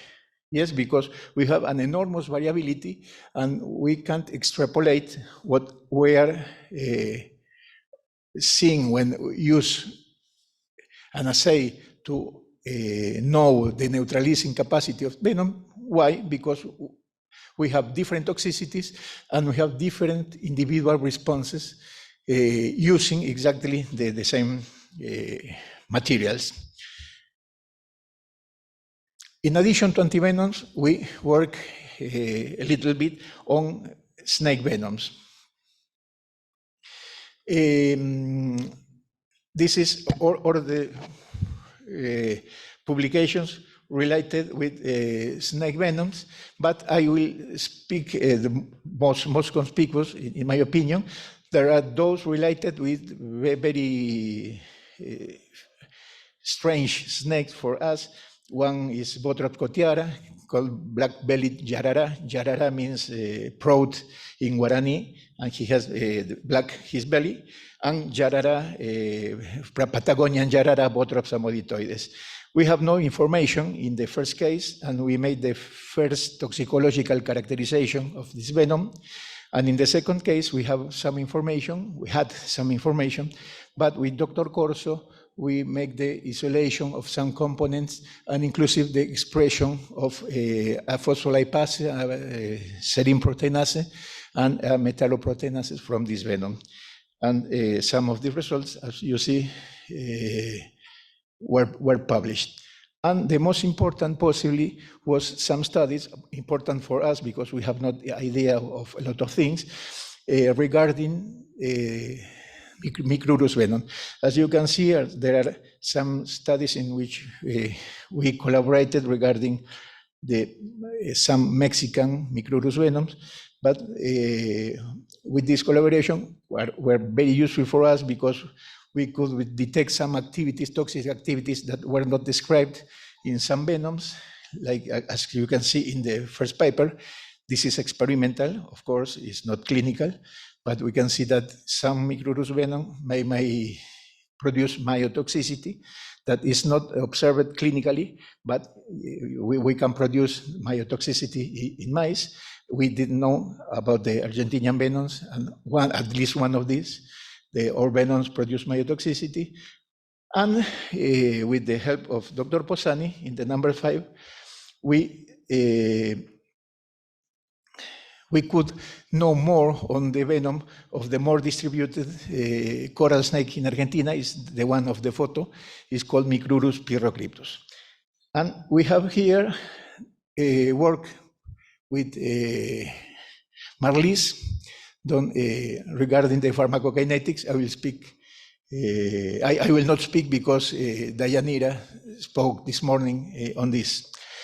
And this work is not related with toxicity directly, but is related with the amount of venom that a snake may inject. You see that the vipers have solenoglyphous teeth, and after the bite, in the hemistotoxic venom, like in the left, if you see fast the region where the snake bite, you can see the mark of both fangs.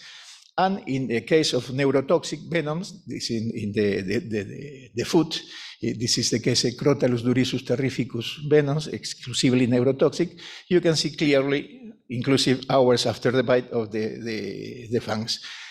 And what happened with this? That if we consider this, we might have an idea of the size of the snake and the amount of venom that the snake can inject. It is obvious that you see, well, is the biggest snake, they produce more venom. Is it small, produce low amount of venom? Yes, but it's crazy, but the publication of this paper have not systematic information regarding this situation. Then you can see 2 venoms. One in the first line is Botrops alternatus venom and histotoxic venom, and low Crotalus durissus terrificus venom and neurotoxic and myotoxic venom. But you can see here that the venom yield, the venom that we can extract when yield the snakes, are directly related with the size of the snake. The length is related with the separation between fangs, and is related with the mark of the bite, because when the vipers bite, the mark is a little bit bigger than the normal separation. Then you can see here that when you have a determinate difference between fangs, the amount of venom may be higher or lower. You know that a few months after this publication was another publication for a great, one of the most important herpetologists that used some information, and he did something that we have not the valor. Alejandro, valor, valentía, courage. We have not the courage to put in the paper that he make the equation when they can predict the amount of venom.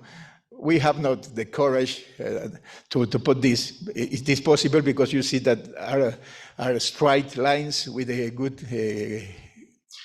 regression coefficient, but we have not the courage to express this. But it is clear that has a direct relation on these variables, and we published this with the help of Dr. Boyer, that we make thousands of measures of venom, bites, snakes, and we could organize all this information and publish this paper that is not high science, but is very useful for the people who work with snakes. Here, the lymphotoxicology meetings with Marlies and Mike and other people in Cuernavaca that Dayanira spoke this morning. It was an honor to stay with Marlies in these times and know over his passion that is the lymphatic system. And finally, the cooperation regarding arthropods, venoms, and antivenoms. We have 7 papers published in collaboration. Alejandro spoke a lot of the first situation, then it will be fast. You know that Loxosceles venom may produce local lesions and systemic lesions with hemolysis and intravascular disseminated coagulation. All the responsible of this is a phospholipase. And when we met Alejandro and Leslie, we were in Buenos Aires producing our first anti-Loxosceles antivenom.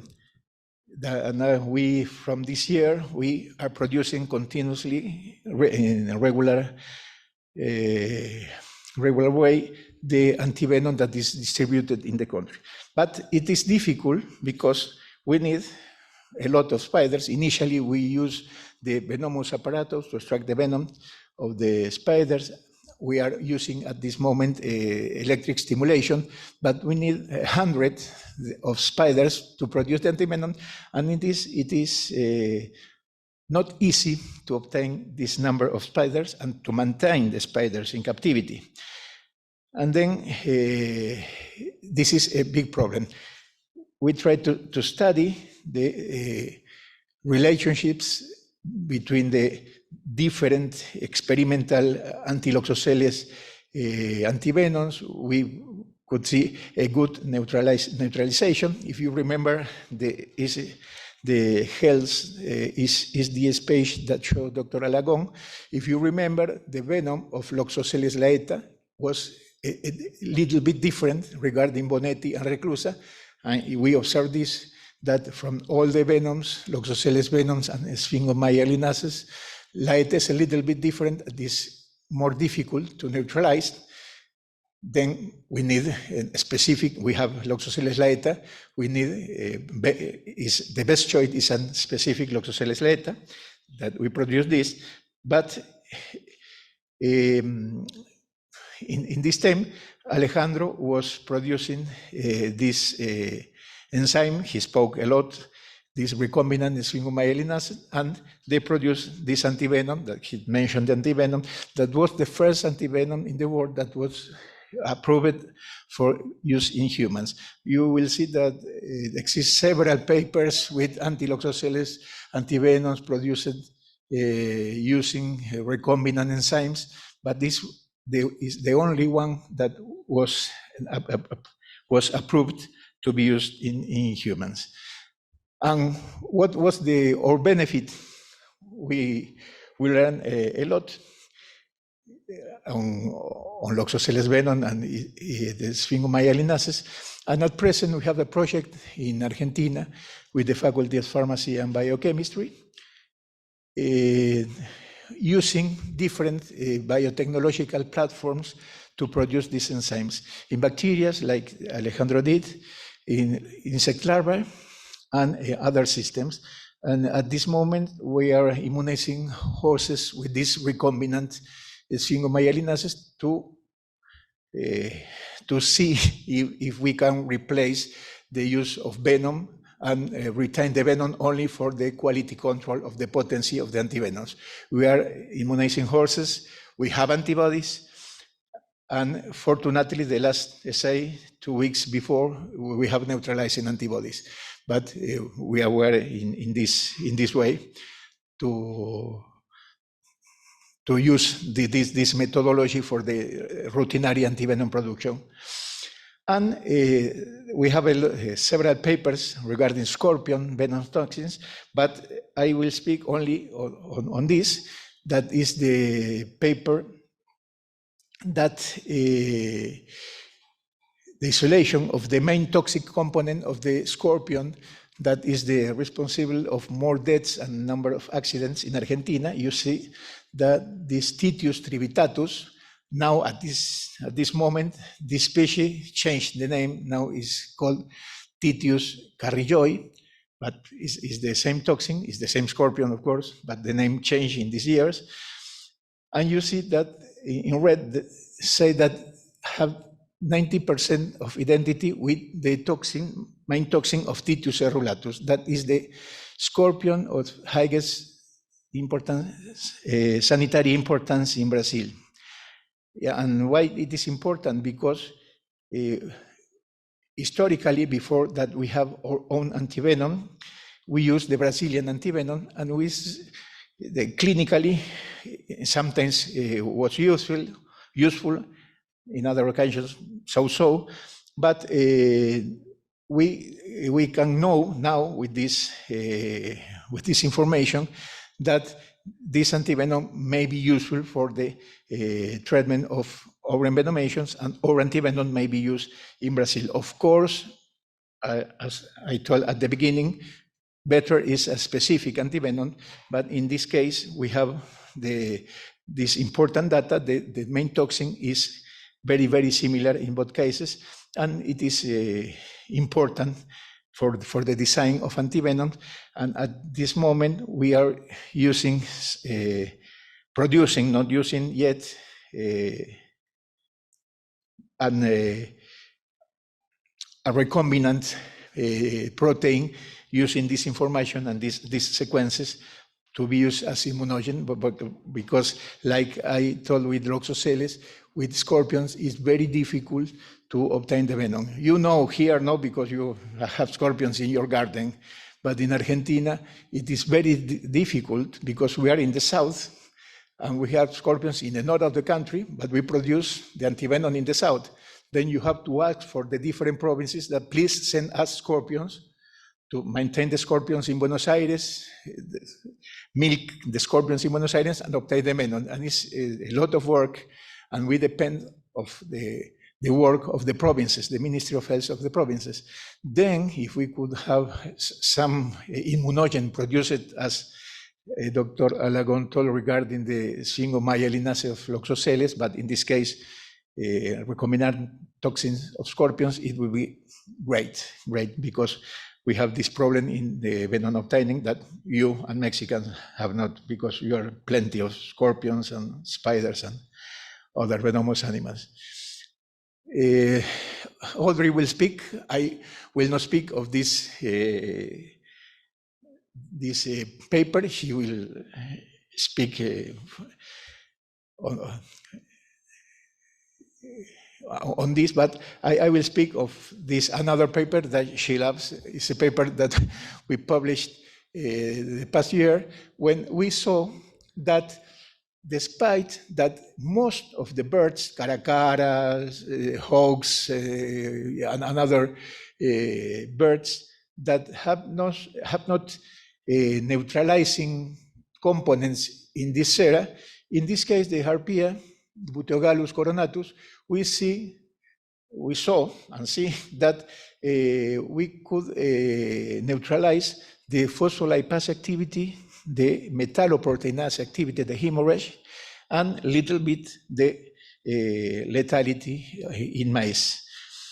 And it is crazy because it was the only one bird that showed this activity, and is lower than the this protection provided from the sera of vipers or from the sera of possum, but was high regarding a lot of birds, rats, mouse, horse, dog, and a lot of animals that we tested to see non-specific neutralization.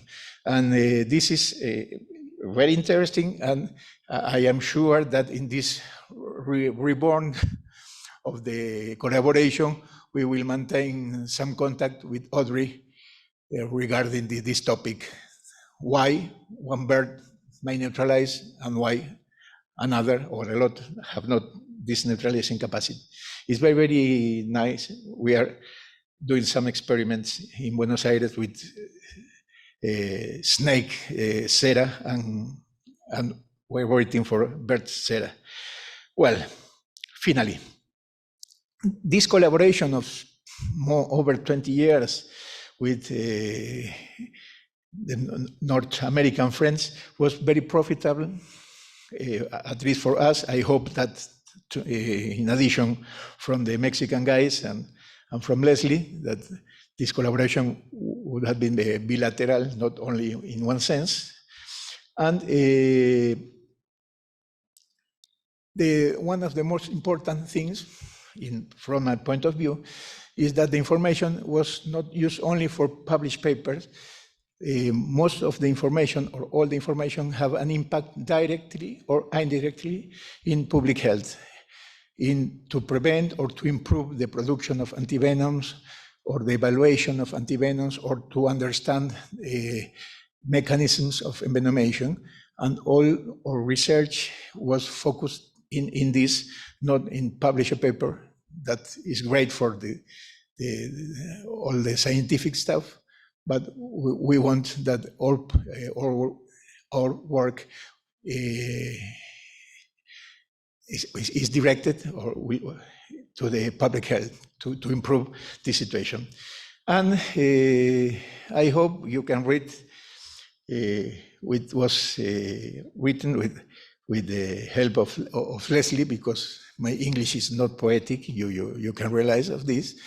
But very probably we have things that we have to analyze of past experiments that were not analyzed, that possibly we will have new papers regarding this non-processed or analyzed data.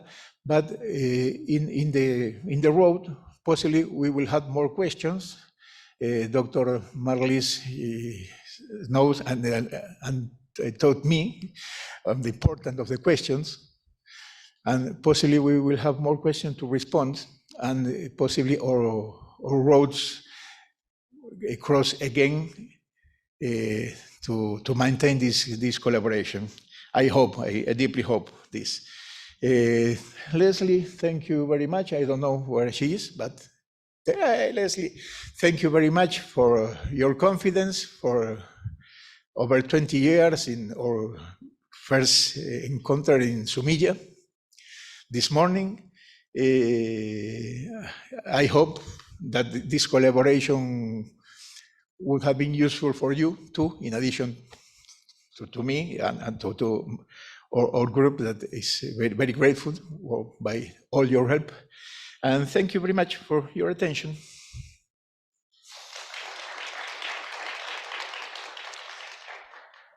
Excuse me, I have to put this.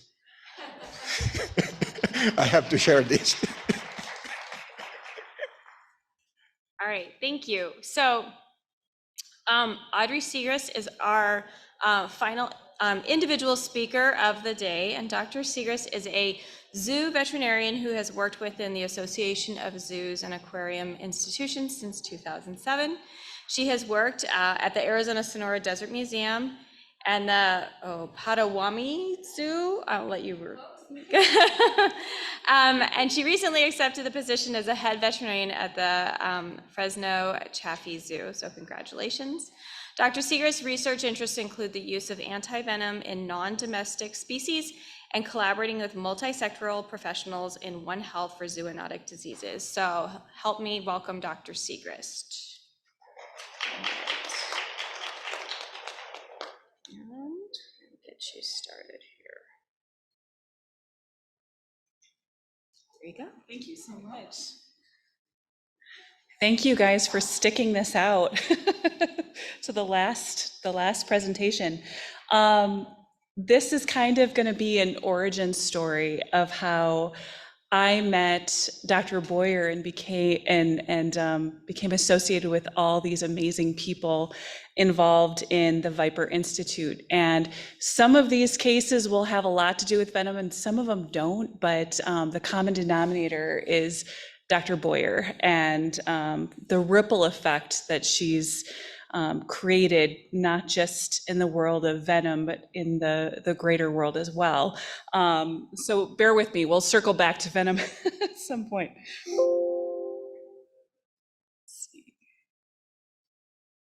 And we covered this before, but the focus right here and of what I have found to be so important being a veterinarian and a zoo veterinarian is the concept of One Health.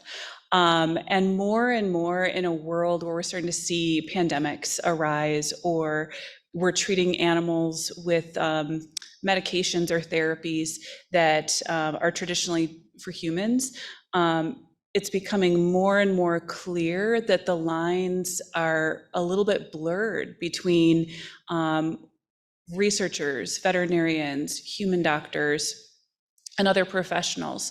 And so it's a whole new state of mind that has made me a better veterinarian, and I'll give you some examples why. So this is the origin story of how I met Dr. Boyer. I was working originally at a small animal hospital in addition to doing work as a consulting veterinarian at the Desert Museum, and a well-meaning private citizen dropped off a paralyzed tarantula that they had witnessed being envenomated by a Pepsis wasp. And if you're not familiar with what that is, it's one of the creatures that creates the most painful sting of, I think, any animal on earth, and I'm sure there are people in here who could tell us more about that. It was a witnessed envenomation. What the female Pepsis wasp does is finds a tarantula and envenomates it, stings it, drags it back to the burrow, and lays a single egg on the top of the tarantula, so the young can actually develop and eat this paralyzed poor tarantula alive. And so this tarantula had been rescued from a well-meaning private citizen and brought to my vet clinic. And at first I was thinking, is it dead? But then I was touching its legs and it still had just a tiny little reflex in one of its legs. And so I didn't really know what to do, but I wanted to do something. And so that is where the collaboration that I had been developing with the Desert Museum directed me to Dr. Boyer. But at first I called some other specialists in the area who knew a lot about all sorts of invertebrates. And at least two people before I talked to Dr. Boyer said, well, why don't you just step on it and get a new one? And no, that's not how we do things in zoo animal medicine. So I called Dr. Boyer, worried I'd get the same response, and it couldn't have been further from the opposite. She said, well, how about I come over and examine the patient? So she came to the clinic, saw the tarantula. We talked about what we could potentially do, which let's think about what supportive care could be for a patient that's paralyzed. And she told me that venom will eventually degrade. Will the venom degrade long enough or fast enough so the tarantula doesn't die of starvation? We didn't know. But as I learned in vet school, more is missed from not looking than not knowing. And so this was such a cool opportunity, took no money. I kept it in a critter keeper by my desk. And weekly I gave it some fluids, And of all the 8 legs, I did physical therapy 3 times a day, stretching or extending and flexing all of its legs, because the cool thing about tarantulas, one of the many cool things, is that they have muscles to contract their legs, but it's hydrostatic pressure that makes them extend their legs. And so it was really important that if this tarantula recovered, that it wasn't going to be unable to get food, to hunt, to molt. They have a special process where they flip over on their back during a molt, and I knew that we had to keep that intact somehow. So this was a project to see what we could do together. And it was wonderful because that's how I met Dr. Boyer. As time went on, we started getting more and more twitches and movement in the legs of the tarantula. I would tickle its spinnerets and it would walk just a few tarantula-sized steps, and ultimately was walking along the enclosure at about 6 weeks. It was around the time of monsoon, if I remember correctly. I think so. And unfortunately, this one died in the molt, but it made it this far.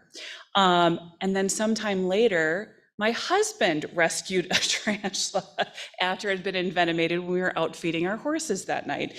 And I thought, oh my gosh, why are we so against these poor Pepsis wasps? Why are we being so judgmental? But anyway, so I wanted to try again. And so we tried again, and that one fully recovered, was able to hunt. And I had her for years, up until she passed away at a normal life expectancy a month ago. And so she lived a great full life and was a super amazing story, and led to a great number of collaborations, which would bring me to the next slide. Forgive me, I don't have many pictures of this right now because I'm in the transition of moving, but during my work at the Desert Museum, we had some amazing things happen. The keepers at the Desert Museum, like many keepers in many institutions, are really in tune with their animals that they work with. The animal where you just see the feet, I think a pointer is going to show up. This is a red-tailed hawk named Sonora. One day after she was flying in the free flight demonstration out in the desert like they normally do, I got a call at the end of the day that she had been envenomated by a rattlesnake, and the keepers were trying to recover her and bring her immediately up to the vet hospital. And so I figured they're going to be here in about 10 minutes. I have to figure out what to do. She wasn't doing well. I was really worried. You can actually see the venom, the fang marks on this very swollen foot. And in the meantime, I started looking up what kind of treatments are available for them. And there was only on the Veterinary Information Network one small reference of a California condor that had died from envenomation at a zoo in California. So I thought, that's not great. And then I just quickly jumped onto a online forum from falconers that say, yeah, they'll die from it, give it Benadryl. So I thought, oh, bummer. And then there was one little line that said, well, if I had antivenom, I probably would try that if it was dying. And so I thought, well, if Sonora is looking like she's gonna die, maybe we should try that. So a little more than 10 minutes passed. I'm thinking, why are they taking so long? Come to find out, she was a really good bird, and she was trying to fly back to the keepers with a live rattlesnake in her talons to land on the glove. And so I have to give them a lot of praise for continuing to try to get her, and it's okay that they were a little late for their appointment that day. Anyway, so we had to go acquire the antivenom from a local clinic in Tucson. And in the meantime, I thought I need to call my friend, Dr. Boyer, who helped me so much with our tarantula, to see if she has any advice to use this in a patient that it has not been used for before, at least that has been published. So I get her on the phone. I talk to her about, well, this is a really small patient. What do you do for young children?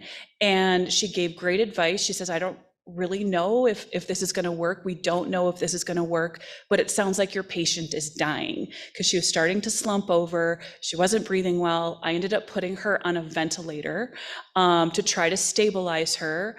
And while we were getting the anti-venom, and she said, just make sure you have some epinephrine ahead of time in case the worst would happen and she has a reaction. So the anti-venom comes back, and I get an IV in the wing. She's still under anesthesia. And I start to administer the anti-venom, and I'm still on the phone. We were still on the phone, I think. And about maybe a quarter of the way through the dose, she starts to go into full anaphylaxis. Her heart rate starts shooting up above, I think it was above 400 beats a minute, and then dropping to below 80 beats a minute, just completely unstable, shaking, the whole thing. I hung up on Dr. Boyer, unfortunately, because I needed both hands.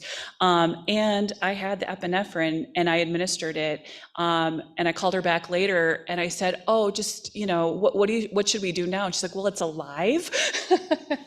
She thought that that Sonora had died, but Sonora recovered. She did really well. We woke her up, we extubated her, and the first thing she did was vomit up the head of the snake that she tried, to eat, because while they were trying to catch this, or while the keepers were trying to bring her up and call her, and she had a live snake, she decided to have a snack, forgetting that it tried to kill her.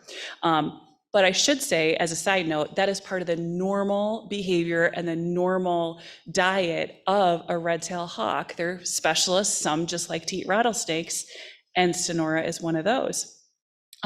So Sonora did really well. I thought, well, that was a strange occurrence.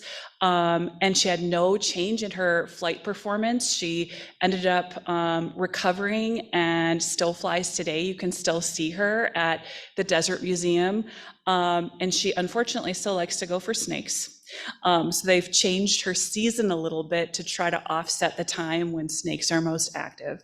So I thought, well, that's an interesting case. Maybe I'll write it up someday.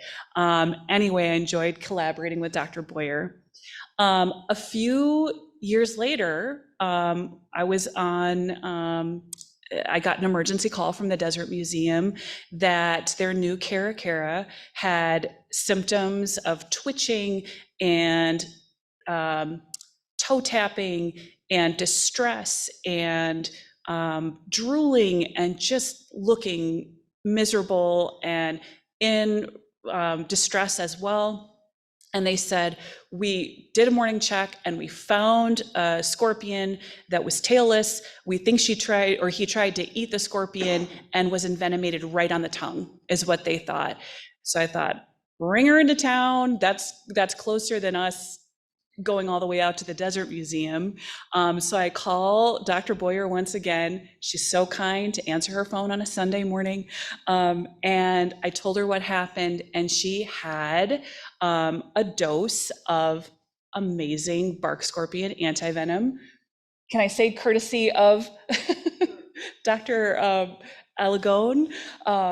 And so we thought, well, it hasn't been used in a caracara that we know of, but same thing, it looked like this bird of prey was going to die. And so we anesthetized her, set an IV in her wing, again, had this beautiful, pure antivenom, and her heart rate was, I can't remember exactly what it was, but within just a few minutes of the IV administration, she was completely stable. It worked that fast, within 3 minutes. And so I thought, well, there's no need to keep her under. We'll wake her up. She had a few little residual issues that all resolved, I think, by the next day. And they were really minor, nothing that I would have been able to detect, just behaviorally from what the keepers were able to detect. So it was a complete success. And so that was a total success story as well. The wonderful thing about that antivenom is that there was no reaction to it. This bird tolerated this IV administration very, very well. And so I thought, well, that's interesting. And then Leslie and I said, well, I guess we have to publish a report or a manuscript now because we have 2 cases. So we started writing the manuscript. Then I think about a year later, we had a similar call. I was in surgery at a small animal clinic. I was doing a double radical mastectomy on a borzoi. And if you've ever seen a borzoi, they're huge, they're really long, and you're in surgery for a long time. So they bring in this very ancient barn owl who is beloved by the staff, because that's always how it happens with veterinarians. It's always the favorite that's brought in and do everything you can to save it, and then you feel the pressure for sure. But poor Ty the barn owl had a droopy head, had all sorts of strange symptoms, and had a unstable heart rate. I couldn't do a great job of examining him because I was gloved up in surgery. And so called Dr. Boyer. Dr. Boyer was kind enough to meet us there, and my veterinary technician administered another dose of Dr. Alagón's anti-venom, but this time we gave it IM. And this bird, who is 20 years old, and keep in mind their life expectancy is 2 to 3 years. Correct me if I'm wrong, keepers out there. In the wild is 2 to 3, but probably not 20 is the typical, I'm guessing. So anyway, he was an ancient bird, was envenomated. They knew what to look for by this time. They're becoming pros at envenomation for sure. And this bird, who is ancient, really, really symptomatic, recovered completely, and in 3 hours from an IM administration. And so so anti-venom looks to be like it is a great therapeutic option if you have it available. And so then we began talking more about publishing a case series because there just wasn't anything in the literature about it. But we did know that they died from it, because when we did a literature search, there were a number of articles talking about fatalities in birds of prey from being envenomated, and falconers have known this for a long time. And when you go on their message boards and that sort of thing, they talk about a number of instances where they lost birds to it. So it was a very interesting set of situations. So that third case especially was one that just kind of threw me right into my love of all things venomous, because it was just so neat what you could do and how fast things could respond. And I treated dogs and cats and goats and horses and stuff in private practice, but to use it in species like this was just incredible. And so I was lucky enough to go to Venom Week after 2 of these cases occurred, and then also visit Dr. Alagón's ranch in Mexico. And I have to say, when he had the slide up before of happy horses, I'm a horse mom myself, and that is the happy place I go to in times of stress, because it's beautiful rolling pastures. Those horses are so well taken care of, and they're providing such an amazing service. And they love their grain. They come in for grain, to do the whole procedure, and everything is just incredible. So it was the start of such a wonderful collaboration. But moving on, I ended up taking another opportunity closer to my family in the Midwest, where I'm originally from, at Potawatomi Zoo, and I was the sole veterinarian there. It was a little hard because there wasn't anything really venomous to work on, and I had developed such a love for doing that. But I kept in touch with Dr. Boyer, because Dr. Boyer is such an experienced toxicologist, in addition to being a toxinologist. And we happened to have 2 animals very shortly after I started who got into toxic plants. So if you know your hoof stock, you know that the hooved animal that looks like a cross between a zebra and a giraffe is actually an okapi. That one got into deadly nightshade in the yard, colicked. So I consulted Dr. Boyer on that, and our brand new rhino, Misamba, that's a picture after we did some supportive care for I'm trying to remember I think it was wild rhubarb that he ate, and I might have that backwards, it's a little while ago, but she consulted with me on those things, and I thought, okay, so I can at least keep going with this toxicology stuff. So that was pretty amazing. But then, of course, as everyone knows, COVID started to happen. And so all these things that we planned to do were put on hold. And, you know, but the zoo stays busy, but during COVID, there wasn't a lot of resources for veterinarians, and I'm sure for the medical professionals. So it's many cases that you're doing. And it really underlined the importance of reaching out in a One Health situation, because no one has all the answers.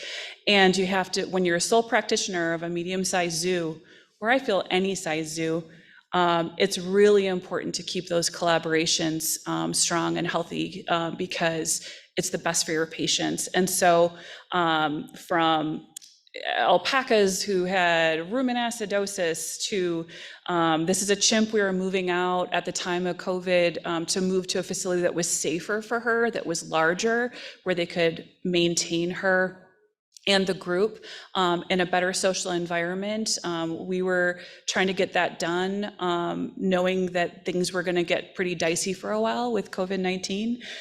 So that's her, and that's the smallest female. They're huge and they're incredibly strong, and I wish them well. And then we're busy with all sorts of other things. Hand raising baby animals. It has absolutely nothing to do with toxicology, but it was a great excuse for me to send cute baby animal pictures to Dr. Boyer and to try to lure her to come for a visit, which worked. This is one that Dr. Boyer actually named. This is a Chicoan peccary. Her name is Mafalda. They're endangered. And she was rejected by her mother. Her mother tried to kill her. But the other one that was in the litter, there were 3. She killed one before we were able to intervene. And the second one, she let nurse, was totally fine with. And then she started to attack Mafalda at a day old. And so I really wanted to try to hand raise this animal, since when we pulled the animal, it was just a subluxated hip and it went right back in, but the mom showed no interest to want to take Mafalda back. And so they're herd animals, they're difficult to hand raise, at least from what the other SSP programs say in the US. And so I took her home. They get chilled very easily. I put a little dog sweater on her, and she became very good friends with my own personal dog, who is an incredible nanny dog. And by the way, I'm gonna put a plug in for Pima Animal Care Center in Tucson. That's where all my dogs have come from, and he is a diamond in the rough. He was the best nanny dog anyone has ever seen. And so adopt from there, please. But they would cuddle. He provided her support so she wouldn't so firmly bond with humans, because the ultimate goal was for her to go back and be a member of the herd, not for her to think that she was a human. And so a dog was a lot better than a human for that. But she was friendly, and she still is to this day. But she grew up, and she was reunited with the herd. And the funny thing is that she has now had offspring of her own. And when she had her offspring, instead of standing up to nurse, she laid down like a dog, which was hilarious. And she barked for a while, and I'm not kidding. So it was pretty amazing. And Leslie got all the updates, and I told her she has to come visit, or if she gets to name her, she has to come visit, and that worked. And then there's another baby. You guys need some baby pictures here to just break up some of this. And so then we had a similar situation with a baby red panda. This is my husband. He's an airplane mechanic, but he's also a great emergency vet tech out of necessity. And so we took her home. She had aspiration pneumonia. They're really hard to hand raise. Only about 49% of them will survive if they're hand raised. And she aspirated 3 times.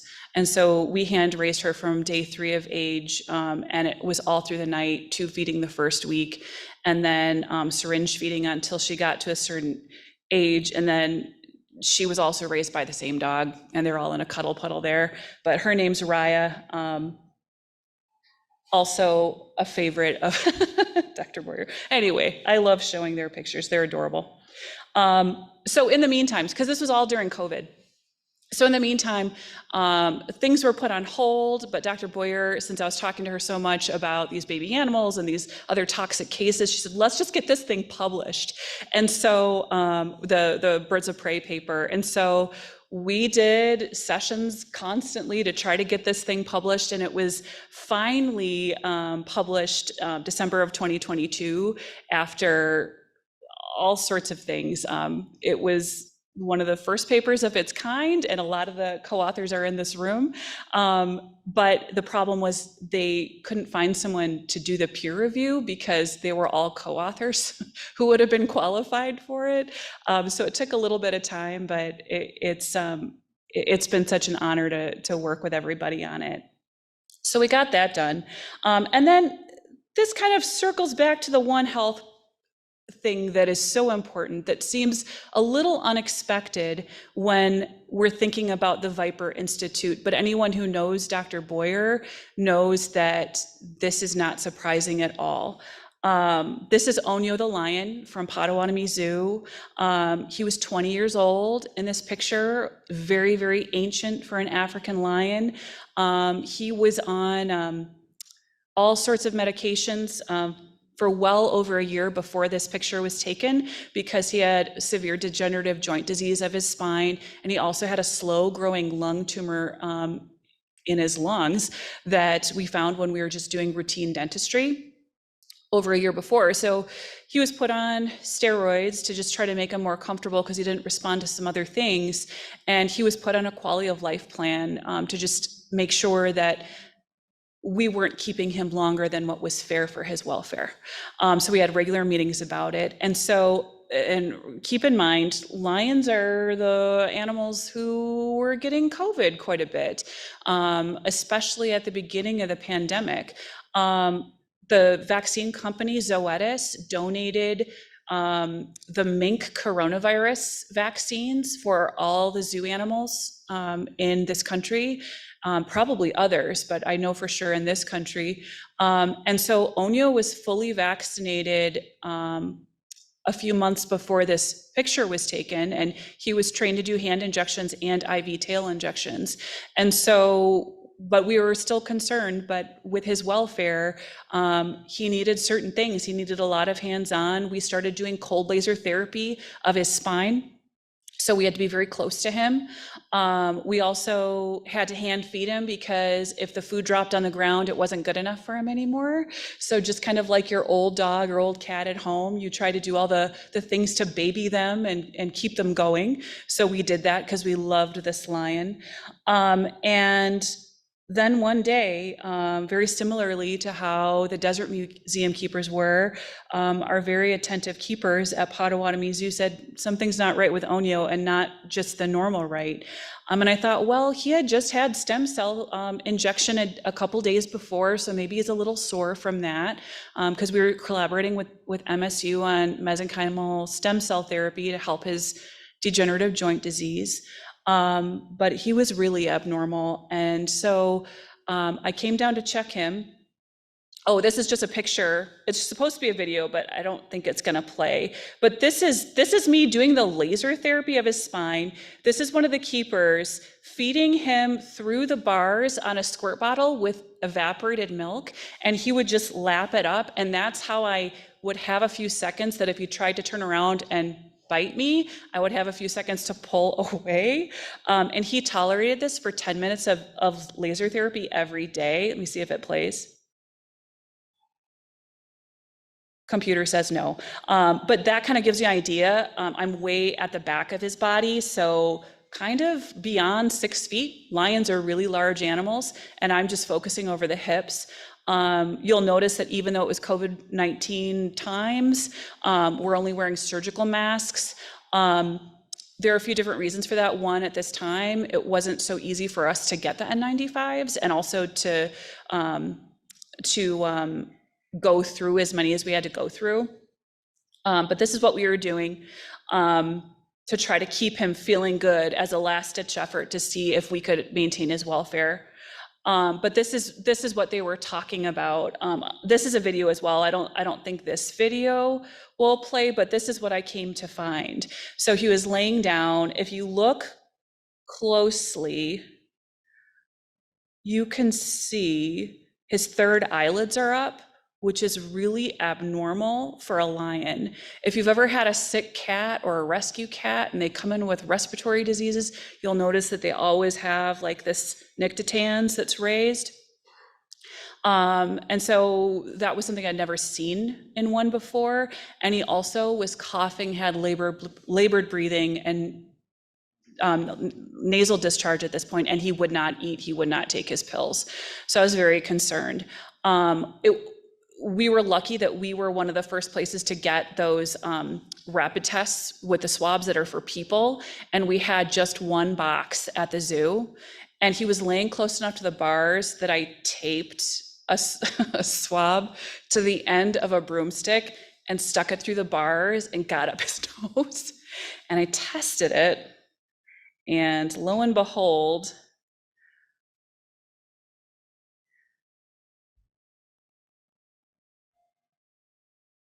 I think I froze it. This is that COVID test. It was instantly positive. So a human rapid COVID test on a lion. And so I was pretty concerned.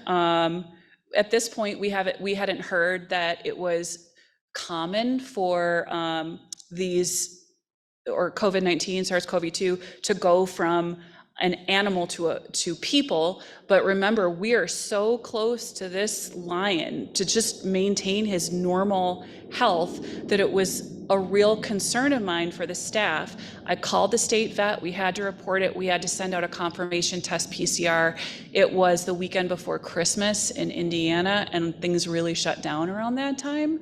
And so we got one of the swabs out right under the radar, but it was gonna be delayed. But luckily we had that rapid test to know that we should do something. And so we started ramping up the PPE. At that zoo, we also have other highly susceptible animals to SARS-CoV-2, including a snow leopard, which a number of them at that point had died from SARS-CoV-2.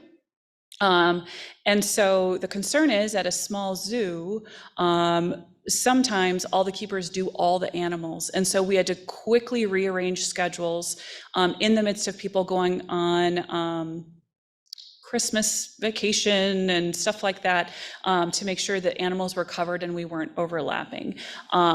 We had a vaccination policy, so everyone had to be vaccinated. Everyone was vaccinated. I called in the keepers to stay in separate areas of the zoo, and I had them all swab. Everybody who had been in and around the lion was negative, including the stem cell researcher from MSU.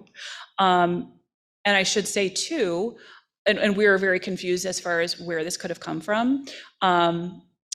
We were closed for the season at that time. We knew that it didn't come from our guests, and the access key is specifically limited to certain people.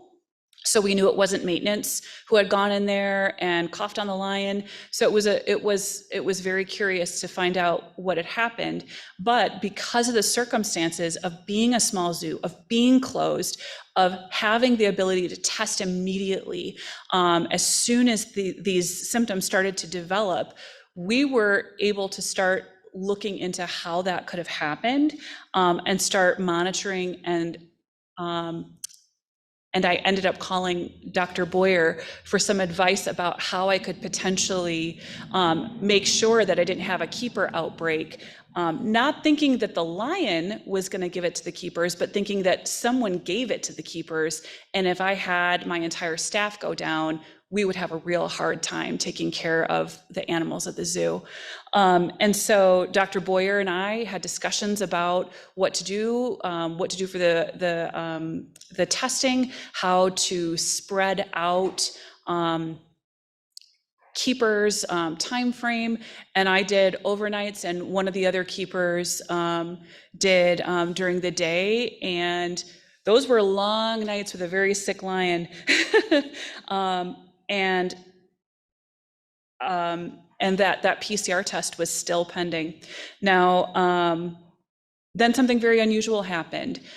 2 days after Onyo was testing positive, and he had pretty quickly started to feel better, my vet assistant got sick. She got pretty sick. She did a COVID test right away, and it was positive. And I thought, well, that's really weird, because she was an online student and only worked the weekends. So I thought, that's really odd. The same day, another keeper got sick, and she's a self-described homebody, sits at home with her kitty, and comes to work and is a total rule follower, and didn't have the exposure to the vet assistant. So it was very strange. And I thought, well, I wonder where this could have come from. As the days went on, though, the next few days, it became apparent that without doing the care we were normally able to do with the laser, Onyo's degenerative joint disease, because we stopped doing the stem cell treatments as well, we had to make the decision that was really hard to humanely euthanize him. And even though his symptoms were improving from COVID, he couldn't walk, and we were really afraid he was going to fall off of his climbing structures that were part of his normal exhibit. And so that was a terrible day. We sent him up to MSU and sent him out for confirmation tests, and he had COVID-19 in multiple tissue systems, respiratory, upper respiratory, even testicles. It was present there. And so it was a bit of a surprise that it was still kind of lingering so much there. The day after his euthanasia, another keeper who had worked with him had gotten sick. But no other animals had gotten sick, and no other employees had gotten sick. I had been in contact with the Indiana Department of Health, and they were skeptical that it could have come from the lion, healthy skepticism. And so I asked Dr. Boyer to look at the data. We had all the schedules of when these keepers were and where. We had them go back and look at their credit card information to find out where they had been. And it turns out that Dr. Boyer was thinking, well, I think this possibly could be that these employees got this from the lion.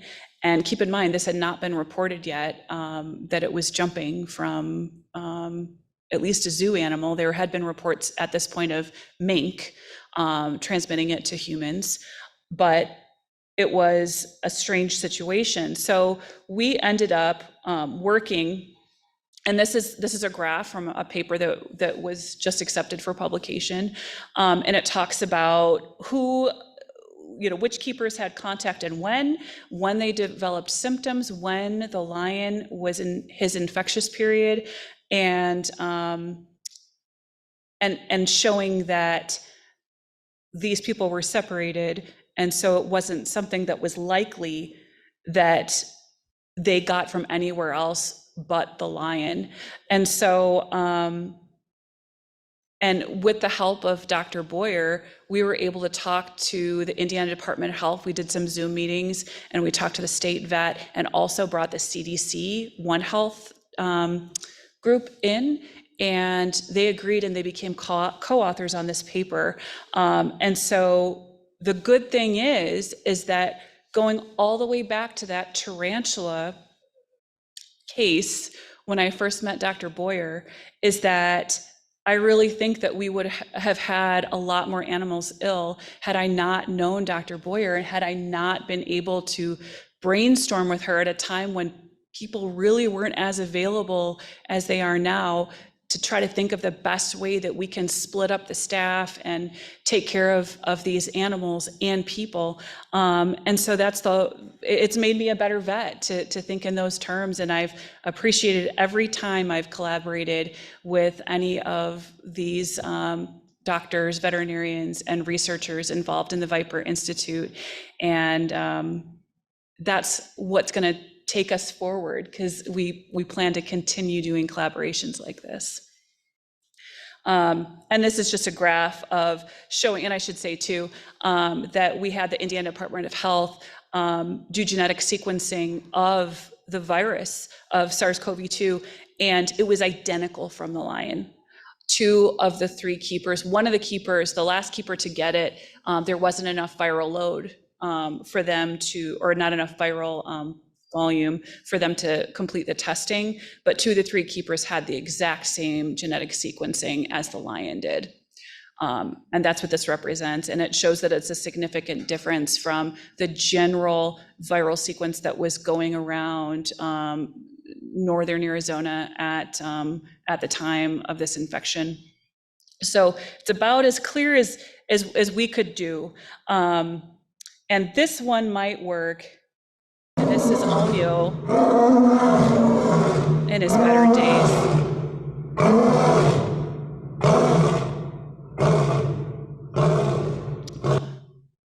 It's that guy. Thanks. I want to thank Audrey and Adolfo for excellent presentations in this final session.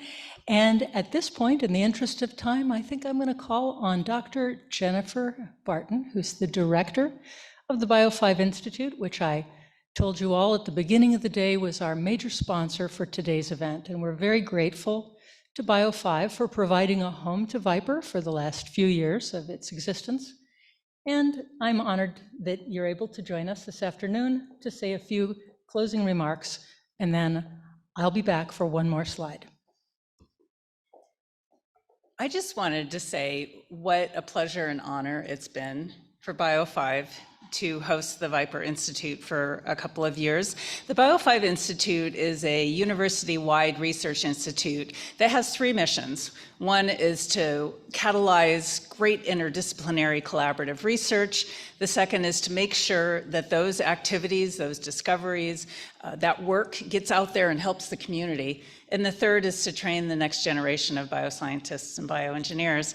And the VIPER is really an excellent example of doing all of that, bringing people together from very different disciplines to solve a practical problem, to push the frontiers of knowledge. And I love how you do just a great job of making an impact in the community. And that's been fantastic. And then personally, to have known you for many years and to have had this opportunity to work closer together. Just wanted to say thank you for everything you've done. Thank you to VIPER for everything and everything that everybody in the entire institute has done, and all the affiliated faculty and students and trainees and staff, and to wish you the best of luck. So thank you.